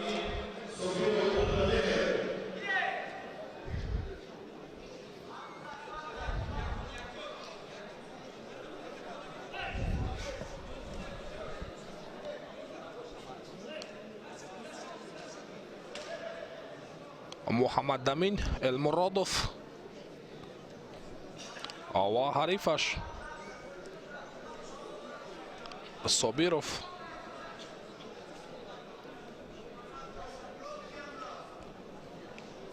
که هر دو پهلوانان با میدان برآمدند و سبقت را شروع کردند. المرادوف محمد امین پهلوانی که یک تگ سفید به بر کرده است و حریفی او صابیروف ارده مهر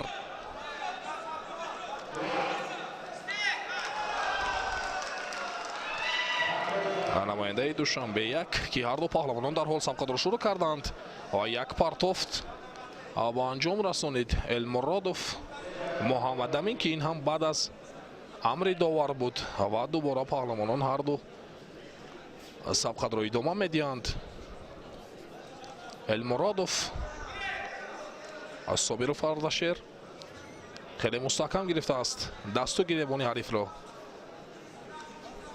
و یک پرتافت از پشت پای، یک ضربه خیلی هم عالی زد المرادوف و تنبیه نخست را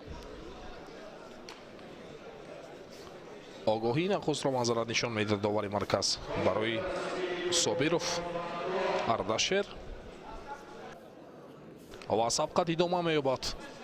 نوبت دیگر دست و گریبان خیلی مستحکم میگیرد المرادوف و حریفش خود را کنار میگیرد از المرادوف دوری میجوید.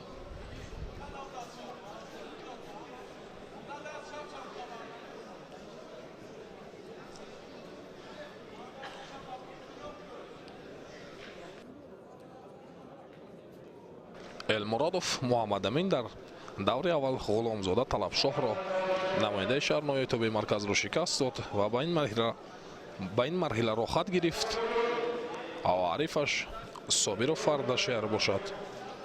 سید مرادوف عبدالخالق را شکست داد و به این مرحله را خط گرفت. بار دیگر المرادوف خیلی مستحکم میگیرد دست و گریبان رو، ولی حریفش کمی خود رو دور میکند. صابرов Ардашер танҳо бо як огоҳӣ муҷозот гардида аст аз ҷониби довари марказ. ҳолати муносиб барои партов кардан Элмуродов.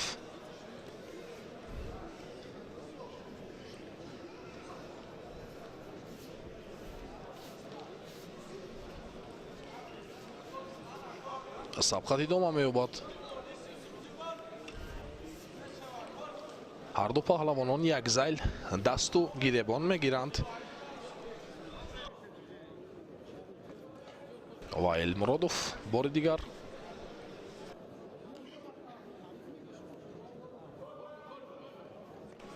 навбати дигар камари ҳарифро хеле мустаҳкам гирифт ва имтиёзи баданро ба даст овард бо як партофте ки аз ҷониби Элмуродов Муҳаммад Амин буд.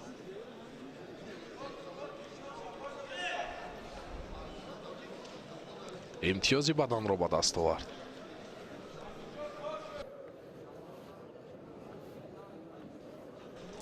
бори дигар Собиров каме камфаолтар мегардад.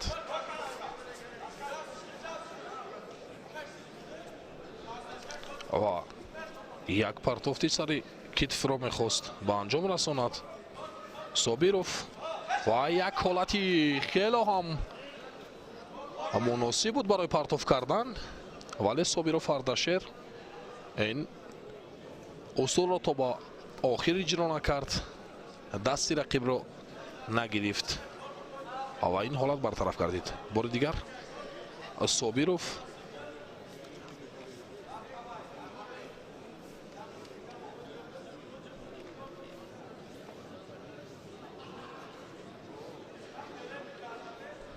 Элмуродов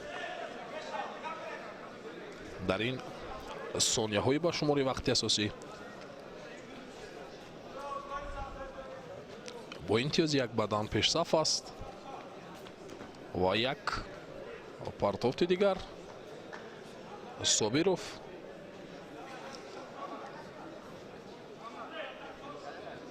ва дубора тартиби яктак мекунанд ва сабқат идома меёбад. Собиров хеле мустаҳкам гиребони ҳарифро мегирад ва Элмуродов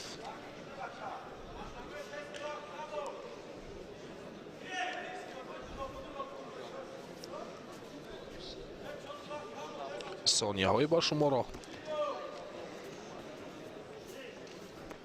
пайхаст намудааст, вақтро кашола медиҳад.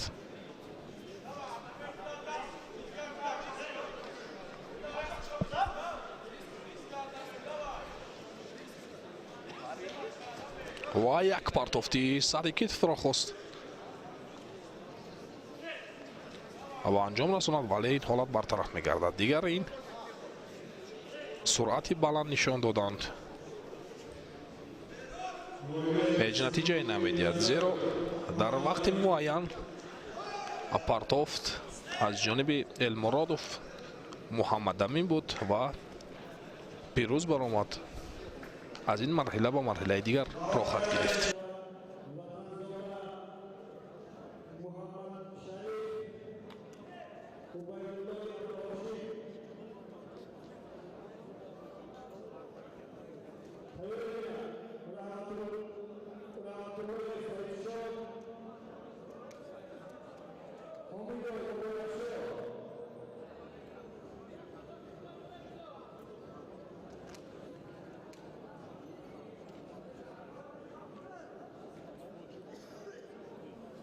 ду ҷуфти навбате ки айни ҳол барои гилем мебароянд, як таги сафед ба бар кардааст.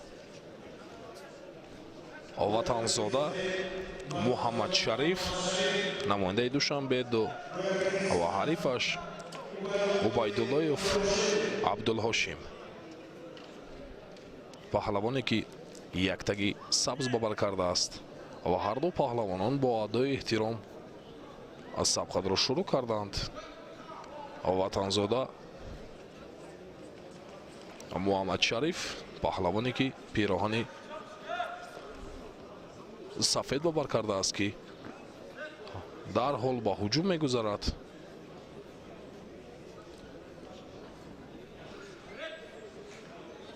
و عبیداللهیف عبدالحاشم پهلوانی که پیراهن سبز با بر کرده است.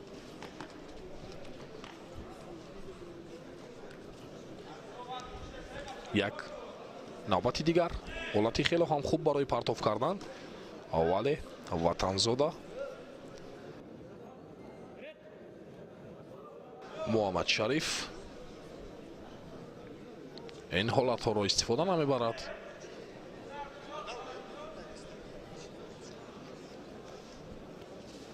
بار دیگر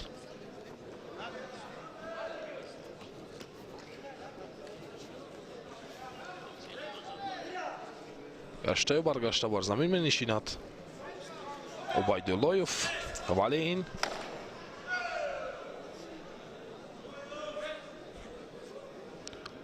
آگاهی نخست رو داوری مرکز برای پهلوانی یک تگی سفید داشته وطنزاده محمد شریف نشان میدهد برای گوشتی نگرفتنش برای از حریفش دوری جستن و این آگاهی ها و این تنبیه ها می تواند سرعت گوشتین پهلوانان را تغییر بدهد. یک پرتافت دیگر را می خواهد به انجام رساند. عبیداللهیف عبدالحاشم ولی با او امکان نمیدهد. وطنزاده محمد شریف در دور اول میرزازاده سعید شاه را شکست داد و به این مرحله را خط گرفت و یک حالتی خیلی هم خطرناک برای عبیدالله و این حالت در حال برطرف میگردد.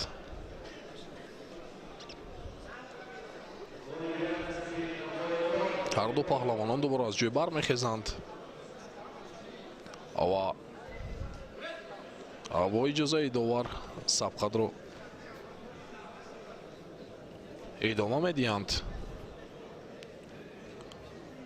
وطنزاده محمد شریف با امتیازی با یک پرتافت دیگر را به انجام رسانید. عبیداللهیف عبدالحاشم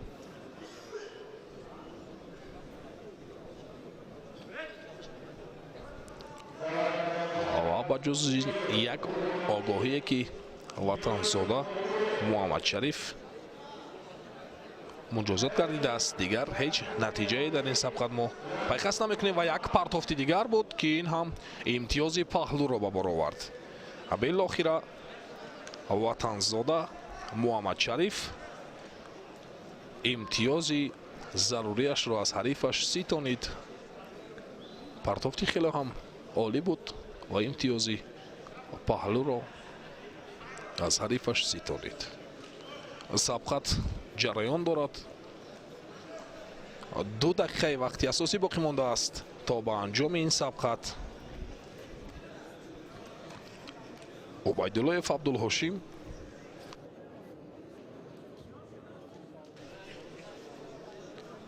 نوبت دیگر دستی رقیب را خیلی مستحکم گرفته است. هر دو پهلوانان یک ذیل دستی یکدیگر را داشتند.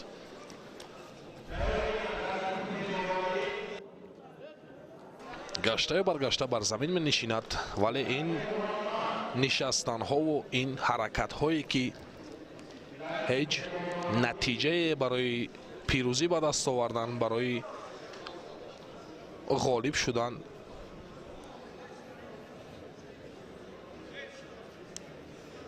نتیجه نمیدهند. این گونه حرکت ها یک پرتافت دیگر رو میخواهد بر انجام رساند.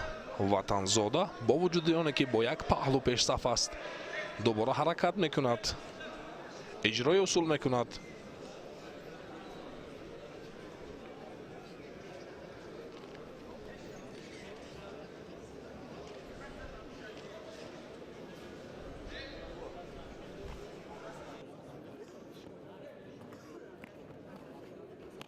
یک لحظه دیگر برای وطنزاده محمد شریف.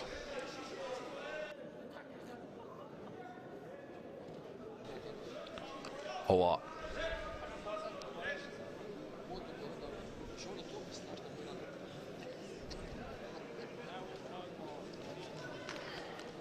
ثانیه های آخری وقتی اساسی هم پشتی سر می شوند.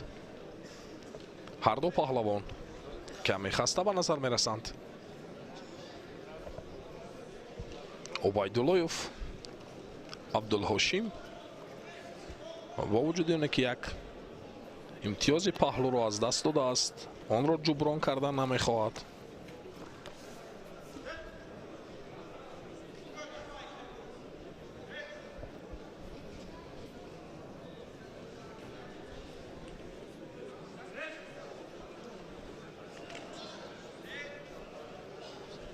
سی ثانیه دیگر تا با انجام.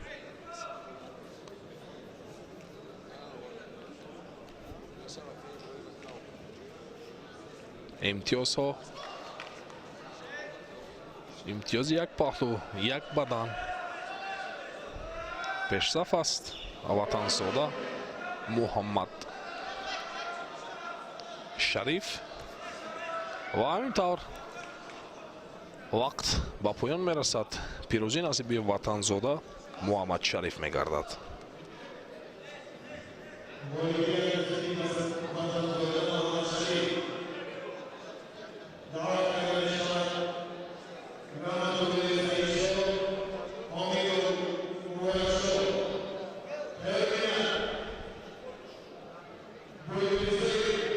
آنها همون نوارهای تکراری که وطنزاده حرکت کرد، پرتاب کرد و غالبیت به دست آورد.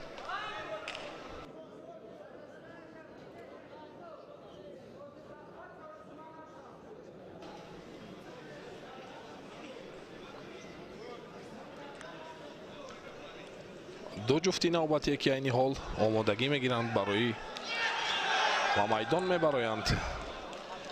با پیراهن سفید رحمت‌الله سعیدشاه نمایندگی میکند دسته خدناندو رو و حریفش لباسهای سبز ببر کرده است حمیدوف مبارکشاه که هر دو پهلوان با یک ادای احترام و حرمت و یکدیگر سبقت را شروع کردند.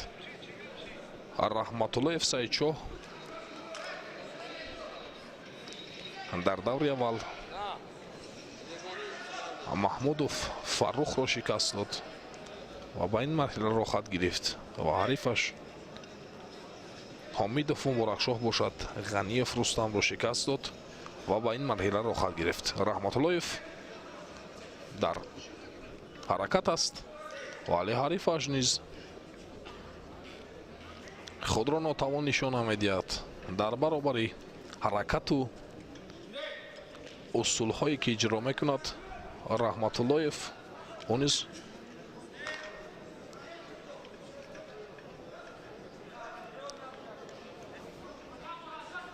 حرکت میکند. یک پرتافتی خیلی هم جذاب و دیدنی و جالب و سر وقتی بود که رحمت‌الله سعیدشاه این اصول را اجرا کرد و امتیازی بهترین حلال را به دست آورد و پیروزی نصیبش کردید. خیلی هم یک پرتافتی عالی بود، یک پرتافتی بود که هیچ انتظار نبود. حریفش حمیدوف مبارکشاه این لحظه را هیچ انتظار نبود.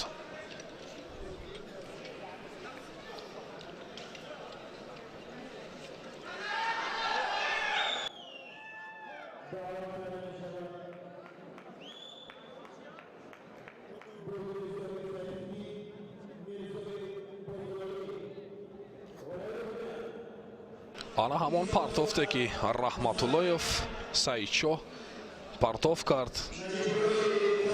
ببینید چین طور و چگونه پرتافت کرد. پرتافتی خیلی هم عالیه که او را با پیروزی برد.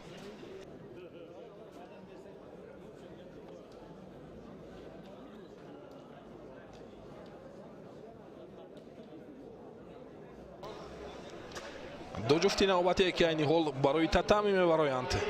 Ҳомидов манзарат Боймирзоев Сайфиддин намояндаи Душанбе 1 Арифаш Мирзоев Бозоралӣ намояндаи Хатлон 2.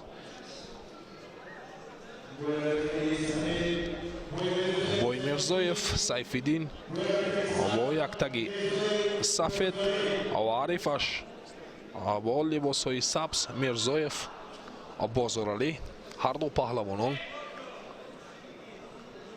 сабқадро шурӯъ карданд ва Боймирзоев дар ҳол ба ҳуҷум мегузарад.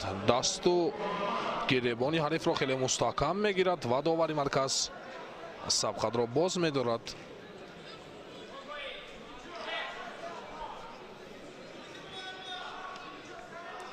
ва навбати дигар Мирзоев Бозоралӣ паҳлавоне ки либосҳои сабз бовар кардааст. Як ҳолати хеле хуб барои партов кардан дошт, вале ин имкониятро ва дубора такрор мекунад ва зери усуле ки Мирзоев ҳаракат кард. каме мунтазир мешавем ҳалномаи доваронро. ҳамин наварҳои такрориро мебинем ки ин партофте ки Мирзоев дар ҳаракату дар амал буд ва зери ана ҳамон партофташ рақибаш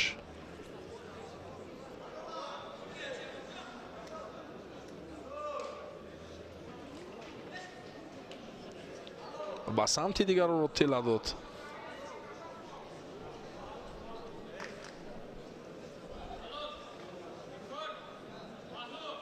ва ҳамин тавр имтиёзи ҳалол бозпас гирифта мешавад ва имтиёзи паҳлӯ нишон медиҳанд барои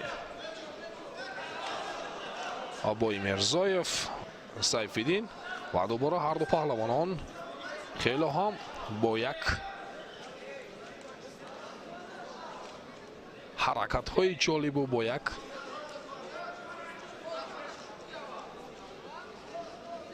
теории хуб гӯштин мегиранд.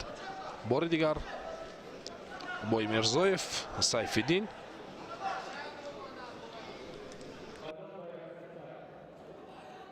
мехоҳад партов кунад ва лаҳзаи дигар худро дур мегирад Мирзоев Бозоралӣ ин паҳлавоне ки либосҳои сабз ба бар кардааст.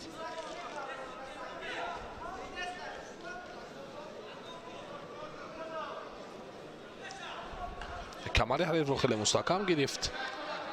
лаҳзае ки имкон дорад барои партов кардан, лаҳзаи хеле ҳам хатарнок барои Мирзоев Бозоралӣ.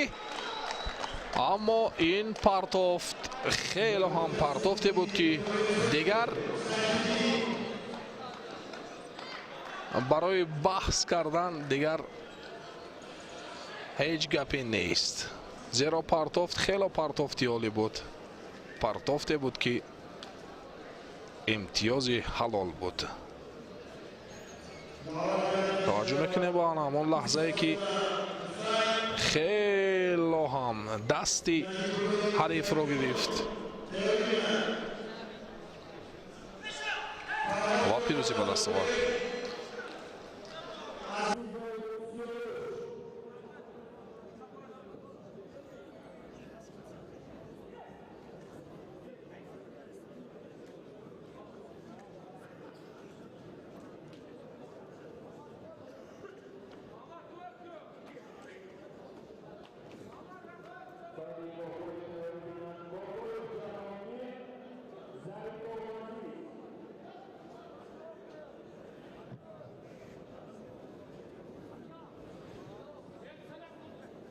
ду ҷуфти навбате ки дӯстони азиз айни ҳол барои татами мебароянд. Исоқзода Ҳусейн намояндаи Хатлон 1 ки бо либосҳои сафед ба майдон мебарояд ва ҳарифаш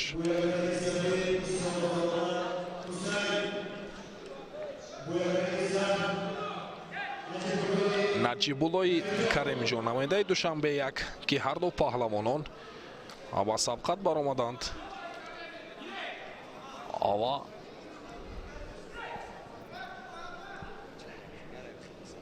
сабқадро шурӯъ карданд.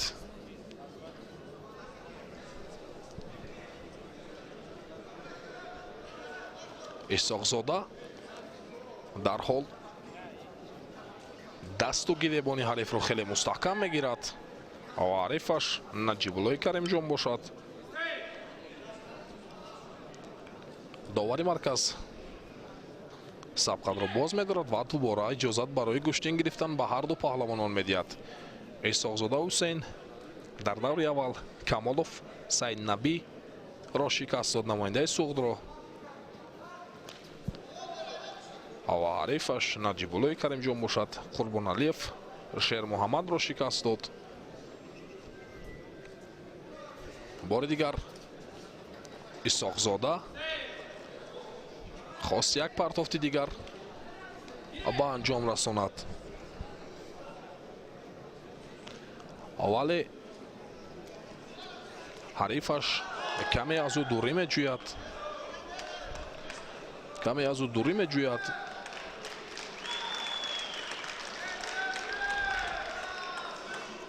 ва исоқзода Ҳусейн бошад бо як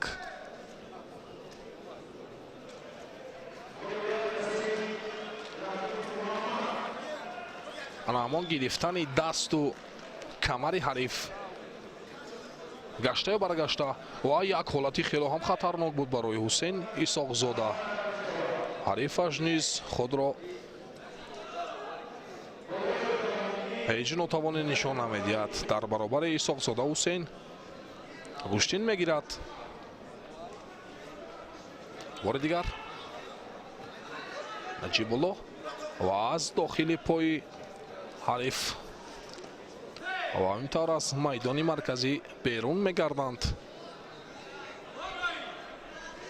ва огоҳи нахустро барои Исоқзода Ҳусейн нишон медиҳад довари марказ.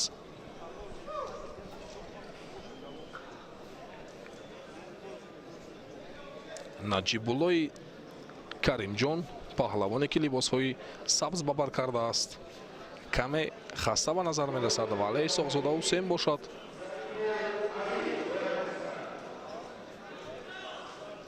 бо як нафаси тоза гӯштин мегирад. бори дигар як ҳолати дигар барои партоф кардан барои Наҷибулло, вале ин ҳолатҳоро ҳама усулу ҳаракатҳое ки Наҷибуллои Каримҷон истифода мебарад, аллакай Ҳусейн Исоқзода ин ҳолатҳоро пайхаст кардааст, бо ӯ имкони партоф карданро намедиҳад. бори дигар Исоқзода Ҳусейн мустаҳкам мегирад дастони ҳарифро, вале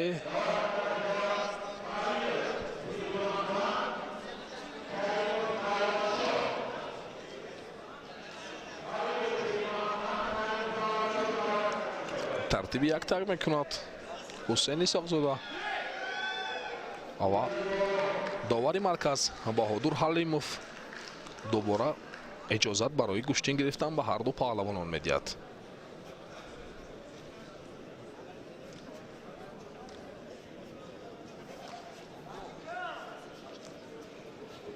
хеле эҳтиёткорона гӯштин мегирад Наҷибуллои Каримҷон. ва Исоқзода Ҳусейн бошад гаштаю баргашта дар ҳаракат аст.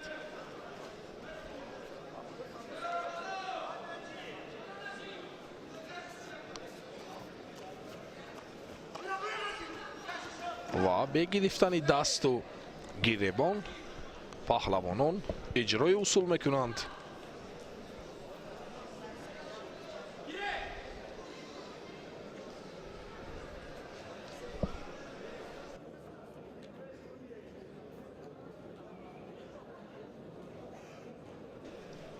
навбати дигар ҳарду паҳлавонон сабқатро идома медиҳанд. ва Исоқзода фаъолтар мегардад ва як партофти дигарро хост ба анҷом расонад ки аз пеши пои ҳариф зарба мезанад. ва сонияҳои охири вақти асосиан пушти сар мешаванд ба ҷуз аз як огоҳие ки довари марказ барои исоқзода ҳусейн нишон додааст ва муҷозот гардидааст, дигар ҳеҷ натиҷаеро мо дар табло намебинем.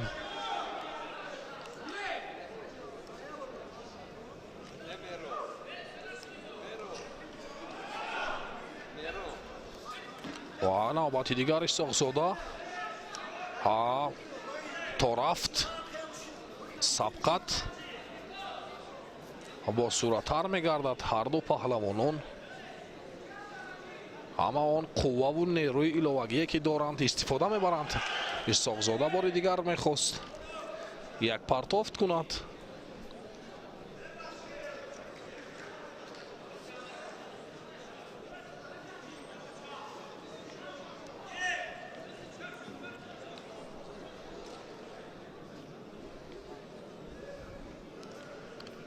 сонияҳои ангушшумор боқӣ мондаанд то ба анҷоми ин сабқат.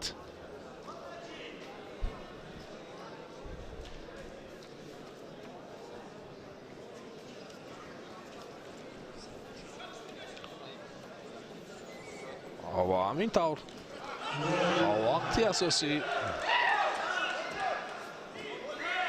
вақти асосӣ ба поён мерасад. ва бо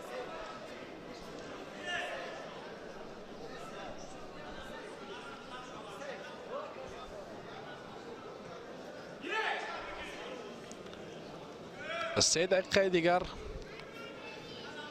илова мешавад барои ин сабқатро ғолиби ин сабқатро муайян карданд. навбати дигар наҷибулло ҳаракат мекунад ва исоқзода ҳусейн бошад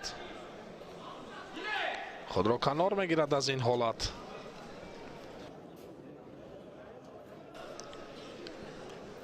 наҷибуллои каримҷон бо қаду басти андак аз ҳарифаш баландтар гӯштин мегирад ва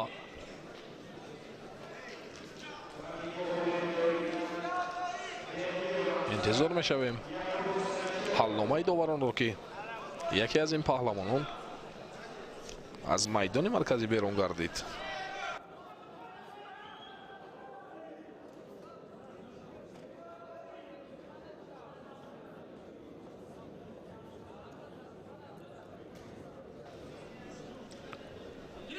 ва дар ин ҷо ҳеҷ огоҳие нишон намедиҳанд барои ягон аз ин паҳлавонон. сабқат ҷараён дорад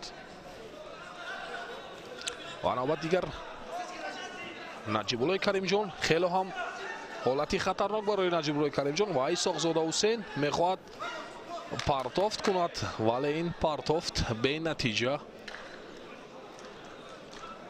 ба анҷом мерасад. бе гирифтани даст дар ҳаракат ҳастанд, партофт мекунанд, вале ин натиҷаи ба бор намеоранд.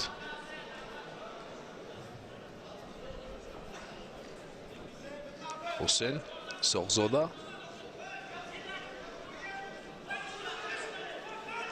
бори дигар наҷибуллои каримҷон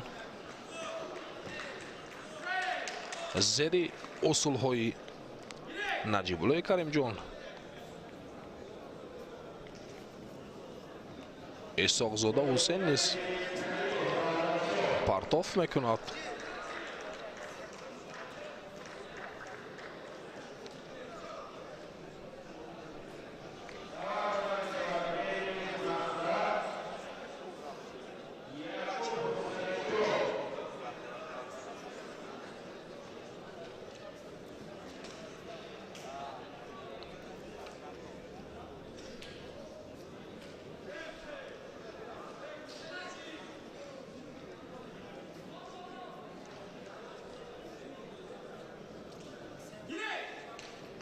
ва ҳамин тавр сабқат идома меёбад.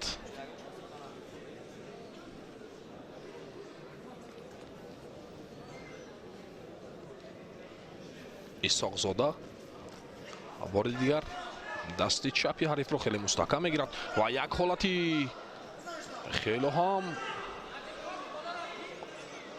مناسب برای پرتاب کردن و همینطور یک پرتافتی که خیلی هم عالی و سر وقتی بود از جانب اسحاقزاده حسین. هیچ انتظار نبود حریفش نجیبالله کریمجان پرتاب کرد و پیروزی به دست آورد. اسحاقزاده حسین خیلی هم پرتافتی عالی نشان داد و پیروز گردید.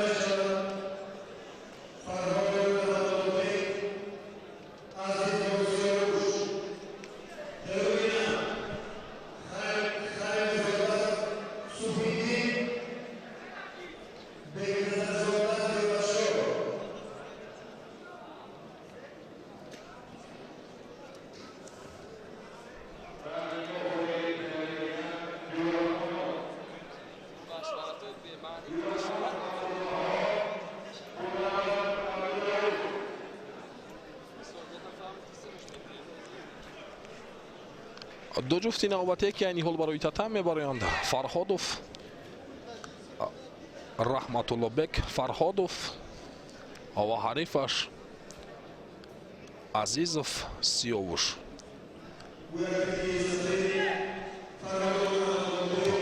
با یک تگ سفید فرهادوف رحمت الله بک نماینده دوشنبه 2 و با لباس‌های سبز عزیزوف سیاوش که هر دو پهلوانان سبقت را شروع کردند. فرهادوف رحمت الله بک پهلوانی که لباس‌های سفید به بر کرده است. در دور اول رحمانوف رایب را نماینده شهر نوی تابع مرکز را شکست داد و در دور دوم مدیسا زاده محمد جان را شکست داد. و در این مرحله ها سبقت را شروع کرد. فرهادوف یک نوبت خواست پرتاب کند ولی حریفش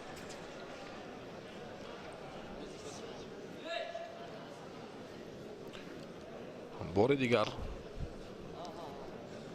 عزیزوف سیاوش محمود جان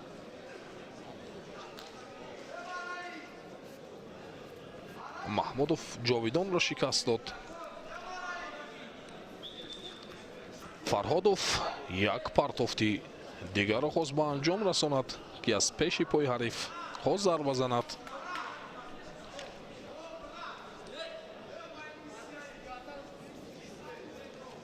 و سیاوش عزیزوف خوب ایستادگی میکند در مقابل فرهادوف رحمت الله بک و داور مرکز آگاهی نخست را نشان میدهد برای سیاوش عزیزوف. و یک پرتافتی دیگر بود از جانب فرهادوف رحمت الله بک که این پرتافت امتیاز پهلو را به دست آورد.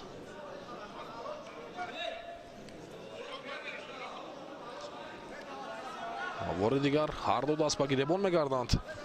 فرهادوف یک قدم با پیروزی میزند و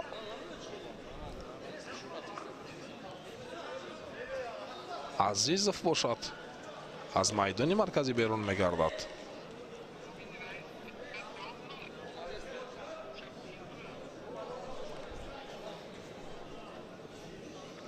فرهادوف رحمت الله بک توانست اولین امتیاز پهلوی خود را از حریفش ستاند. در 2 دقیقه اولی وقت اساسی حریفش را قواش بسندگی نمیکند برای پرتاب کردن، برای اجرای اصول کردن. و یک نوبت دیگر این پرتافت امتیاز پهلو بود که پهلو امتیاز حلال را به بار میارد و فرهادوف رحمت الله بک را یک قدم به پیش میبرد. همینطور پیروز میوید و از این مرحله به مرحله دیگر رخ میگیرد.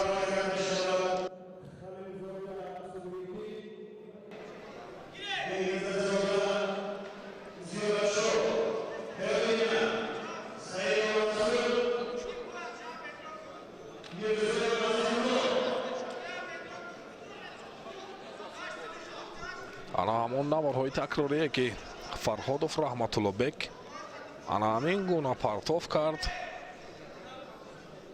ва Арифашро аз садри роҳ берун кард.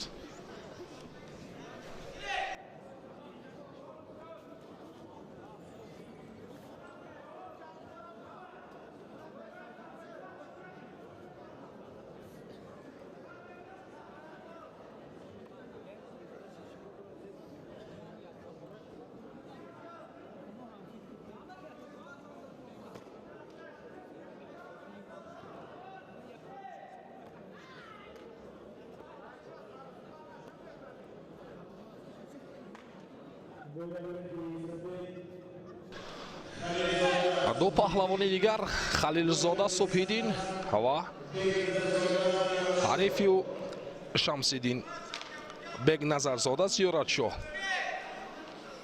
намояндагӣ мекунад шаҳру ноҳияҳои тобеи марказро ки ҳар ду паҳлавонон ба майдон баромаданд ва сабқадро шурӯъ карданд.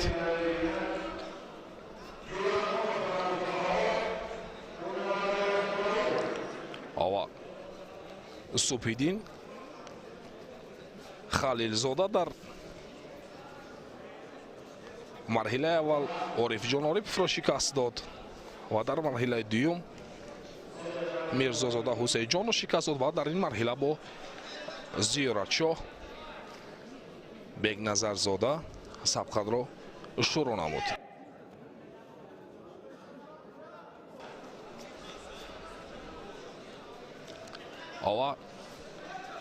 дӯстони азиз, гӯштини миллӣ бо дастгириҳои бевоситаи раиси шаҳр муҳтарам Рустами Эмомалӣ дар арсаи байналмилалӣ рушд ва равнақ ёфт.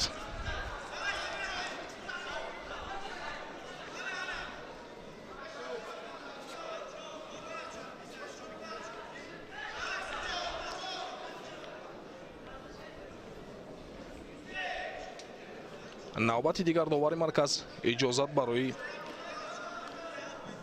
гӯштин гирифтан медиҳад. Субҳиддин Халилзода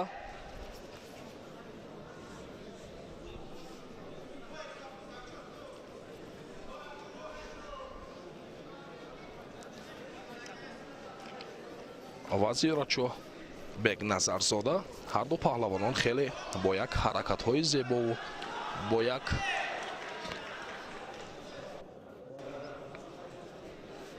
ҳаракатҳои ҷолибе ки ҳар ду паҳлавонон нишон медиҳанд ва танҳо ҳамон имтиёзро ба даст оварданд лозим. бори дигар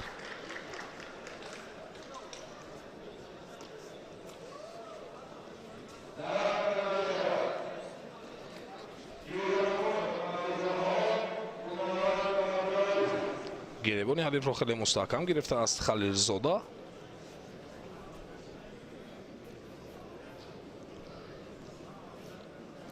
ва Бегназарзода Зиёратшоҳ бошад каме худро канор мегирад аз ҳарифаш ва як ҳолати хеле ҳам хуб ва як партофти хеле ҳам ҷолибу саривақтӣ аз ҷониби Халилзода Субҳиддин буд ки ин ҳам имтиёзи зарурии ҳалолро ба даст овард. ана ҳамин машқҳои дастаҷамона, машқҳои пайдарпаю ҳаракатҳое ки сайю кӯшишҳое ки дилхоҳу арзишгар дар толор мекунад, арақи ҷабин мерезад ва он ана ҳамин натиҷаеро ба даст меорад ки ҳарифро ба тахтапӯш мезанад ва ба марҳила боло меравад ва парчами кишварро дар арсаи байналмилалӣ бо як нангу номуси миллӣ парчами кишварро дар арсаи байналмилаливу дохилӣ баланд мебардорад.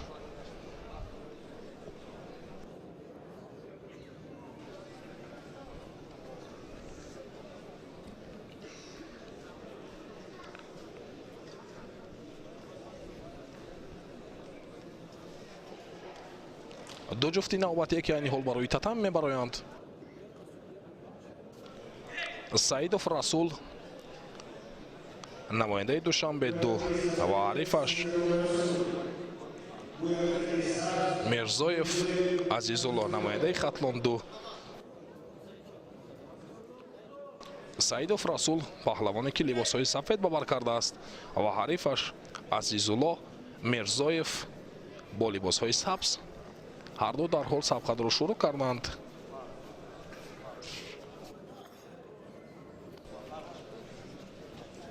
саидов расул паҳлавоне ки дасту гиребони ҳарифро хеле мустаҳкам гирифтааст, фурсат имконият барои партов карда ва ҳарифаш низ истодагарӣ мекунад дар рӯбарӯи ӯ ва бо як чусту чолокиву бо як суръати баландгӯштин мегирад расул саидов.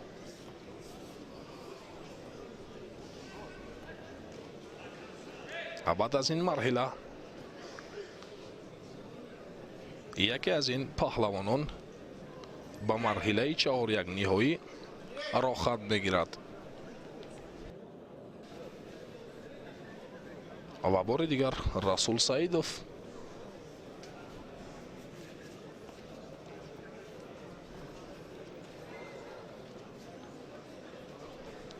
дар даври аввал боронов азаматро шикаст дод ва дар даври дуюм кароматуллои бадриддинро шикаст дод ва дар ин давр бо мирзоев азизулло ҳунарнамоӣ мекунад. то ба ҳол ҳеҷ натиҷае намебинем дар ин сабқат ва ҳар ду дасти ҳарифро хеле мустаҳкам гирифтааст.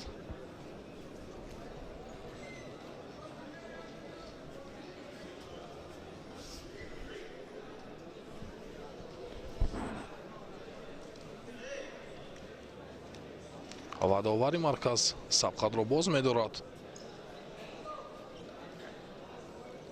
2 дақиқаи вақти асосӣ пушти сар мешавад.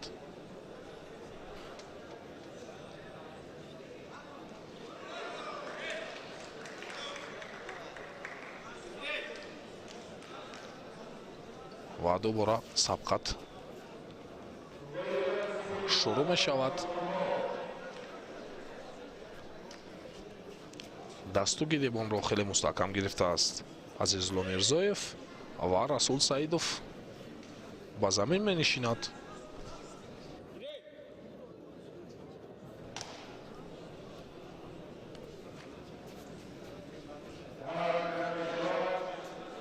навбати дигар расул саидов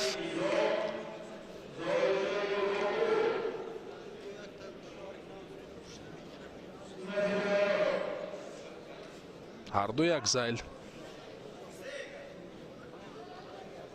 дасту гиребон мегиранд.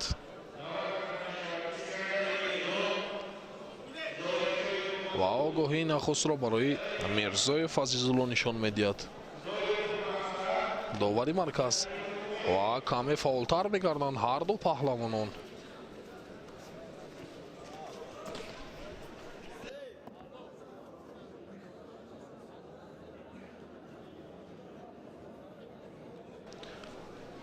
ва каме лад бардоштааст мирзоев азизулло.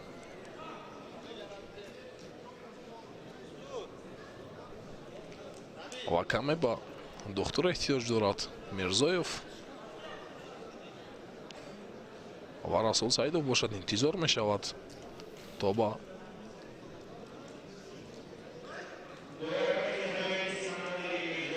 аз ҷои хестану баргаштанаш биёед як ҳолате ки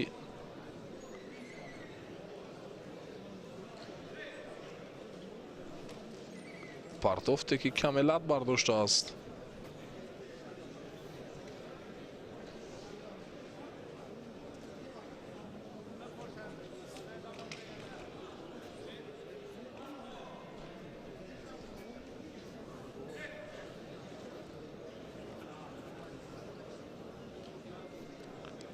ва ҳамин тар бармегардад азизулло мирзоев.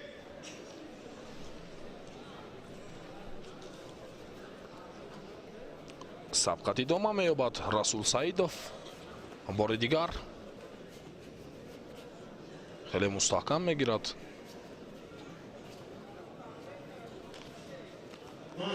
бо пой ҳаракат мекунад ва довар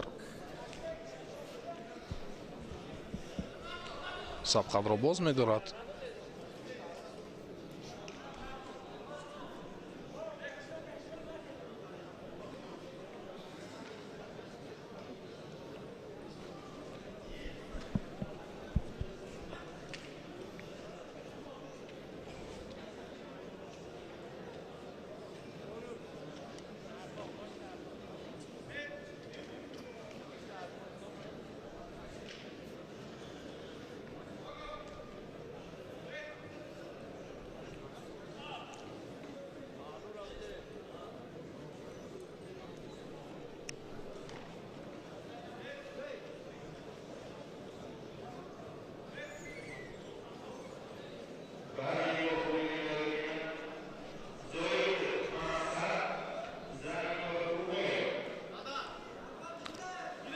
ва ҳаминтар дӯстони азиз,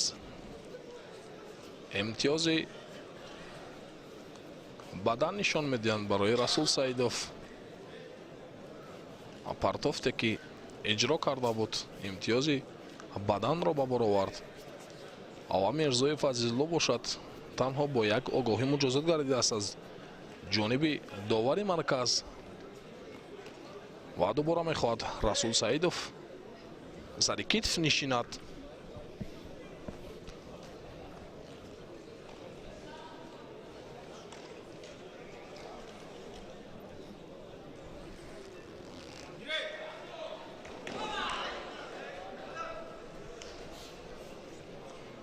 ва навбати дигар Азизулло Мирзоев.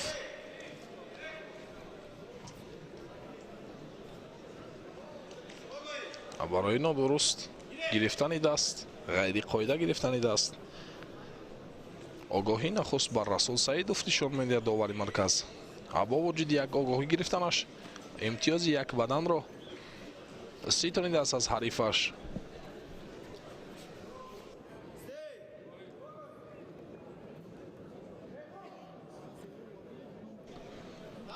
ва танбеҳи нахустро барои Азизулло Мирзоев нишон медиҳад довари марказ.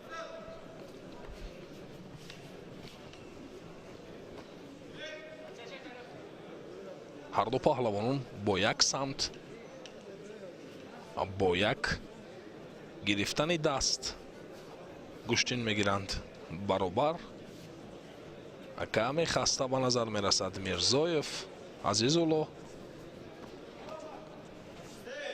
Расул Саидов гаштаю баргашта бар замин менишинад, вале партофтҳои бенатиҷа нишон медиҳад.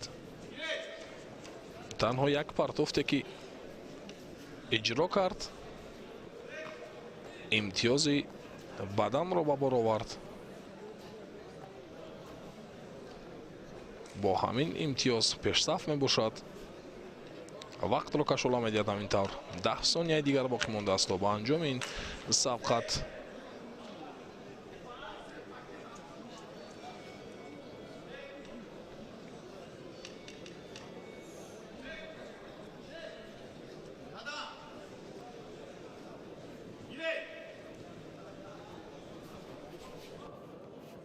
ва имтиёзи бадани дуюмро низ барои Расул Саидов нишон медиҳанд. ҳамин тавр вақти асосӣ ба поён мерасад ва пирӯзӣ насиби Саидов Расул мегардад.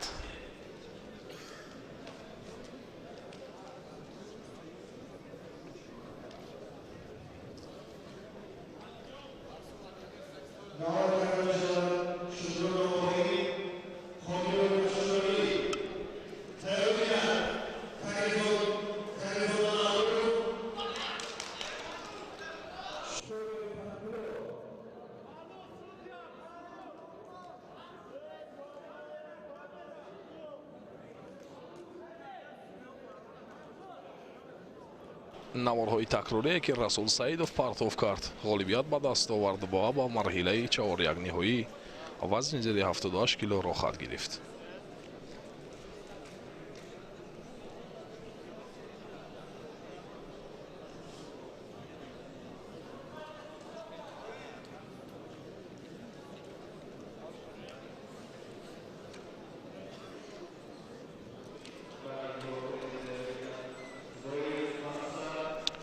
ду ҷуфти навбатие ки айни ҳол вориди майдон мегарданд. Шукронов Қоим намояндаи Душанбе 2 ва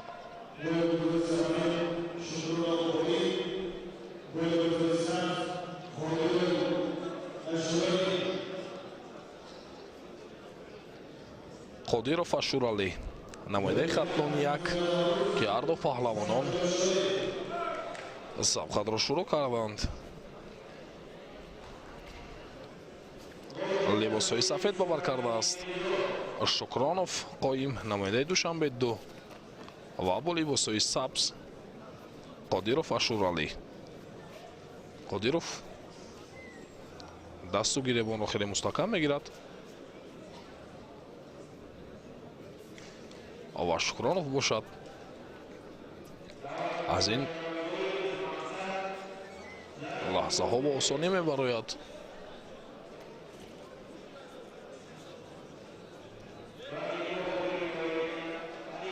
ва довари марказ сабқатро боз медорад ва барои як зале ки як тарафа доштан гирифтани анамон дасти ҳариф огоҳӣ нахустро бар Шукронов Қоим довари марказ нишон дод ва навбати дигар барои партов кардан Шукронов Қоим имкон дорад ва ҳамин тавр як партофти сари китфро хост ба анҷом расонад Шукронов,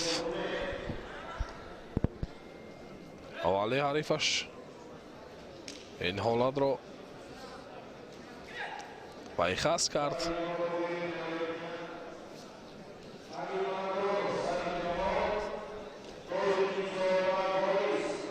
бори дигар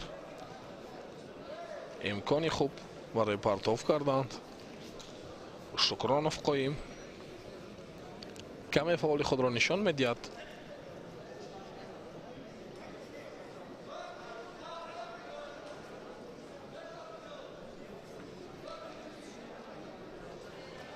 Ашуралӣ Қодиров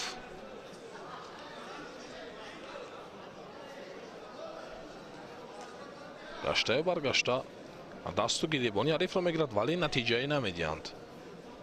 ҳаракатҳову иҷроҳои пайдарпае ки мекунанд натиҷае ба бор намеоранд.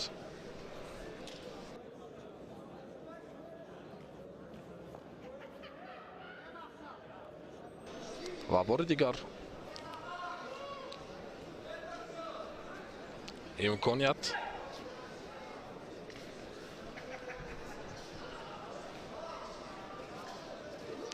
ва як партофти хеле ҳам ҷазоб, партофти дидане ки Шукронов Қоим партов кард ва ҳарифаш ҳеҷ интизор набуд ин лаҳзаро ва доварони марказ каме интизор мешавем ҳалномаи доварони марказро, зеро ин партофт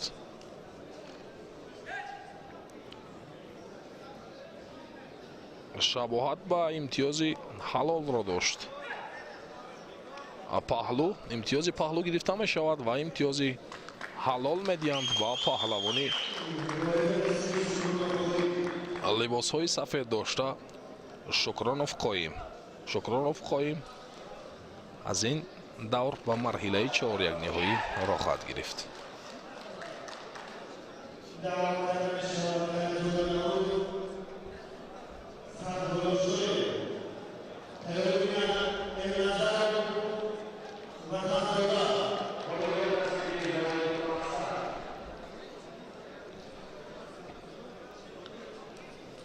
эвази доварони марказ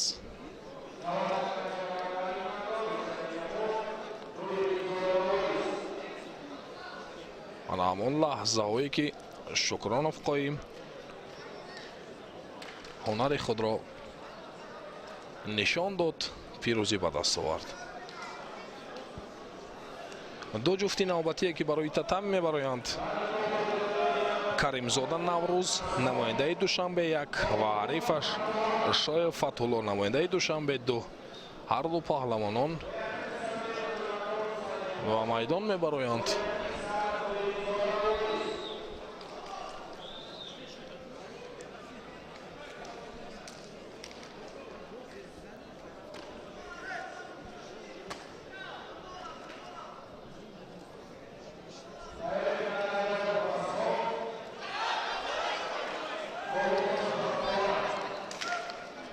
каримзода наврӯз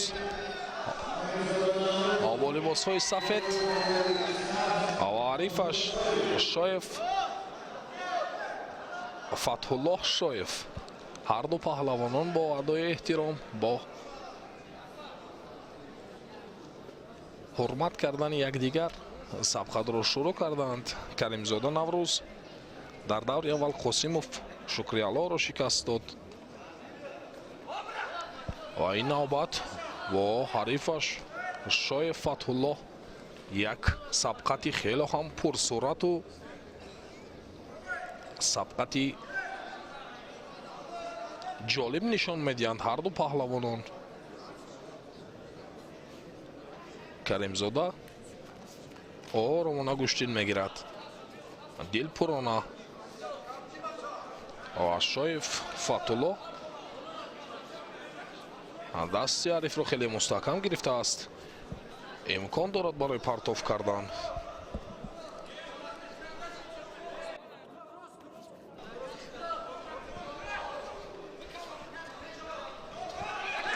ва ҳамин тавр як партофтро хост ба анҷом расонад ва имтиёзи баданро ба бор овард. Ин партофт имтиёзи баданро ба бор овард ва шоев фатҳуллоҳ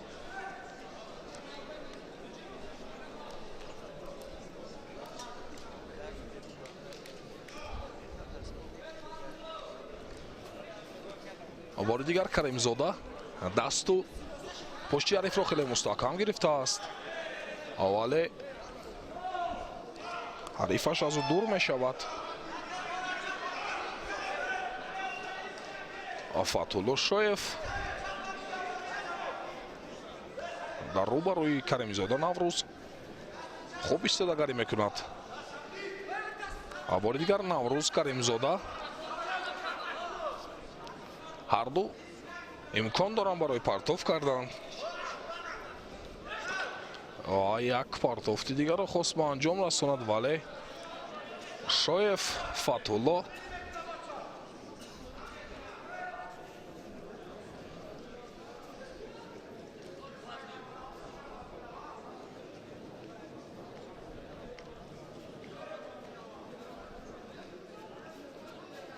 эҳтиёткорона дасти арифро мегирад. шоев зеро наврӯз каримзода бо як суръати хело ҳам баланд гӯштин мегирад. аксари ҳарифонашро бо суръати баланд бо як ҳаракатҳову усулҳои ҷолиб мағлуб менамояд. ва ҳоло мебинем ки дар муқобили шоев фатҳуллоҳ кадом усулу кадом ҳаракатҳои худро нишон медиҳад. бори дигар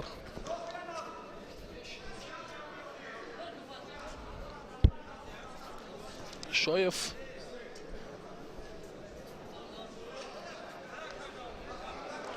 дубора аз ҷой бармехезанд ҳар ду паҳлавонон.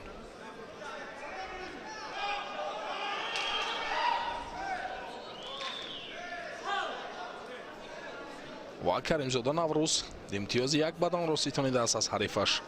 ва шоев фатҳуллоҳ бошад бо як огоҳӣ муҷозот гардидааст аз ҷониби довари марказ.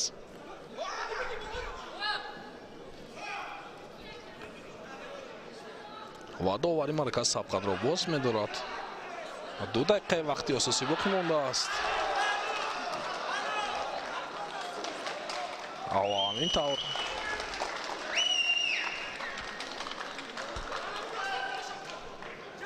бори дигар шоев гаштая баргашта дасту гиребони каримзода наврӯзро мегирад. ва наврӯз каримзода навбати дигар хело ҳам имкони хуб дорад барои партов кардан. дасту камари ҳарифро хеле мустаҳкам гирифтааст, вале шоев фатҳуллоҳ худро бар замин мепартояд.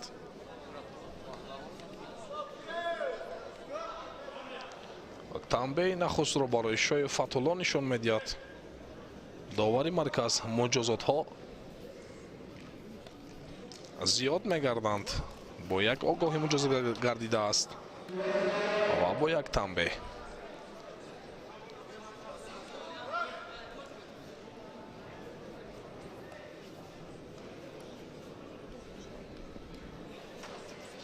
бори дигар Наврӯз Каримзод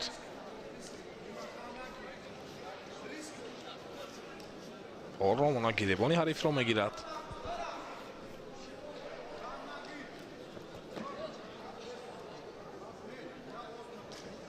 با اصول هایی که با حرکت اصول های رو پیش گرفته از شویف فتح‌الله که هیچ نتیجه نمیدهند. 20 ثانیه دیگر باقی مونده است تا به انجام این سبقت و با امتیاز 2 بدن پیش صف است نوروز کریمزاد.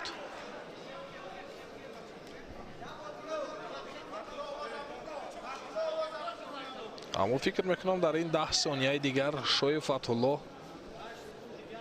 هیچ حرکت را دیگر نشان داده نمیتواند و همینطور در 1 ثانیه آخر امتیاز حلال را ستانید از حریفش. کریمزاد نوروز خیلی هم گوشتن خوب گرفت با یک چطوری که در بالا قید کردیم با یک سرعت بلند با حرکت های جالب و با اصول های خیلی هم جالب حریفانش را مغلوب می نماید. از این مرحله به مرحله دیگر را خط می گیرد.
دو جفتی نوبتی که این حال برای تتم میبرویند.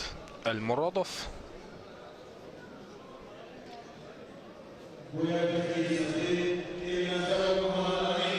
محمد امین و حریفش و تنزاده محمد شریف هر دو پهلوانان با میدان برآمدند. لباس های سفید به بر کرده است المرادوف محمد امین و حریفش و تنزاده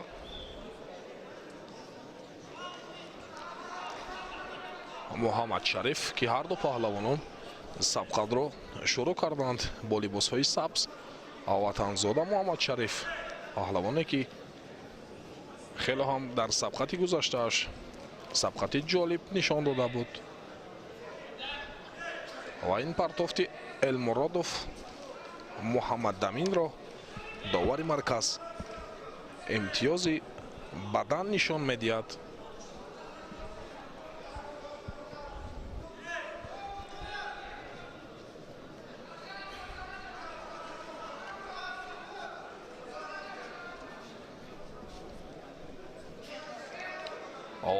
المرادوف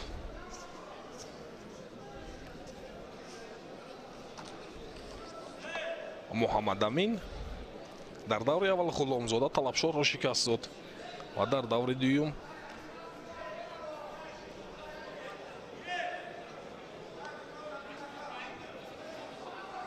با سعید مرادوف عبدالخالق خوب آزمایی نمود و در این مرحله یک پرتافتی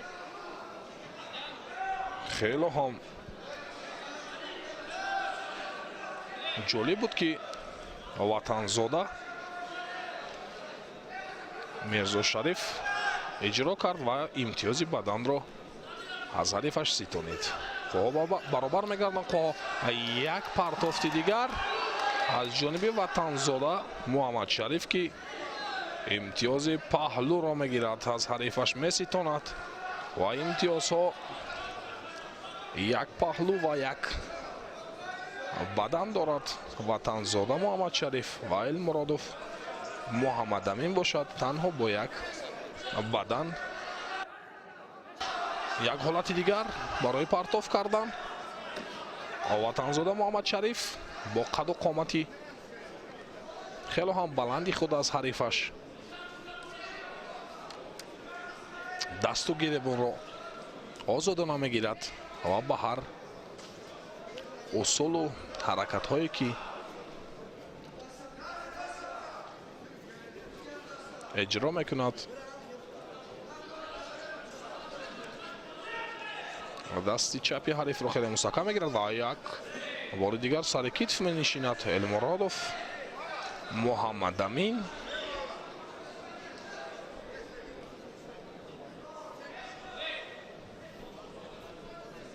элмуродов каме фолтар мегардад ва ватанзода муҳаммад шариф худро аз зери чанголи элмуродов дур мегирад.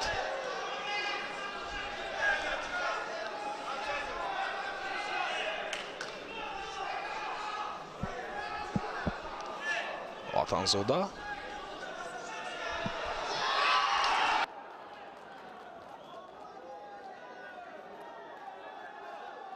як ҳолати дигар барои партов кардан.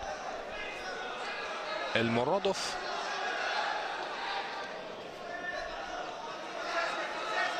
ҳолати хело ҳам хуб.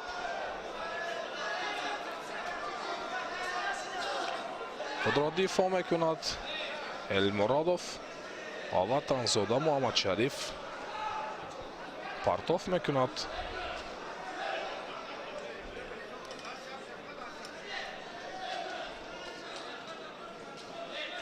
баъд аз ғолиб омадани яке аз ин паҳлавонон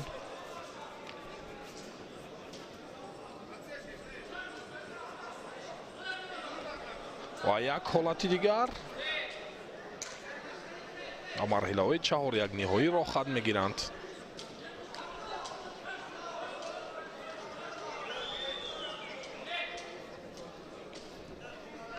бори дигар элмуродов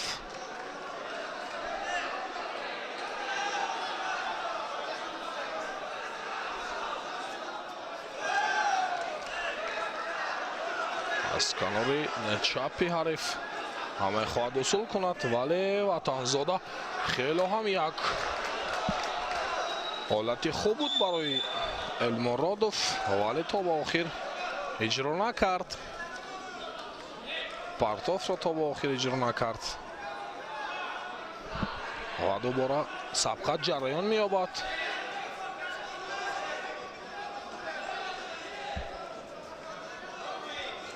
огоҳӣ дуюмро нишон медиҳад барои ватанзода, вале ин огоҳиҳои пай дар пай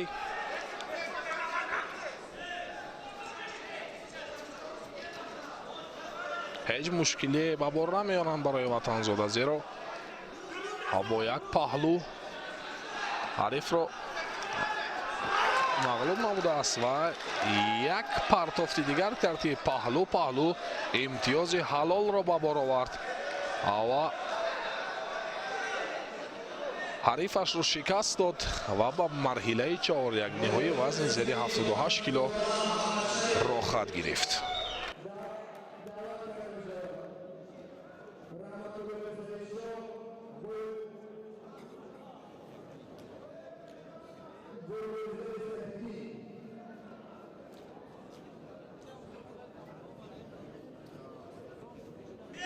ҳамон ҳолатҳое ки наворҳои такрорӣ, наворҳои сӯзкардашудае ки элмуродов ҳарчанд заҳмату талош кард, вале ватанзода муҳаммад шариф пирӯзиро ба даст овард.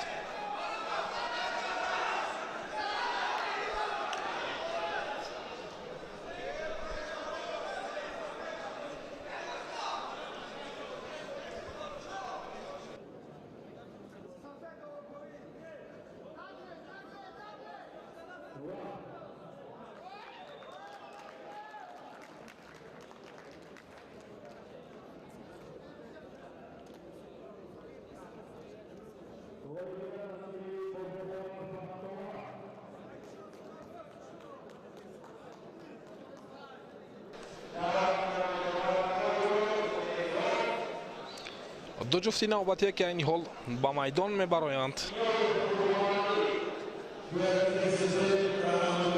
бо як таги сафед Раҳматуллоев Саидшоҳ намояндаи хатном ду аваз бо либосҳои сабз Боймирзоев Сайфиддин намояндаи Душанбе як. Ҳар ду паҳлавонон сабқадро шурӯъ карданд. Раҳматуллоев паҳлавоне ки либосҳои сафед ба бар кардааст, аксари ҳарифони худро бо хело як суръати баланду бо як усулҳои хело ҳам зебо маълум намуд ва ҳоло бо ҳарифаш Боймирзоев Сайфиддин сабқат мекунад, дасту гиребонро хеле мустаҳкам мегирад ва фурсат имконият барои партов кардан ҷустуҷӯ мекунад. ҳарифаш низ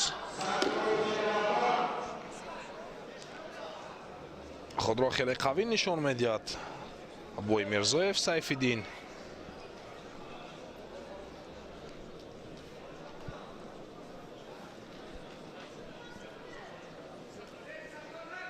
хеле оромона ва дилпурона гӯштин мегирад. Раҳматуллоев Саидшоҳ бори дигар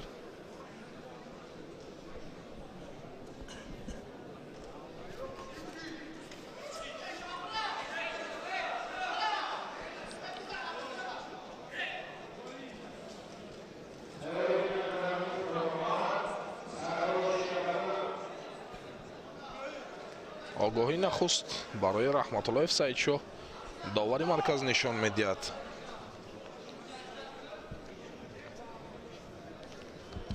вале ин огоҳиҳо ҳеҷ мушкилие ба бор намеоранд, зеро 3 дақиқа вақти асосӣ боқӣ мондааст. дар ин 3 дақиқа мебинем партофту ҳаракатҳои паҳлавононро. ҳатто сония ҳам нақши бузург дорад. дар як сония варзишгар метавонад партов кунад ва ҳолати муносиб дасти ҳарифро бо дасти чапи ҳарифро бо ду даст хеле мустаҳкам гирифтааст Раҳматуллоев Саидшоҳ ва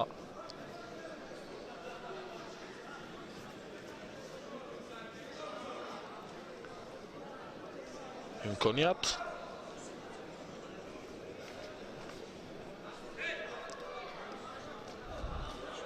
аз пушту пеши пои ҳариф зарба мезанад Саидшоҳ. Раҳматуллоев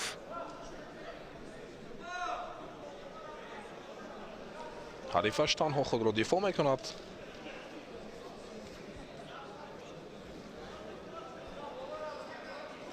ва аз пеши пои ҳариф хост зарба занад Раҳматуллоев.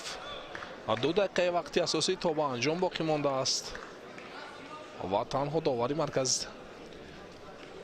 бо як огоҳӣ муҷозат кардааст Раҳматуллоев Саидшоҳро ва Боймирзоев Сайфиддин бошад.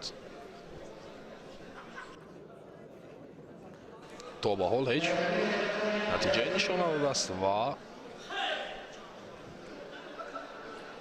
огоҳии нахустро барои Боймирзоев Сайфиддин нишон медиҳад довари марказ ва ҳар ду паҳлавонон бо як огоҳӣ муҷозот гардиданд.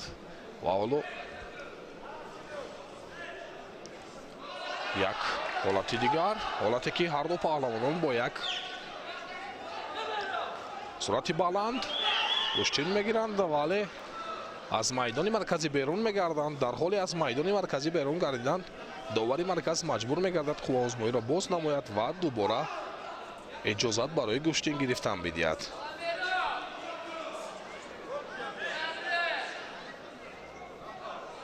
дар ҳоли партофт ё ки иҷрои усул аст дар дохили гилами марказӣ бошад.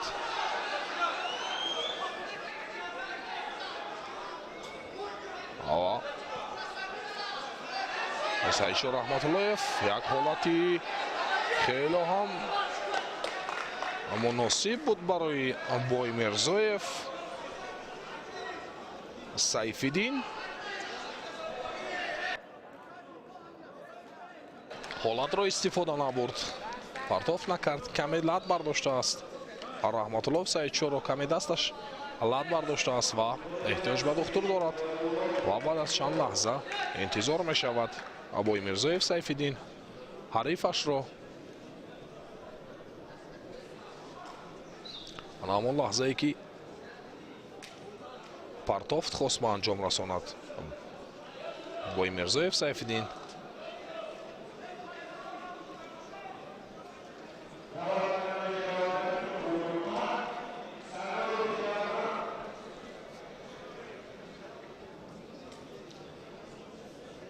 ва дар ин ҳолати партоф кардан каме дасташ лад бардоштааст.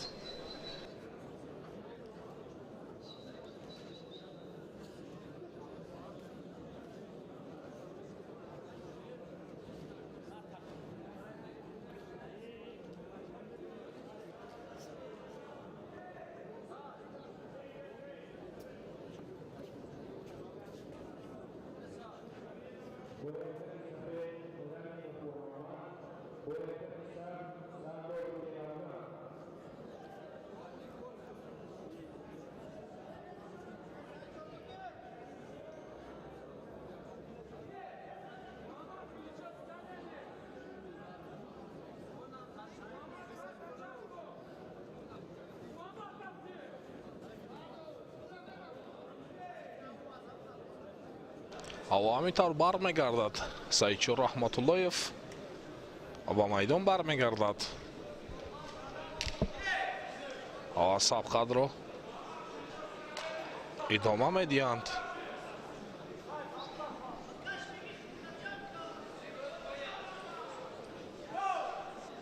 ва Боймирзоев Сайфиддин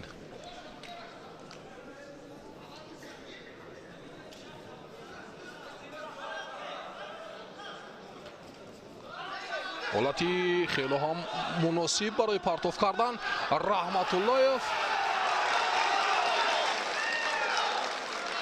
Раҳматуллоев Саидшоҳ хост партоф кунад, вале зери чанголи ҳариф ғалтид, аммо чокан зери чоҳ шуд. Бо ҳамон усули худ зери чанголи ҳариф ғалтид ва пирӯзӣ насиби Боймирзоев Сайфиддин гардид.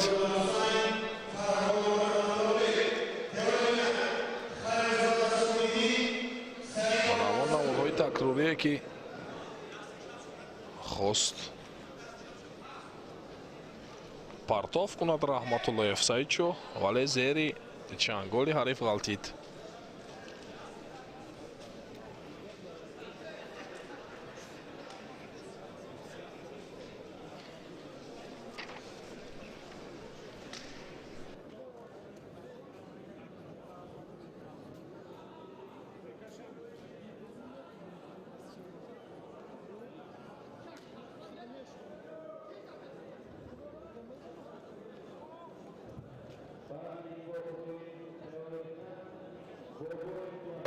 ду ҷуфти навбатие ки дӯстони азиз барои татами ворид мегарданд. Исоқзода Ҳусейн намояндаи Хатлон 1 ана ҳамин паҳлавон ки рӯи экранҳои мову шумо аст ва Арифию Фарҳодов Раҳматуллобек намояндаи Душанбе 2 ана ҳамин паҳлавоне ки бо либосҳои сабз ба майдон мебарояд.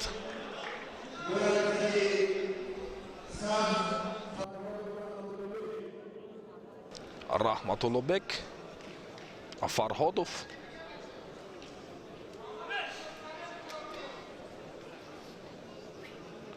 ҳар ду паҳлавонон зери вазни 78 кило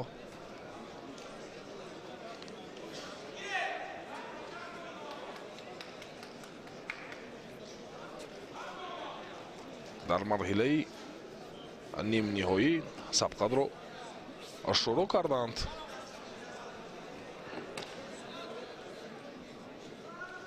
Исоқзода Ҳусейн ва Фарҳодов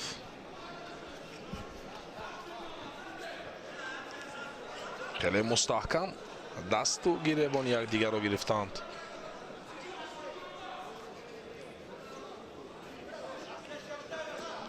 ва як ҳолати муносиб буд барои партов кардан, вале Исоқзода Ҳусейн қуввааш басандагӣ накард ва ин ҳолат бартараф мегардад.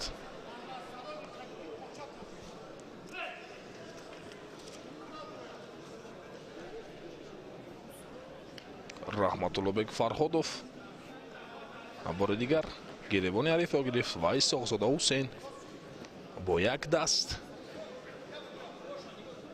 мехоҳад партофт кунад, эҷрои усул кунад.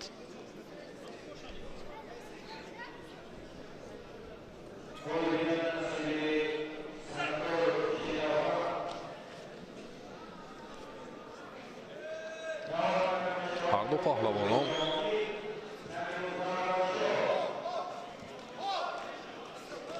як зайл дасту гиребон мегиранд. бори дигар Фарҳодов хост як партофт нишон бидиҳад.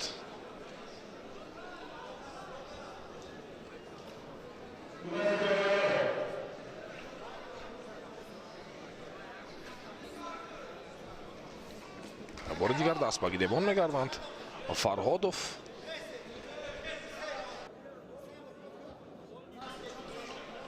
огоҳии нахуст ба Исоқзода Ҳусейн нишон медиҳад довари марказ барои гӯшти нагирифтанаш, барои суръати сусти гӯштинаш. бори дигар як ҳолати муносиб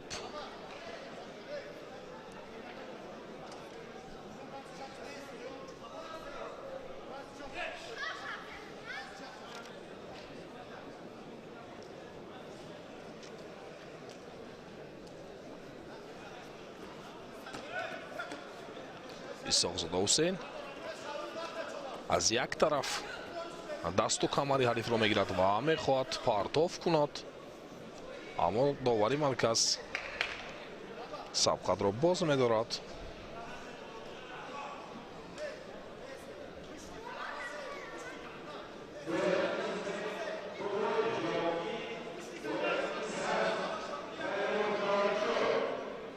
се дақиқаи вақти асосӣ пушти сар мешавад. ба ҷуз як огоҳие ки Исоқзода Ҳусейн муҷозот гардидааст, ба ҷуз ин дигар ҳеҷ чизро мо дар натиҷаи ин сабқат намебинем. як партофти дигар ба анҷом расонид Фарҳодов Раҳматуллобеки. ин ҳам имтиёзи баданро ситонидааст Исоқзода Ҳусейн.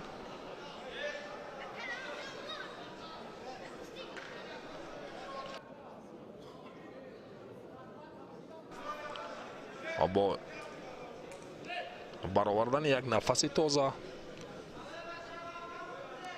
Фарҳодов Раҳматуллобек сабқатро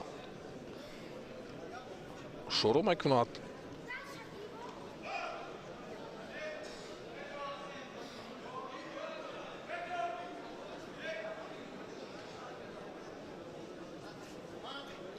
бори дигар як партофти дигар ба анҷом расонид Ҳусейн Исоқзода.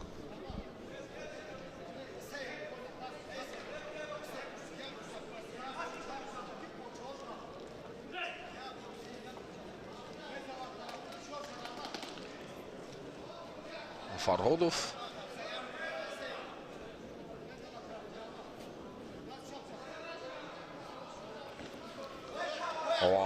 дасту камари ҳарифро хеле мустаҳкам мегирад Ҳусейн Исоқзода ва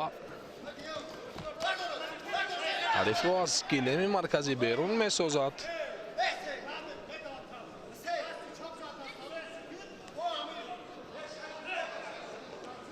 як дақиқаи дигар боқӣ мондааст ва як огоҳӣ нишон медиҳад довари марказ барои Фарҳодов Раҳматуллобек.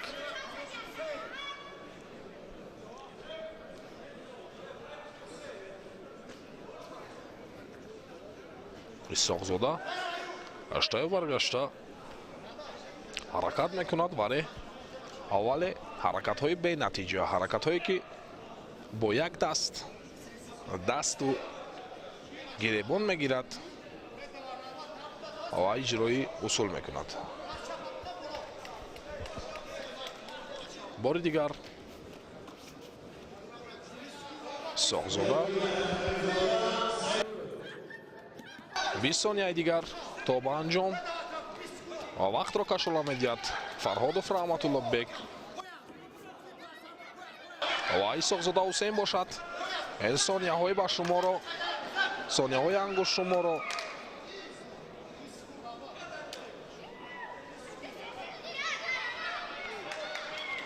пайхаст намудааст ва 2 сонияи дигар боқӣ мондааст. 2-1. ҳамин тавр дӯстони азиз, пирӯзӣ насиби паҳлавони либоси сабз дошта Фарҳодов Раҳматуллобек мегардад. кӯшиш кард имтиёзи як баданро ситонист аз ҳарифаш ва пирӯз баромад.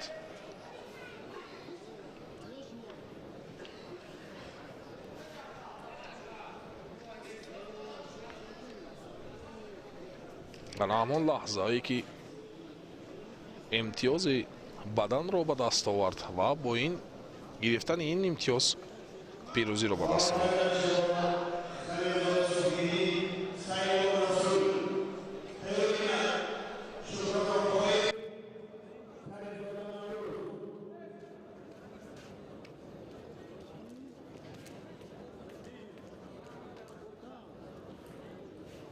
ду ҷуфти навбатие ки барои тадам мебароянд Халилзода Субҳиддин ва ҳарифаш Расул Саидов. бо либосҳои сафед Халилзода Субҳиддин ва бо яктаги сабз Расул Саидов ки ҳарду паҳлавонон бо як ҳурмату эҳтироми якдигар, бо адои эҳтиром нисбати якдигар сабқатро шурӯъ карданд.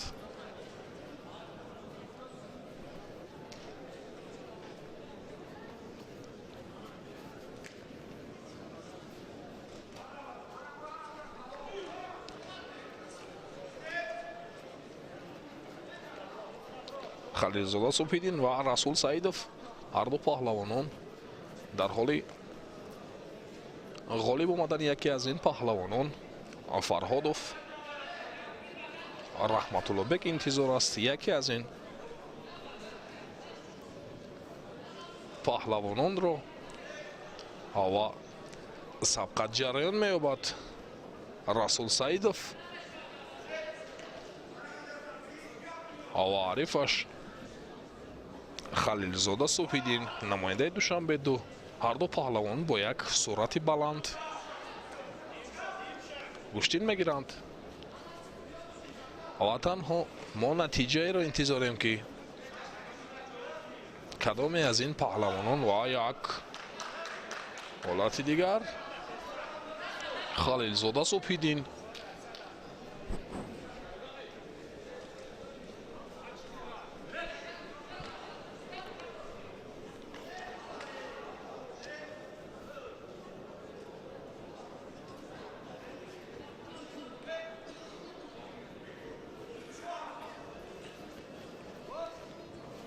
дасту гиребон гирифтанд. бори дигар ҳарду паҳлавонон имконият барои Халилзода,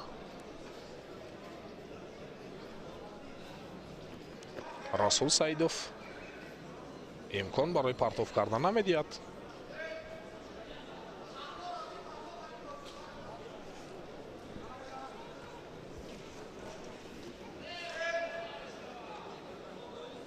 ва хост аз майдони марказӣ берун созад Расул Саидовро Субҳиддин. Халилзода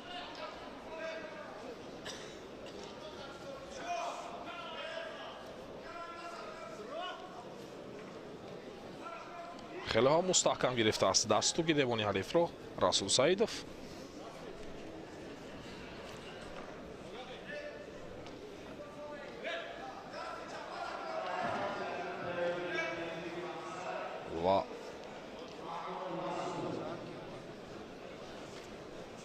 як огоҳӣ нишон медиҳанд барои Расул Саидов ва як огоҳӣ дигар барои Халилзода Субҳиддин нишон медиҳанд. Довари марказ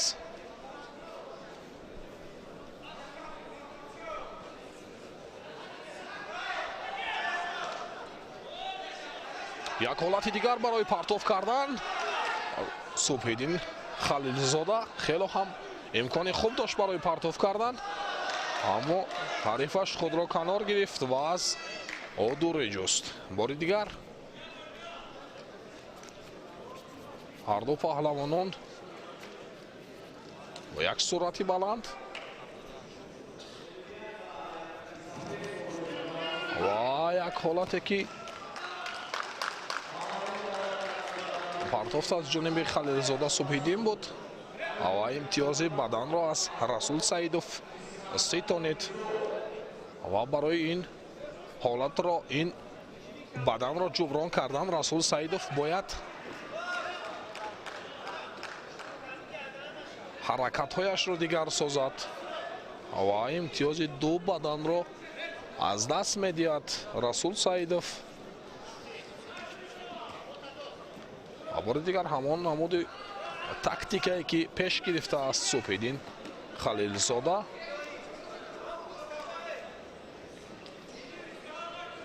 куштин мегирад ва арифаш бо ду имтиёз пешсаф аст.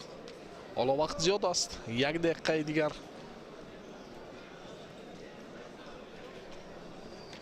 то ба анҷоми ин сабқат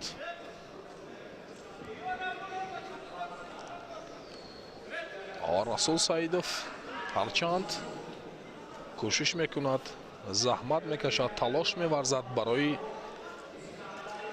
партов карданд, вале қуввааш басандагӣ намекунад. худро фаъол нишон медиҳад,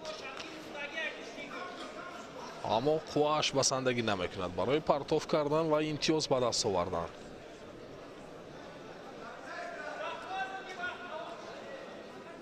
сонияҳои охири вақти асосиан пушти сар мешаванд. гаштаю баргашта дасту гиребон мегиранд ҳарду паҳлавонон.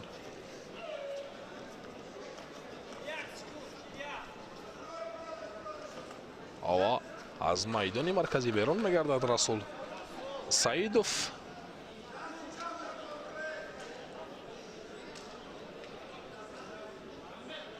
ва танбеҳ дуюмин танбеҳро нишон медиҳад барои Расул Саидов.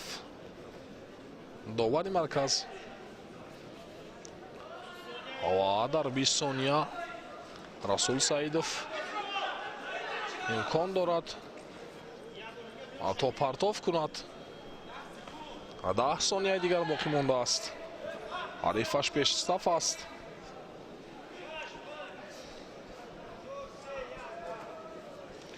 ва ҳаминтар вақт ба поён мерасад ва пирӯзӣ насиби Халилзода Субҳиддин мегардад. ҳарду паҳлавонон як сабқати хеле ҳам диданию ҷаззобу ҷолиб нишон доданд. аммо ин варзиш аст, мо ҳеҷ пешгӯӣ карда наметавонем ва пирӯзи насиби Халилзода Субҳиддин мегардад.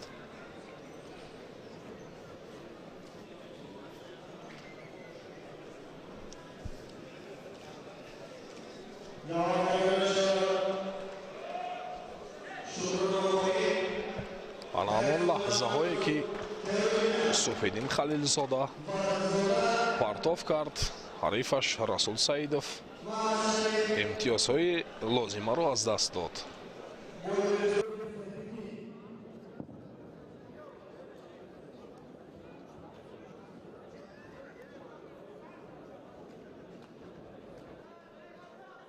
ду ҷуфти дигаре ки айни ҳол барои татами мебароянд. Фарҳодов Раҳматуллобек намояндаи Душанбе 2 ва арифаш Субҳиддин Халилзода ки ҳарду паҳлавонон сабқатро шурӯъ карданд ва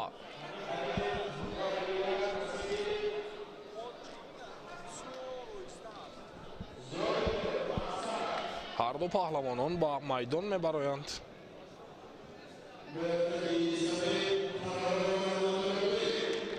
бо либосҳои сафед Фарҳодов Раҳматуллобек ва бо либосҳои сабз Субҳиддин Халилзода ки ҳар ду паҳлавонон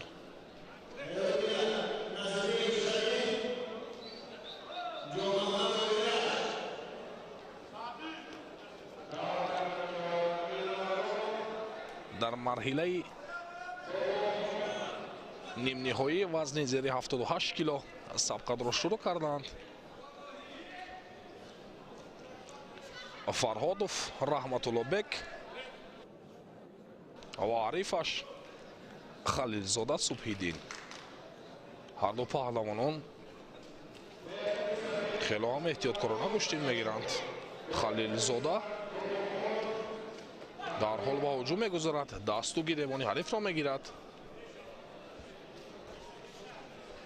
Фарҳодов Раҳматуллобек бо андак қаду басти аз ҳарифаш баланд дошта куштин мегирад ва дасту гиребонро хеле мустаҳкам гирифта аз Халилзода Субҳиддин ва довари марказ сабқатро боз медорад.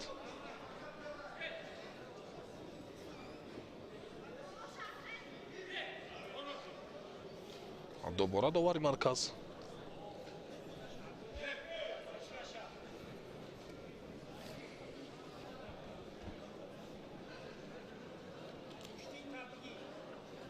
иҷозат медиҳад ба ҳар ду паҳлавонон.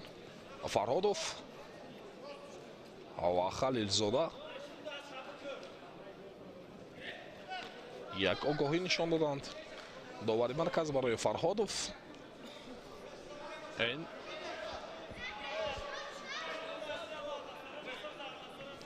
рақобат ба мисли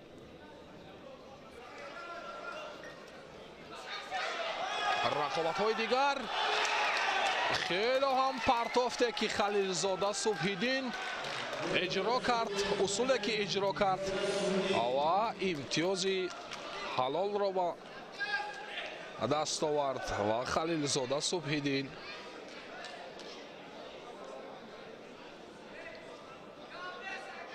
пирӯз омад ва ба марҳилаи ниҳоиро хат гирифт. ва Фарҳодов Раҳматуллобек худ пайхаст нанамудааст ин ҳолатро. ана ҳамон партофте ки Халилзода Субҳиддин партоф кард ва пирӯзӣ ба даст овард.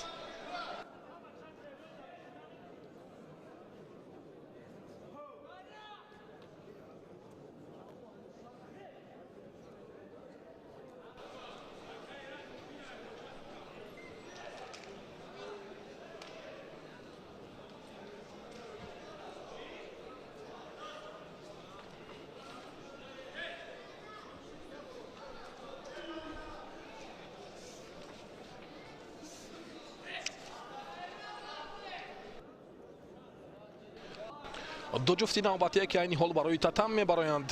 Шукронов қоим намояндаи Душанбе-2 ва арифаш Каримзода Наврӯз паҳлавоне ки аз кунҷи рости экранҳои мо шумо аз дӯстони азиз ва бо яктаги сафед Шукронов қоим ва бо яктаги сабз Каримзода Наврӯз паҳлавоне ки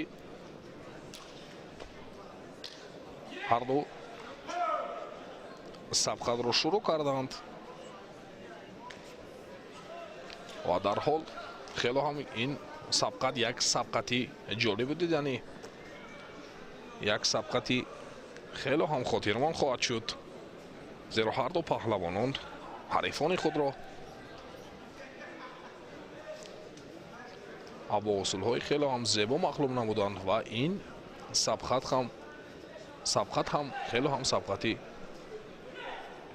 ҷолиб хоҳад шуд ва ҳар ду паҳлавонон як зайл дасту гиребон гирифтанд ва Наврӯз Каримзод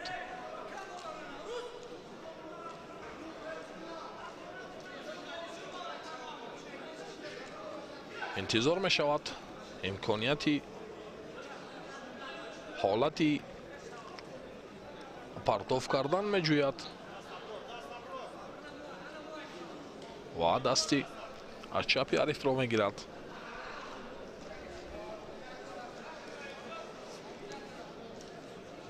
ва Шукронов қоим бошад. истодагарӣ мекунад ва як партовро хост ба анҷом расонад. Каримзод Наврӯз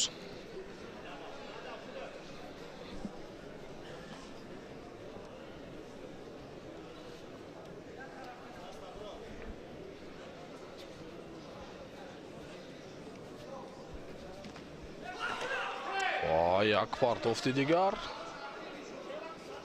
ба анҷом расонад. Каримов Наврӯз ва огоҳӣ нахустро довари марказ ва Баҳодур Ҳалимов нишон медиҳад ба паҳлавони яктаги сафед дошта Шукронов қоим. ва бори дигар дасту гиребон мегиранд.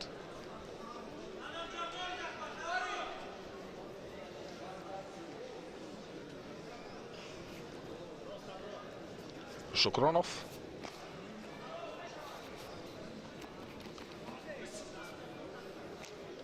дар марҳилаи аввал Имомзода Баҳомро шикаст дод ва дар марҳилаи дуюм Ҷалол Тоҳирро шикаст дод. дар марҳилаи сеюм Қодиров Ашуралиро шикаст дод ва дар ин марҳила бо Каримзода Наврӯз куштин мегирад ва хело ҳам як ҳунари хуб нишон медиҳад. Шукронов қоим мехоҳад Каримзод Наврӯзро аз майдони марказӣ берун созад.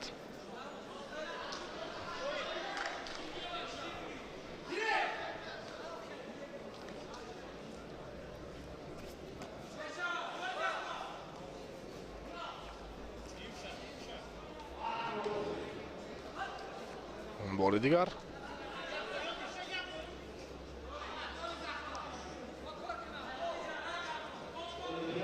ҳарду паҳлавонон қувваҳо баробар ҳастанд. танҳо бо як огоҳӣ муҷозат гардидааст. Шукронов қоим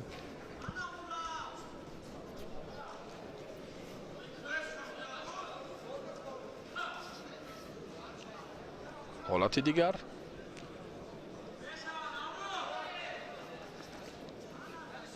аз дохили пои ҳариф зарба мезанад Каримзода Наврӯз.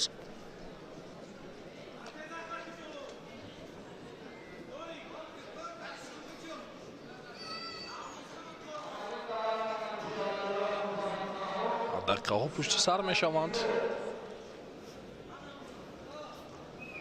натиҷае намебинем.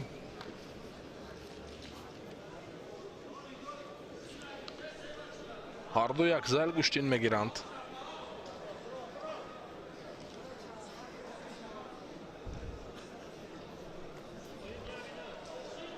Шукронов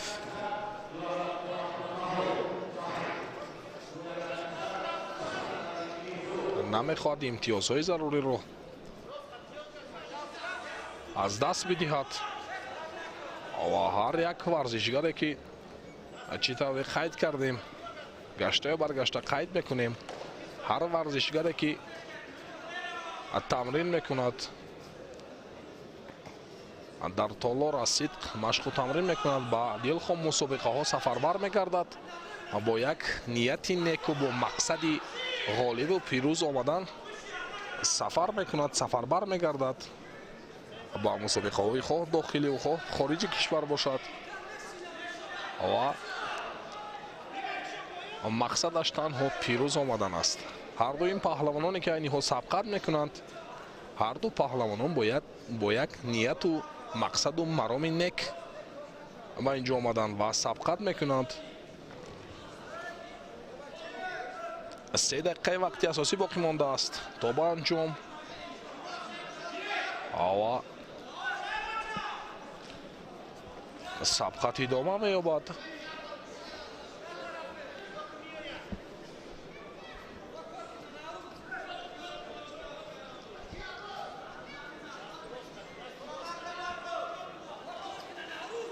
خیلی هم احتیاطکارانه گوشتین میگیرند.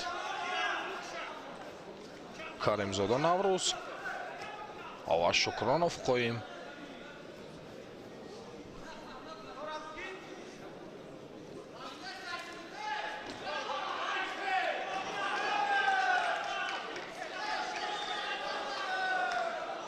و در اینجا کمی فاولتر میگردد. شکرانوف قایم.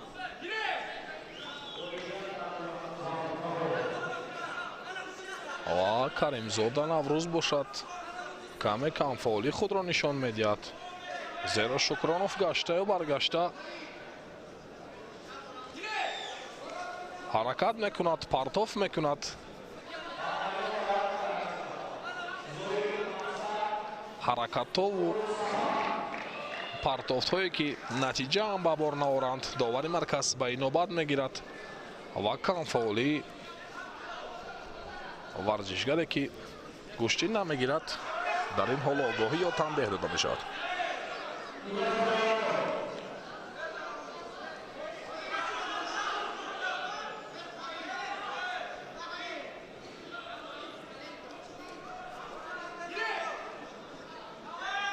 بار دیگر کریمزاده نوروز گیربانی حریف را خیلی مستحکم میگیرد و گشته و برگشته. شکرانوف قایم پرتاف میکند و کریمزاده باشد کمی خسته و نظر میرسد.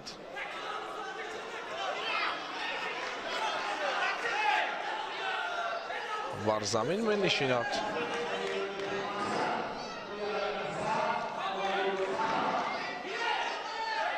و آگاهی نخست را برای کریمزاده نوروز نشان میدهد. هر دو پهلوانان با یک آگاهی مجازات گردیدند. و چه طور قید نمودیم این سبقت خیلی هم سبقت جالب و دیدنی خواهد شد. و همین طور دوستانی عزیز شکرانوف قایل کرد، هنر خود را نشان داد. خیلی هم تبریک و احسنش میگویم دوستانی عزیز. کوشش کرد، زحمت کرد، تلاش ورزید، اما این ورزش است، هیچ دل شکسته شدن لازم نیست. مشق ها را زیاد کردن لازم، تمرین ها را زیاد کردن لازم. و شکرانوف قایم غالبیت را به دست آورد. خیلی هم یک سبقت جالب و دیدنی صورت گرفت.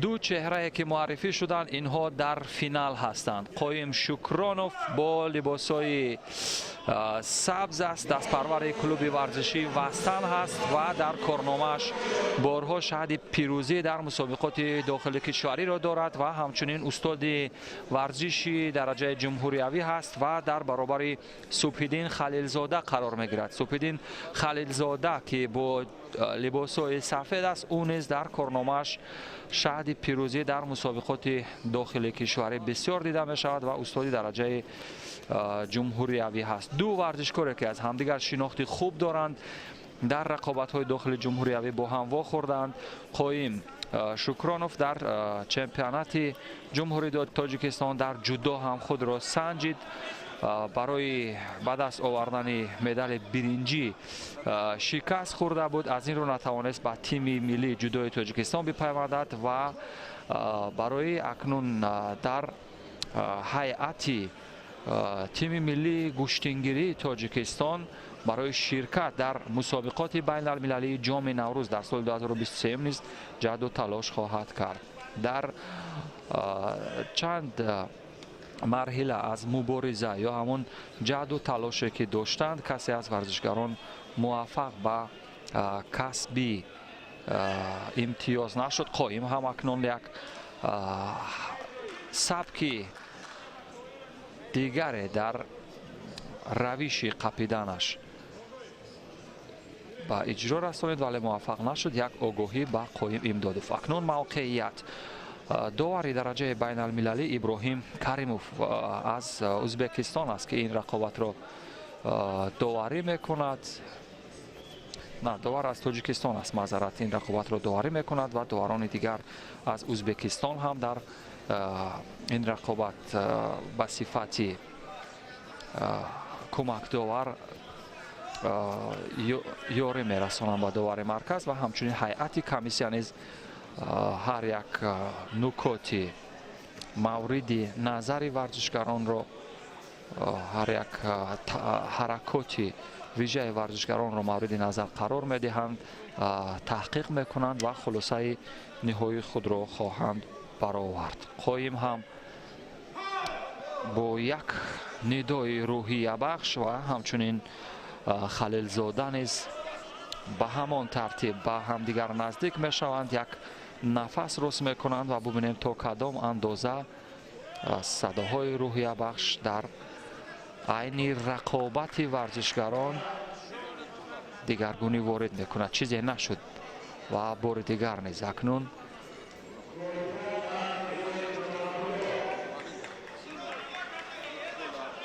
موقعیت برای خلیلزاده ولی این هم خوب نبود و بالاخره یک حرکات باعث گرفتن یک بدن برای خلیلزاده شد. صبح‌الدین خلیلزاده با یک بدن که گرفت در این رقابت پیشتاز می شود ولی این هنوز نمی تواند باعثی برتری کامل باشد، چون قایم هم ورزشکاری که از سلاله پهلوان ها رویده ولی این حلال است. بله، اما صبح‌الدین خلیلزاده بار دیگر اثبات کرد که قدرت و توان و استعدادش در برابر قایم شکرانوف برتر هست و اصول کمری بسیار خوب را اجرا کرد و چمپیون جمهوری تاجیکستان در رشته گشتنگیری در سال 2023 صبح‌الدین خلیلزاده بود که با افتخار پیروزی او هم مردم کفکوبی کردند و او را تشویق کردند. نوارهای تدریجی یا سوس کرده شده را با هم خواهیم دید. دو بخش فنی را با اجرا در آورد. ابتدا با این ترتیب یک بدن گرفت. نه، این همون پرتابه که اوج امتیازها را به ارمغان آورد برای صبح‌الدین خلیلزاده.